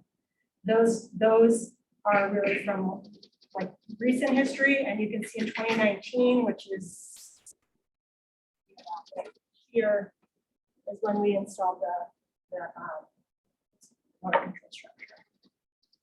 So this is all the species that were surveyed on one graph. The last bar chart is all the total number of wetland birds that were surveyed. And this is just during the breeding season. So we're just looking at birds that might be using the site for nesting. So the numbers are a bit all over the place, but we kind of, I think, had our lowest numbers in 2012. That's when that was at Phragmites and reed infested site. And then we've seen some improvement and some bouncing around since then. Another thing to point out, I know these are codes, so they're a little hard to read, but the species of wetland birds, like the speed of birds, has changed. So when Mike Ward did his survey in 1998, yellow-headed blackbirds was the most common wetland bird using the site for nesting, and those we have not detected there since 2012, I think, or 2015. And that was just one single individual, so I'm not sure if it actually ended up reproducing at the site. This is a bird that's more northern in its distribution, and I think not very common in our region anymore. We don't have it at Headwish, Marsh, or other sites in the region. So I don't know if its disappearance from Eggers Grove is really reflective of the habitat or just shifts in the species range, and it's just no longer present here. So this year, these are all photos from this season. We saw the most of it, emergent vegetation we've really seen, I think, since the project started. So it was very hopeful for me because we're kind of getting that distribution of vegetation and water that we've been hoping for. And we're still kind of determining when's the best time to open this drainage structure to lower water levels. We've done that earlier in the season, the past few years, to facilitate these flood plantings. But I think going forward, we can just maybe do that a little bit later in the summer and have a little bit more flexibility at when we're lowering the water levels. And then we're going to continue monitoring the birds so that we can use that information to help guide how we're managing our birds. Pretty good. Pretty fast. Any questions? Yeah. I think you read it the Phragmites. We worked with a contractor and they used herbicide and sprayed the Phragmites, and then there was one prescribed fire that happened shortly after that burned out a lot of the standing dead reed. And then there's been subsequent like follow-up of small populations here and there. But that first initial treatment was pretty successful. The MWRD storm sewer you connected to, do you know where it discharges? Does that go into the Calumet River or is it somewhere else? I don't know. It was under 112th Street. I'm not sure. Yep. Are there turtles being monitored, and what impact do you expect on the turtle population from the insects? Our staff are not monitoring turtles, but I know USDA has done some monitoring of turtles there. I'm not aware of any rare species that are currently at the site. But we are closing up the drainage structure in the fall so that as amphibians and reptiles are looking for where they're going to overwinter, the water levels are changing. So we don't want to like have someone in the muck and then we're lowering the water levels and exposed. So we are trying to take that into account for our system.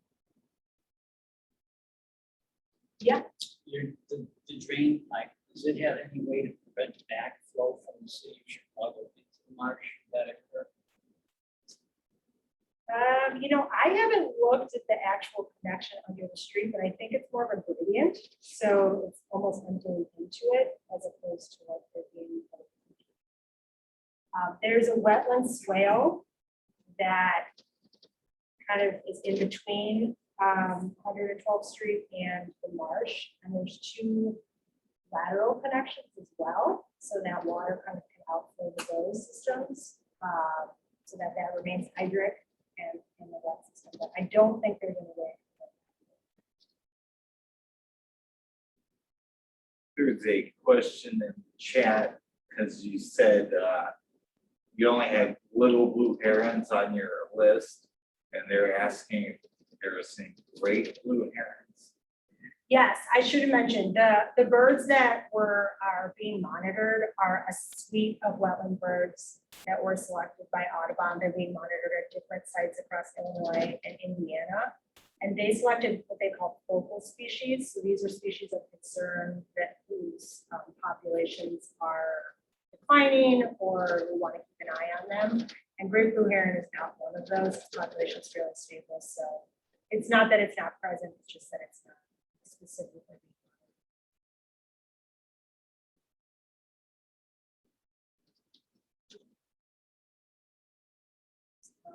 All right. Thank you very no other much. questions. Thank you very much, Becky.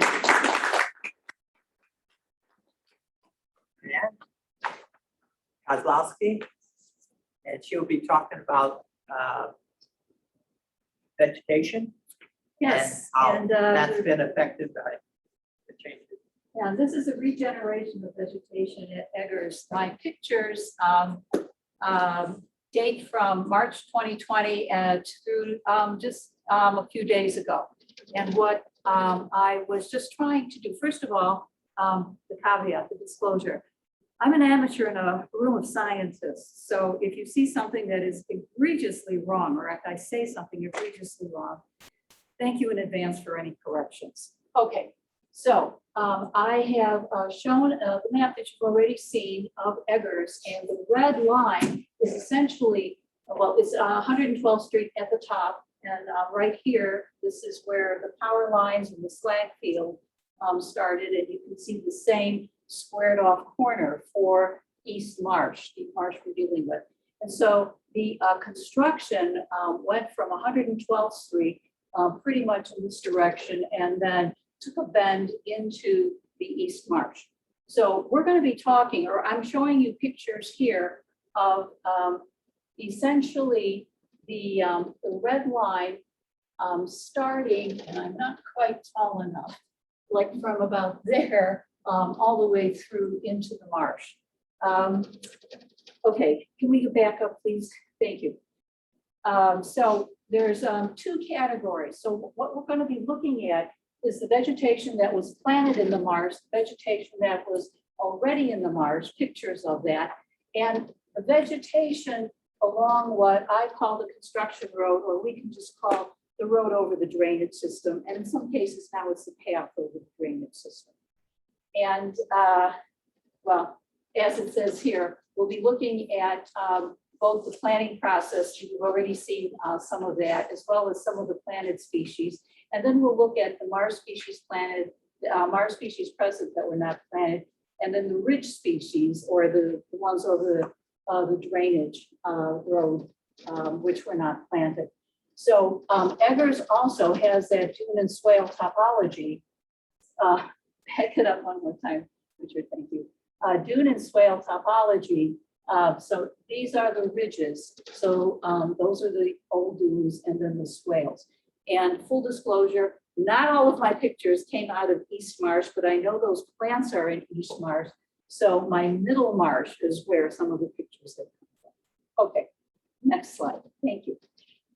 In this picture, you can see the houses along 112th Street. So I have walked from the caretaker's cottage, well, not cottage, brick building, due east to the point where over here I am at East Marsh. So you can see that the construction is pretty much obliterated already. At 112th Street, it's an open field that was easily covered with new grass. And this would also be totally obliterated, except for the fact that it's become such a popular dog walking path that the maintenance crews for the Forest Preserve have continued to mow in there.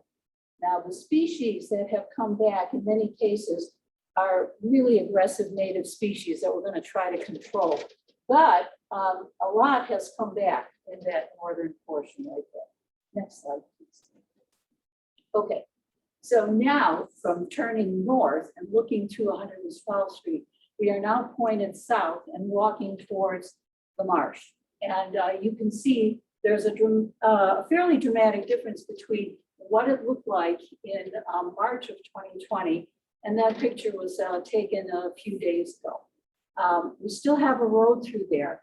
I think that what was planted was a cover crop of grass, but growing in there now, there is various kinds. There's wild rye, there's one little blue stem plant, and a few other plants we'll get into more detail later. Also, you probably noticed there's a lot more woody material here than along here. And that's because we have been working on work days and removing as much of the non-native buckthorn. There's been honeysuckle, multiflora rose, non-native euonymus, and non-native mulberry. And so there's been a good response with other natives in the areas where we've been clearing. And one of my primary thank yous goes to the CUNY crews from the high schools. Calumet is my backyard because we have seen several hundred students come through just helping out in this area. Next slide, please. Okay, so we're continuing walking south. I should have mentioned also that the area we just looked at was generally a parking lot, and it had been dug up by the Forest Preserve as part of a kind of rehabilitation of certain areas at Eggers. We are just about at the end of that ghost parking lot and looking down the path. And so what you can see here from March of 2020 is that well, you could kind of see where the disturbance had been because of the drainage system, which I believe is right there. A lot of the dead trees you see were not anything that was hurt by construction. For instance, this leaning ash. Well, okay, I'll get into that later. But you can see that just as with the other slide, the other shot, we have a lot of vegetation reemerging, and that was not planted. That is what has come back. Again, there's an awful lot of aggressive herbaceous species, but in there's quite a few good natives, which we're going to encourage. Next slide, please. Okay, so we're focusing now on that curving green ash. So the picture over here shows what amounts to the emerald ash borer tunnels in this tree. Many of the trees behind this ash are more ash which were killed by the emerald ash borer. So the marsh did have high water levels, and some of the trees in there were killed by the high water levels, but an awful lot were also taken out by the emerald ash borer. Next slide, please. In addition to the emerald ash borer, we do have beaver that migrate from Wolf Lake up to Eggers. And the beaver sometimes do a very efficient job and take the whole tree down. sometimes they quit mid-tree. So the trees you see are actually still standing and dead. But if you take a look at the trunks, you'll see at the base of the trunks, you'll see that the beaver started. And here, the beaver was a good enough engineer to cut through the tree at the base, but didn't understand that it was going to hang up. And that snag or hanging tree is right over the birding path. This is the East Marsh over here.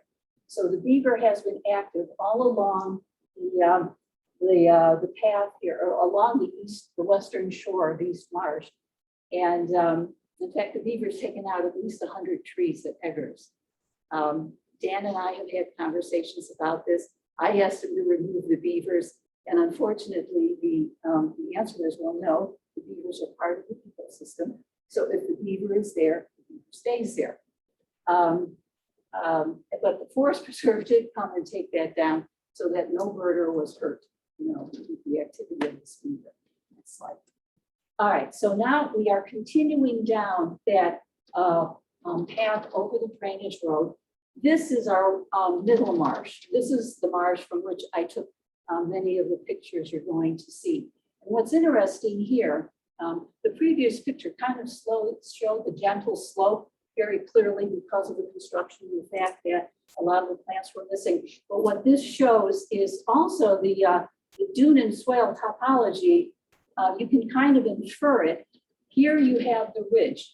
Trees are much happier on the drier ridges, in the region. And here you've got an absence of trees until you get to that ridge back there, which just shows that this was the swale. This is our middle marsh. And then we have a forested ridge on the other side of that marsh. Okay, next slide, please. All right, we've reached the marsh. And some of these pictures are going to look very familiar because Becky has actually better shots. Thank you. But you can see what it looked like in March of 2020 and what it looked like a few days ago. So the only reason there's a path there is that's where the birders walk. Otherwise, all would have been completely filled in. And over here, as you can see, anyone who's really dealt with Phragmites knows you're looking at Phragmites on that side of the path. But in here are planted quite a few wood species wood species out into the lake. If we go to the next slide, please. All right, this is looking southeast. And what this is showing is the absence of Phragmites pretty much along the southern, walking south along, well, you can't walk there because you're going to sink up to your knees in muck. But it shows just how much has been cleared, and it has stayed clear. This picture is from a few days ago. Get into what the plants are. Okay, this shows what happens when you look north from being right there at the edge of the marsh. This is the problem looking north. So the district removed just about everything south of that, the drainage intake pipe, which is easily what, a half a mile? Looks like that. Just a lot of removal. But to the north, this remains a huge problem, and that's probably one of the reasons why we have so much Phragmites right there at where the drainage system is found. Okay, next picture. Okay, so big difference between looking north and then looking south. And the plant that has grown in here mostly, it is so thick that right now it's obscuring 30,000 plants that were planted. But we're looking at nodding burr marigold. Next slide, please. And so this is what the plant looks like in flower, picture taken from another area. But what's interesting about the nodding burr marigold was like this picture was again taken just a few days ago. And the burr marigold is obviously very much in the seed production here, but I wasn't sure what the green was out there. So I walked out and discovered it's small growing plants of burr marigold. So what it looks like is happening is with the drought and with the receding waters, the burr marigold is finding the mud flats much more to its liking and might be able to actually trace a pattern of how the water is receding in East Marsh based on what the stages of the burr marigolds that you're looking at. Next slide, please. Okay, planting. So Dan, I borrowed from the spreadsheet you sent me here. So there were 12 planting pods, and this was in 2021, and they were marked by, I imagine, Dan, all along the shore here of our East Marsh. And they were pretty long planting pods too. They looked like they were 20 or 30 feet long and as wide as probably the muck allowed the planters to make them. Next slide, please. And there it is. The recommendation was chest waders because you could sink in this very easily.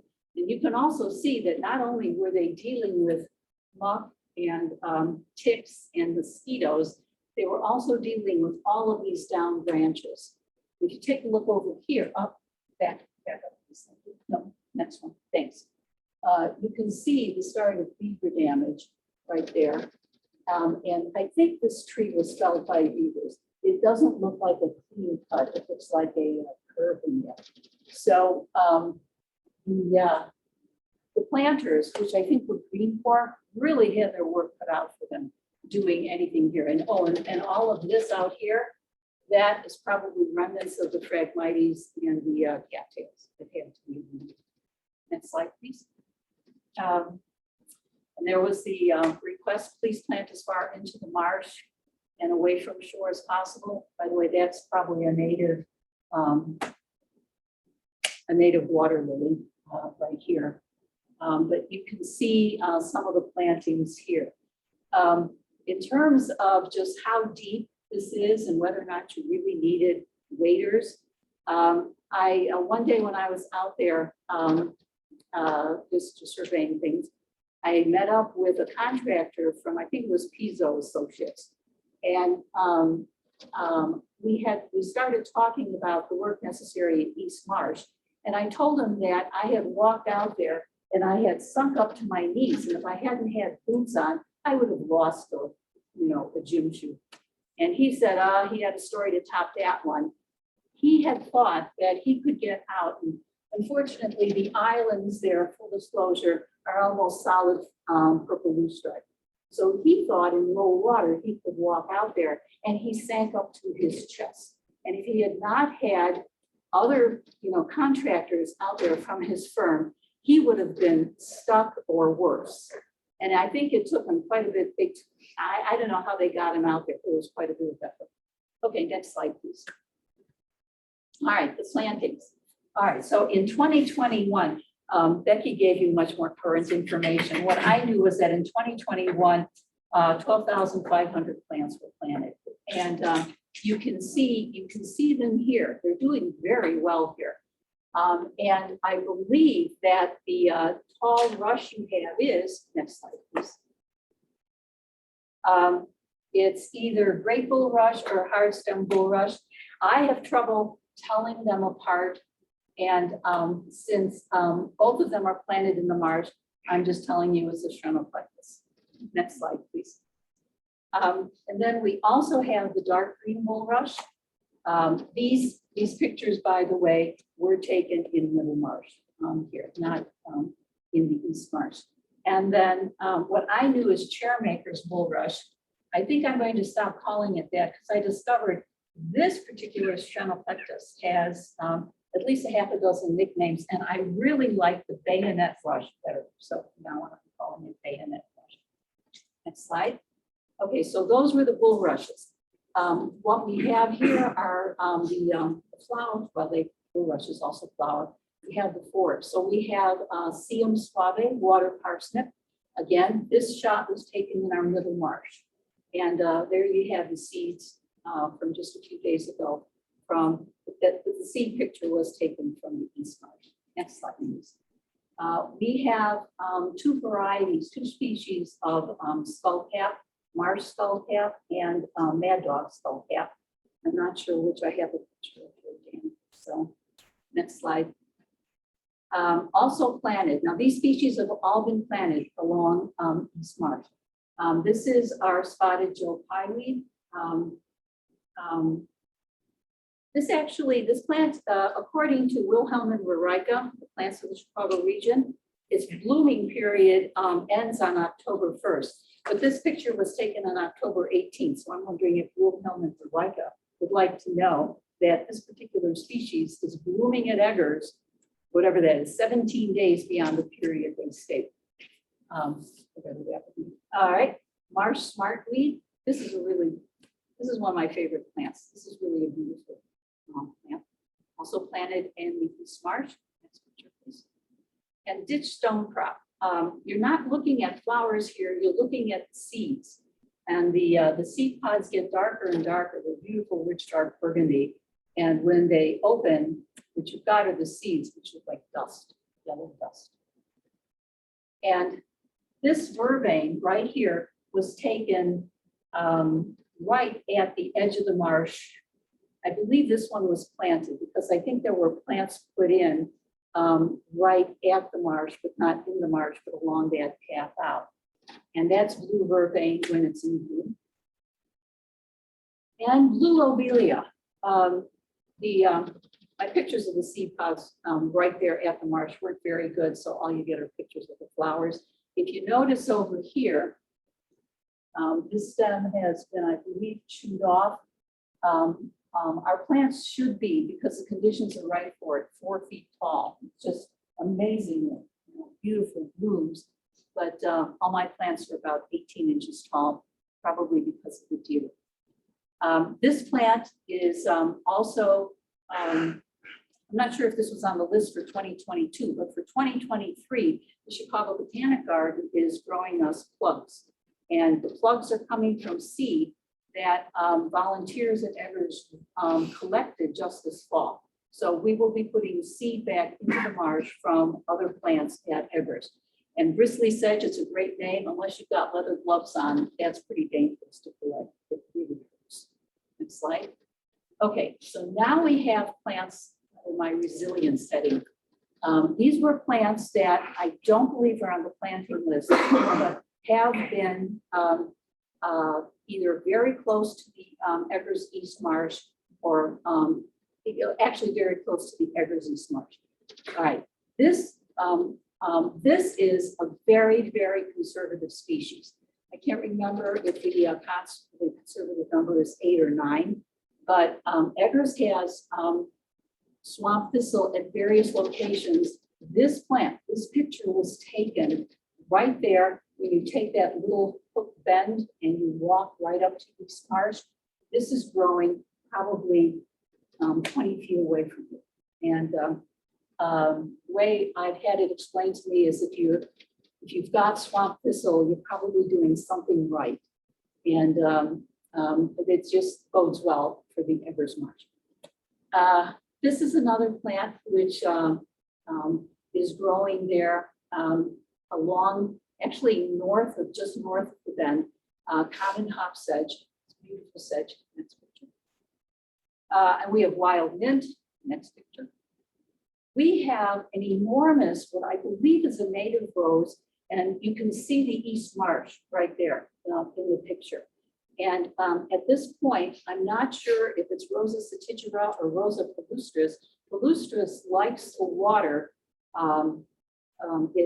better. I think it is found in wetter areas. The flowers are the single rose blooms. I've not totally keyed it out. The leaflet's normally number 5. They don't number 3 the way Sagittaria would be, or Sagittaria. Did I have this? Sagittaria, yeah.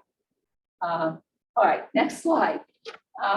Blue flag iris, that is a stand of blue flag right there along the edge of the marsh. That's the marsh over there, and that's blue flag in bloom. And usually someplace near the blue flag, I'm going to find monkey flower, Annuals regnans. Next slide. And the marsh does have swamp milkweed. So swamp milkweed in flower, being enjoyed by butterfly, and the seed pods on swamp milkweed are much narrower. And you find many more pods if on a really happy swamp milkweed plant that you would on a common milkweed. There is one swamp milkweed growing in Middlemarsh, which I think had 90 pods on it. I counted just because there were so many. So next slide, please. All right, this is another very conservative species. This is growing near the south end of our East Marsh and more into the woodland. But this was tufted loosestrife. It took me 2 years to figure out what this plant was. That's another whole story. But again, I believe that one was just kind of cropped off by deer. Deer are a problem at Evers. Impatiens, we believe we have the two species of impatiens. We have the capensis, the spotted one, and then the pale impatiens. Next slide. Here's a close-up of the flower, and that's what the deer do to it. So, and lilies. There's quite a few lilies. This one was taken at the extreme southern end of East Marsh. So I know there are lilies in there. That one was taken, that one was taken in Middlemarsh. That one we protected with a natural fence of branches. And as a result, the deer never got to it, and there were 3 pods with seeds. That was a small victory this year at Evers. All right, so what we've been looking at so far are marsh plants, or plants that we would prefer a wetter area. This is a chinkapin oak, which is growing, and again, that is the East Marsh right there. So this is growing on the ridge just to the west of East Marsh. This is not a common tree for the area.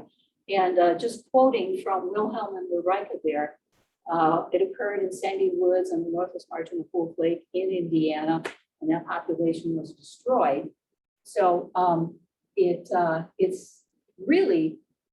was really exciting to find this tree this year. I mean, it's been there for a long time. That's 16 inches DBH on that tree. But one of the other things to consider, besides the fact that you want to encourage marsh plants, is if the water levels in the marsh got too high, what would that do to a tree like the chinkapin or other plants that really prefer the drier ridges? If the ridges get too wet, what does that do to these species? And I would hate to lose that chinkapin oak. I have found one other chinkapin oak along that stretch. So we have 2 trees, 3 trunks. Okay, we have jumped back to the area further north, walking into Evers. So they were just so beautiful. So I took a picture of those. Now, growing in the open area before we reach the bend into the marsh, these are the species that are growing there right now. So among all of those weedy species, we have sand coreopsis. Next slide. We have mullein foxglove. Now, this is a very busy picture just to show you how much of it we have just in this one area. We have probably thousands of plants. Next slide. So this is it in silhouette. This is Dasystoma in silhouette. And there are the flowers.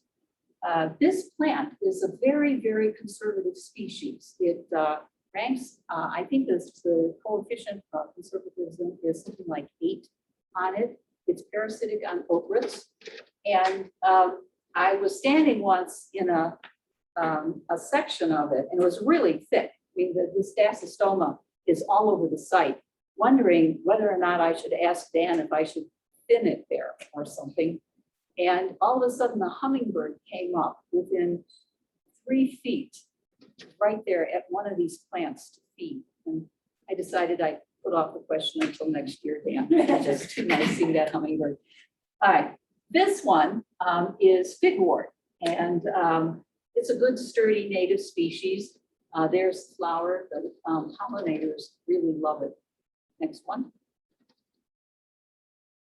This shows two native species. I took the shot really for the thimbleweed.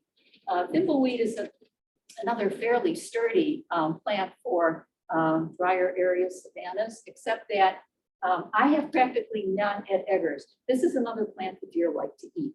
But these thimbleweed are growing amid prickly ash, a good native shrub. And the prickly ash is protecting the thimbleweed. So I know in the future, when I've collected seed from the thimbleweed, I am putting them at the edges of other stands of prickly ash, because that way maybe I'll have more.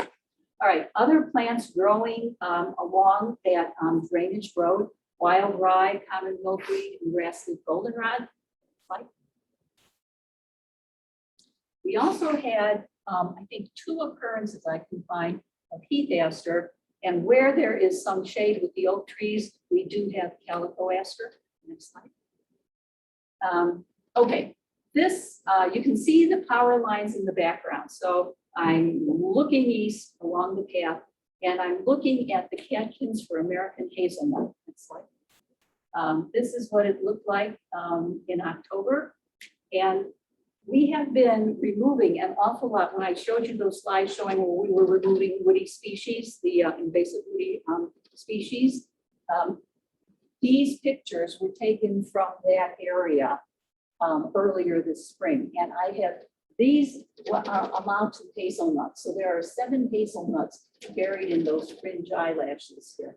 And I've never seen hazelnuts in a bunch on any of the hazelnut shrubs at Eggers. So I'm taking this as a, yes, I like my environment better from the hazelnut growing on the ridge. And this shot is, actually this is kind of like a north lobe of East Marsh. And I took this picture only because we have three species of bone set at Eggers. Full disclosure, this was bone set. This was a Eupatorium perfoliatum. This was the bone set that where the leaves meet at the stem. That is not the same bone set, but it's in the same area. And the butterflies love the bone set, no matter what species it is. I think I counted 7 or 8 or 9 on that slide. And I've included this to just, this picture, these 2 pictures always remind me of what a miracle Eggers is, because here with industry really, going full blast on the other side of Eggers, we have this jewel. It's like, and as I was walking out, wondering whether or not, I was going to be able to remove all the native non-native species, and whether or not things would really be turning out well for Eggers, I looked up, and looking out towards the marsh, the plant gave me the answer in French. So yes, Eggers will be very healthy, maybe a nature preserve someday. And also, yes, vote for the referendum if you are an Illinois resident, because that's going to help the forest preserve. And that's the picture of the single little blue stem, which is giving me a lot of hope in the area that we've been talking about. Thank you.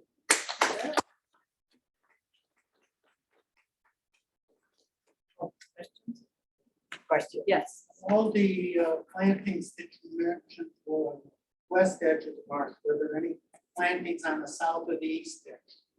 I don't think so, but Becky or Dan probably.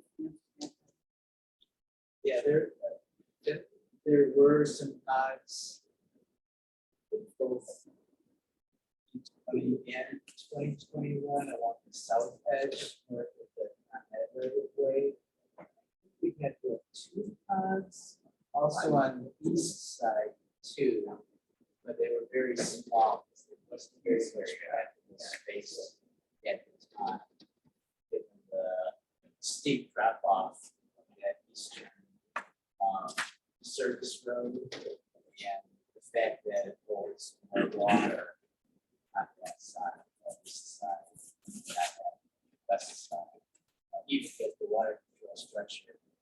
doing its drawdown. It's still holding a lot of water. It's not- But So I guess in addition, I noticed that most of the plantings that were mentioned are plants that were already there at the marsh, which is good. Are you, are there plans to not monitor one planted plots and compare unplanted areas with planted areas? Well, I think we initially wanted to do that, but what we found since we did those plantings is that, especially since we're currently doing drawdowns with the water control structure, that we were seeing expression of some of the same plants from the seed bank within the pods and directly adjacent to them. It makes it very hard to tease out after a while what we planted and what we didn't. I mean, there are some species where we can tell, you know, 'cause we know that it's not just coming up in that area by itself. Basically, certain, you know, especially with like cheap plants, things like that. They're where we but other species, it's hard.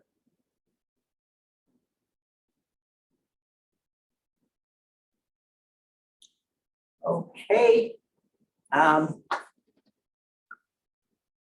Up next is David McGowan with updates on the documentary film Wolf Lake Abides. And Dave is from Ravenswood Media. Are you there, Dave? I'm here, Mike. All right. You're coming in loud and clear. All right, great. Hey, everybody. Thanks for having me. Listening to what you all have been doing at Wolf Lake, it's just a reminder to me of how timely our documentary is. We're making a 1-hour documentary about the history of the Calumet region through the lens of the Anthropocene epoch. For those of you who aren't aware of the Anthropocene, it's a new term that earth scientists have determined that humans now are overwhelming the Earth's natural systems. And going forward, it's going to be humans that have to manage it. So what you're doing with Wolf Lake is a really good example of what the rest of the world's going to have to do with our environment going forward. So we've been working with Michael. He's our fiscal agent for raising funds. Not Michael, but the Association for Wolf Lake Initiative. And we've had some success with crowdfunding. We raised a little bit of money to begin filming, and we did so in August with one of our scholars, Broxton Bird from IUPUI. And he did a core sample at Eggers, or not Eggers, George Lake. What's it called? George Lake. George Lake, that's right. George Lake, sorry. Senior moment for me. And we put together a little 4-minute film. I'll share that with you in a minute. That we also have made contact with Ford Motor. They were at an event that we had earlier at Big Marsh Park last month. We brought in 3 scholars, Phil Willink and J.R. McNeil from Georgetown University. He's an environmental historian that wrote a book about the Great Acceleration, which is kind of an outline of what's going on with the Anthropocene epoch. And also with Ted Karamansky. He's a local historian, environmental historian, that was able to incorporate the Anthropocene into the history of Southeast Chicago. I'm going to put the link in the chat. We did a recording of the event. It's 2.5 hours. If anybody's curious, you can go there and listen to what they had to say.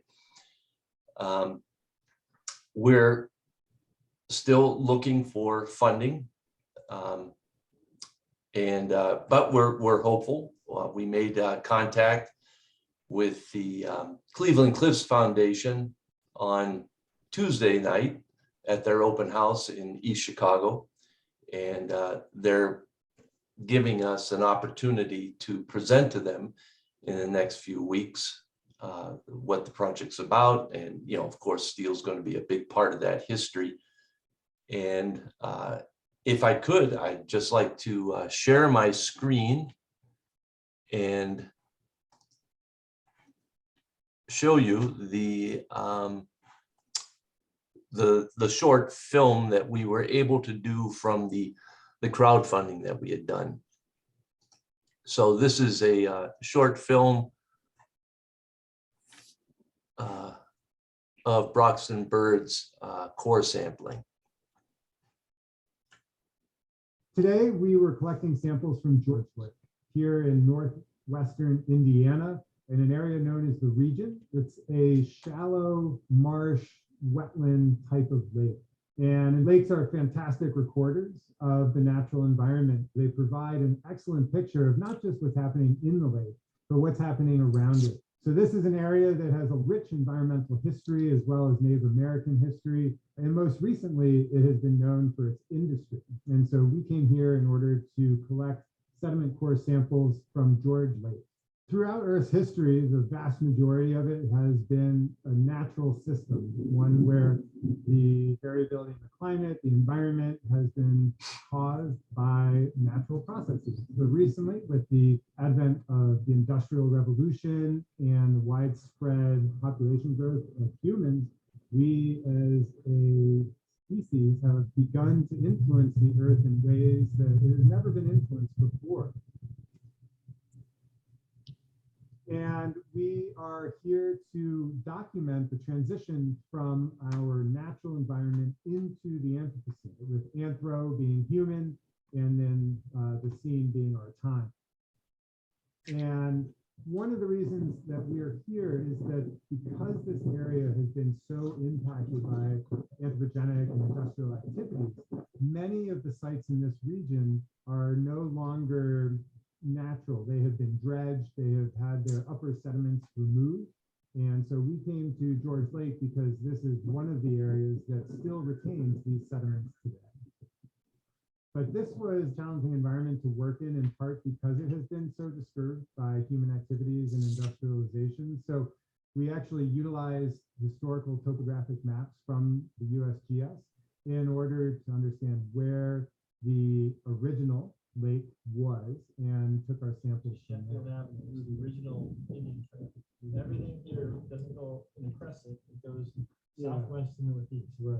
So part of what we do when we collect samples from any lake is really try to speak with local individuals that know the site, that have local knowledge about the environment. Has it ever, experienced any type of event that might be unique in particular? Here, for example, there was a refinery explosion and fire, I believe in the 1950s. And so we might be able to pick that out in the sediment core and see signatures of that event. Some of the signatures that we are looking for in the sediment cores that we've collected are indicators of pollution. In particular, lead is one of the most notorious pollutants, and it is a common signature of the onset of industrialization. And there are other ones as well. We, as humans, impact different geochemical cycles. The nitrogen cycle is one of those. We'll also be working to understand the changes in the biology. So from diatoms in the water that reflect water quality, chemistry, and other environmental parameters, and even pollen. So to look at the landscape vegetation and how that has changed as the industry grew in this area, and then with restoration efforts that have begun as well to understand how potentially we are helping to repair some of the damages that were done as a result of industrialization.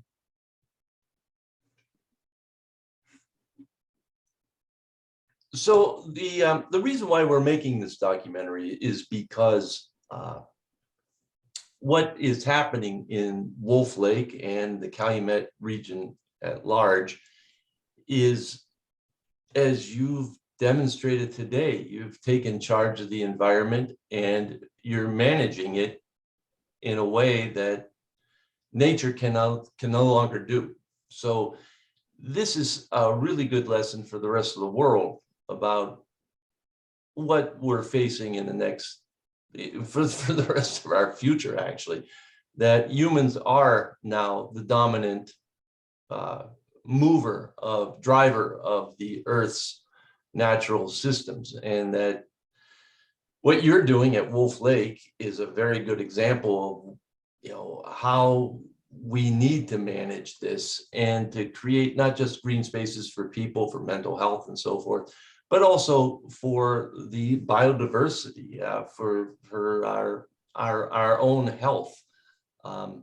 So that's the reason why we chose the Calumet and Wolf Lake as an example of how humans can confront their new responsibility to the earth.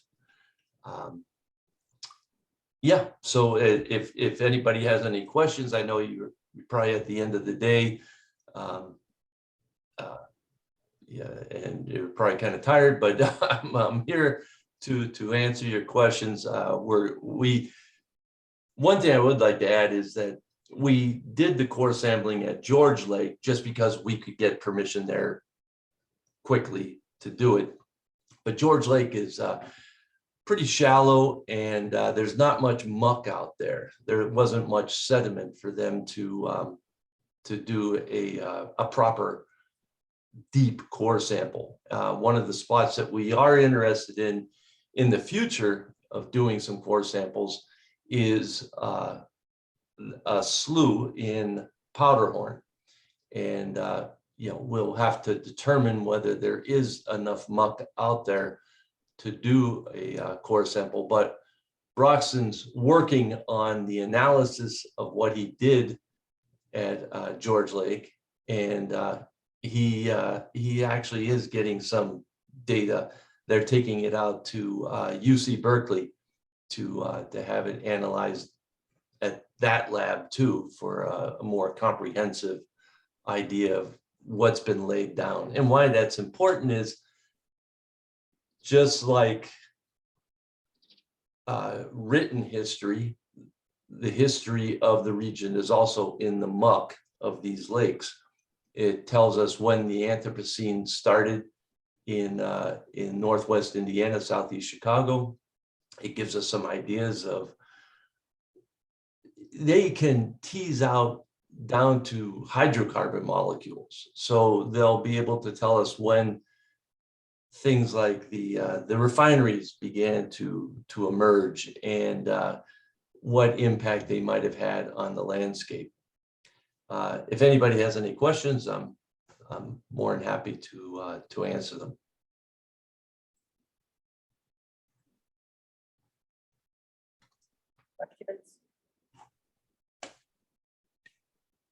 No questions here, Dave. Okay, well, I'm glad to have shared it, and really everybody, I'm just really impressed with what you've all been doing.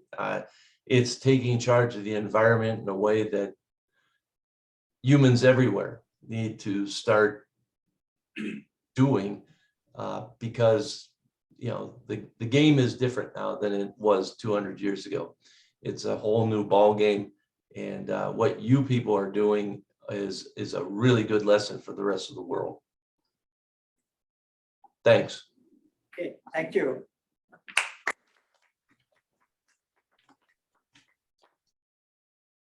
Turn on the lights. You know where the light switch is up?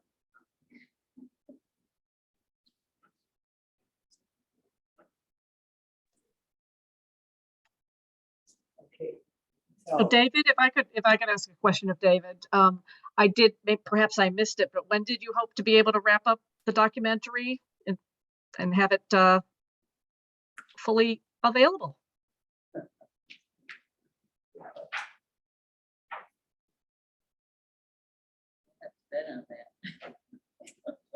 Is Dave still on? is Dave still on?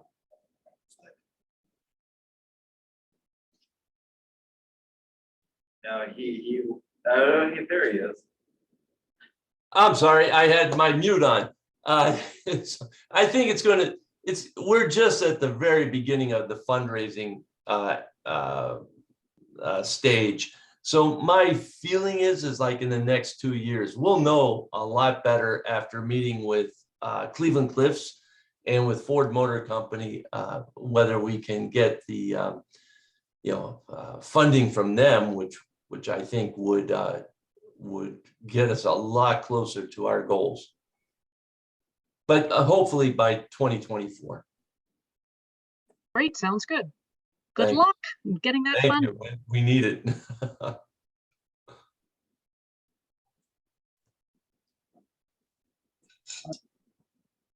We have to thank Richard for all his work over there. And I've been noticing that he was really punching them faster toward the end. He was getting tired, I think. Joe Kruschek is in here.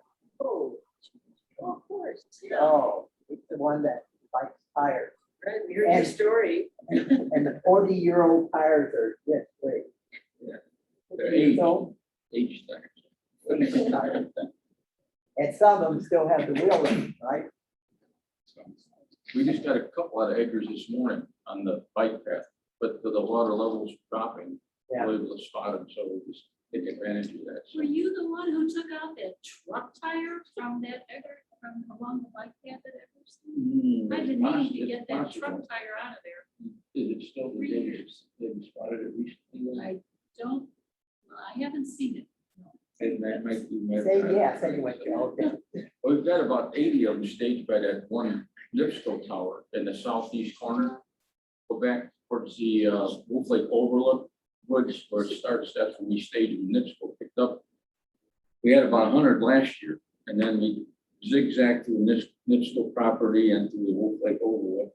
And there were a lot of truck tires back more towards the Powers area, but we think people are coming in before the bike path was put in there, sneaking in off 118th Street through there and possibly through the Ileana Yacht Club, and they were dumping them back there. But there's date pulls on the tires from like 50 years ago, 40, so they've been there a while. So the second batch we just got this morning, a lot of rubber hoses from the trucking companies back there is discarded. And then we got those out. No, we put those, anything that has to do with rubber stays with NIPSCO because the city of Hammond doesn't want to pick up tire products. So NIPSCO picked them up last year. We're going to notify them again that we've got a second batch that came out of there from their property, NIPSCO property, and it's staged at their one. We marked the tower number. We called Mark Leonard from Lake County Health, and if it's a health issue with them being staged there with the water getting in, with the mosquito problem, they pick it up real fast. So only a few left in Probably aggregate. gonna get more dumping now that they Superfund sites being blocked. Say people dump there quite a bit. Yeah. I think long as like the city of Hammond's got it blocked off at 129th, and then I think 118th with the bike path, you can't get through there anymore. And NIPSCO put up posts off 112th now. They're get to the NIPSCO property going south and dump in there. So, but that was we just found a big dump site with car parts this morning. We took like 2 wagon loads out of there. And it was all discarded like car batteries and stuff that was on a hill on the west side of the toll road and the southeast side of Eggers, a little bit farther back. There's like little walking paths through there. And we discovered a lot of stuff in there that just got removed this morning. That's why I wasn't here. I texted Dave and Trent said, I'm busy. Remember that. I said, look. But so you're at around 2,000? close to it, like Those who 90. weren't here this morning. Yeah, there's Yeah, nearing the past 2,000 mark 20 since 2016, but 2,000 tires. we would get a couple hundred a year. But see, that was going unchecked for 30, 50 years. Everyone was just, hey, you got a trucking company, let's dump them here. The trucking companies that run Sheffield were just doing that at will at night. That was the way to do it. No recycling then, no, like a recycling fee, there was anything just throw in the water. So that was the way to do it back then. So we're trying to clean up 60 years of illegal dumping. We can't do it. We only get 200 a year. I said there's 80 at the Nipsco Tower, and there's another 100 by the toll road. People see the tires on off 129 west of the toll road by the toll road. That's all taken out of Hammond property or the trucking companies. That was all abandoned. And the trucks are terrible. I mean, it's maybe 150 pounds of truck tire. And it has a rim in it. That's adding another maybe 100 pounds. And they're exploded with mud. And debris. We have to take a small spade, clean the tire out, we set it in the sun, dry it out, give it 2-3 days to dry out, and then it's easier for us to lighter, for us to transport it. So you don't have to do your workouts now, right? Right, yeah, that's.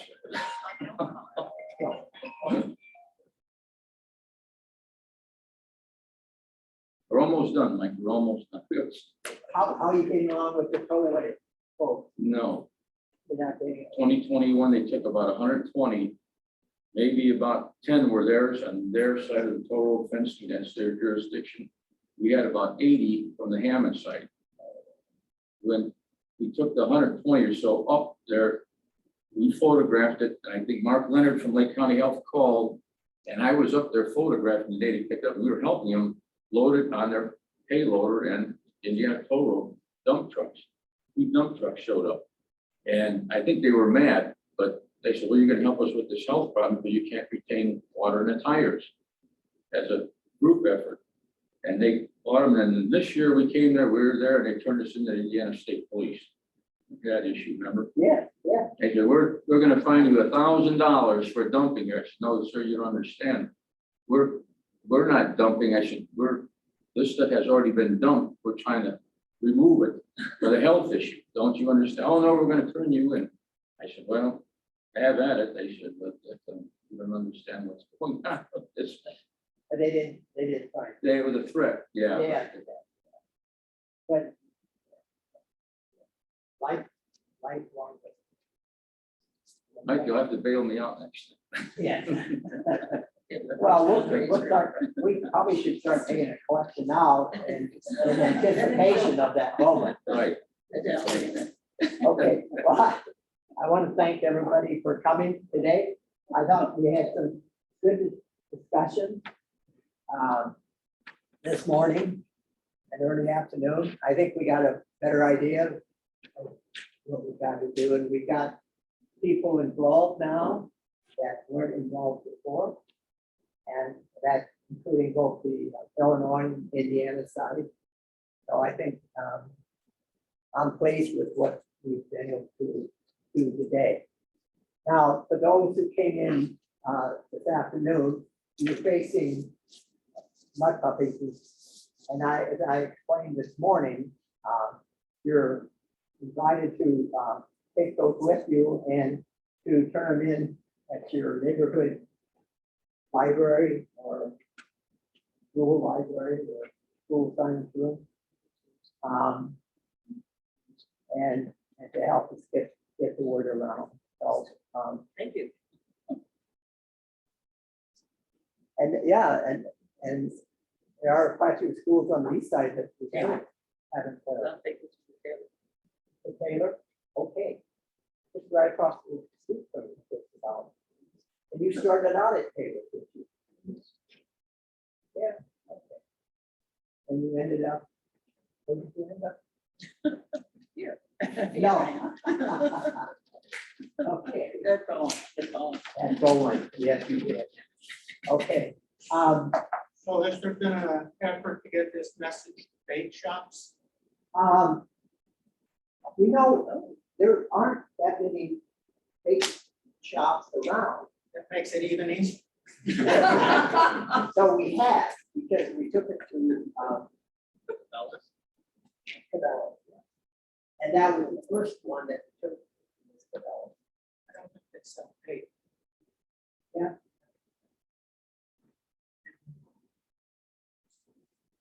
There's a place called Terry's Aquarium, kind of close to where I live, that self-made last time I checked.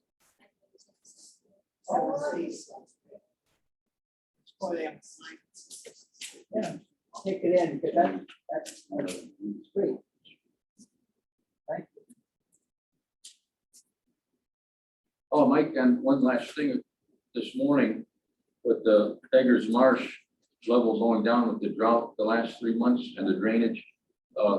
Dave, I saw a flock of blue and teal come in and they yeah, like with the warm weather hanging around, and they went towards the southwest corner. There's like a little marshy area, but they like, their dabblers, they like shallow water, so that the shallow water helps them reach their food.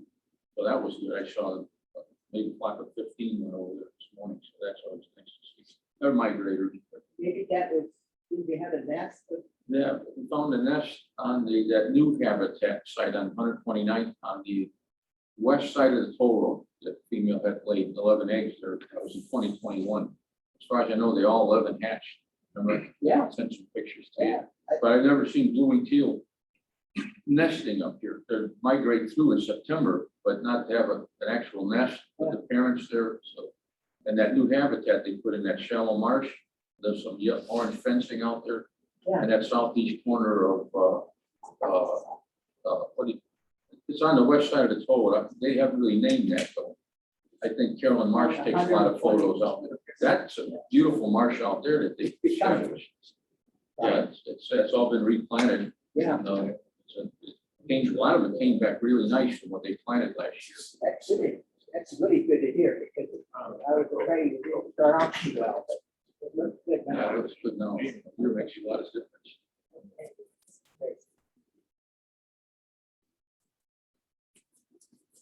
I just think we should thank Mike for doing Yes. this.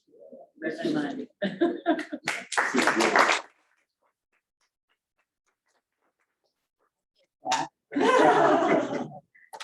Yes. But anyway, it was close. You know, it's neat. I really enjoyed it today. As much as work was really involved really early. We started June. We had our first meeting in June, so 5 or 6 months we had. And then I have to explain myself what I'm trying to get at. Remember those first couple meetings we had, you know, and but it's really nice after a day like this, where I was really impressed with not just what was going on in Zoom, but what was going on here too, and our discussion. And I think we're going to make some progress from today's work. Anyway, at least I hope so.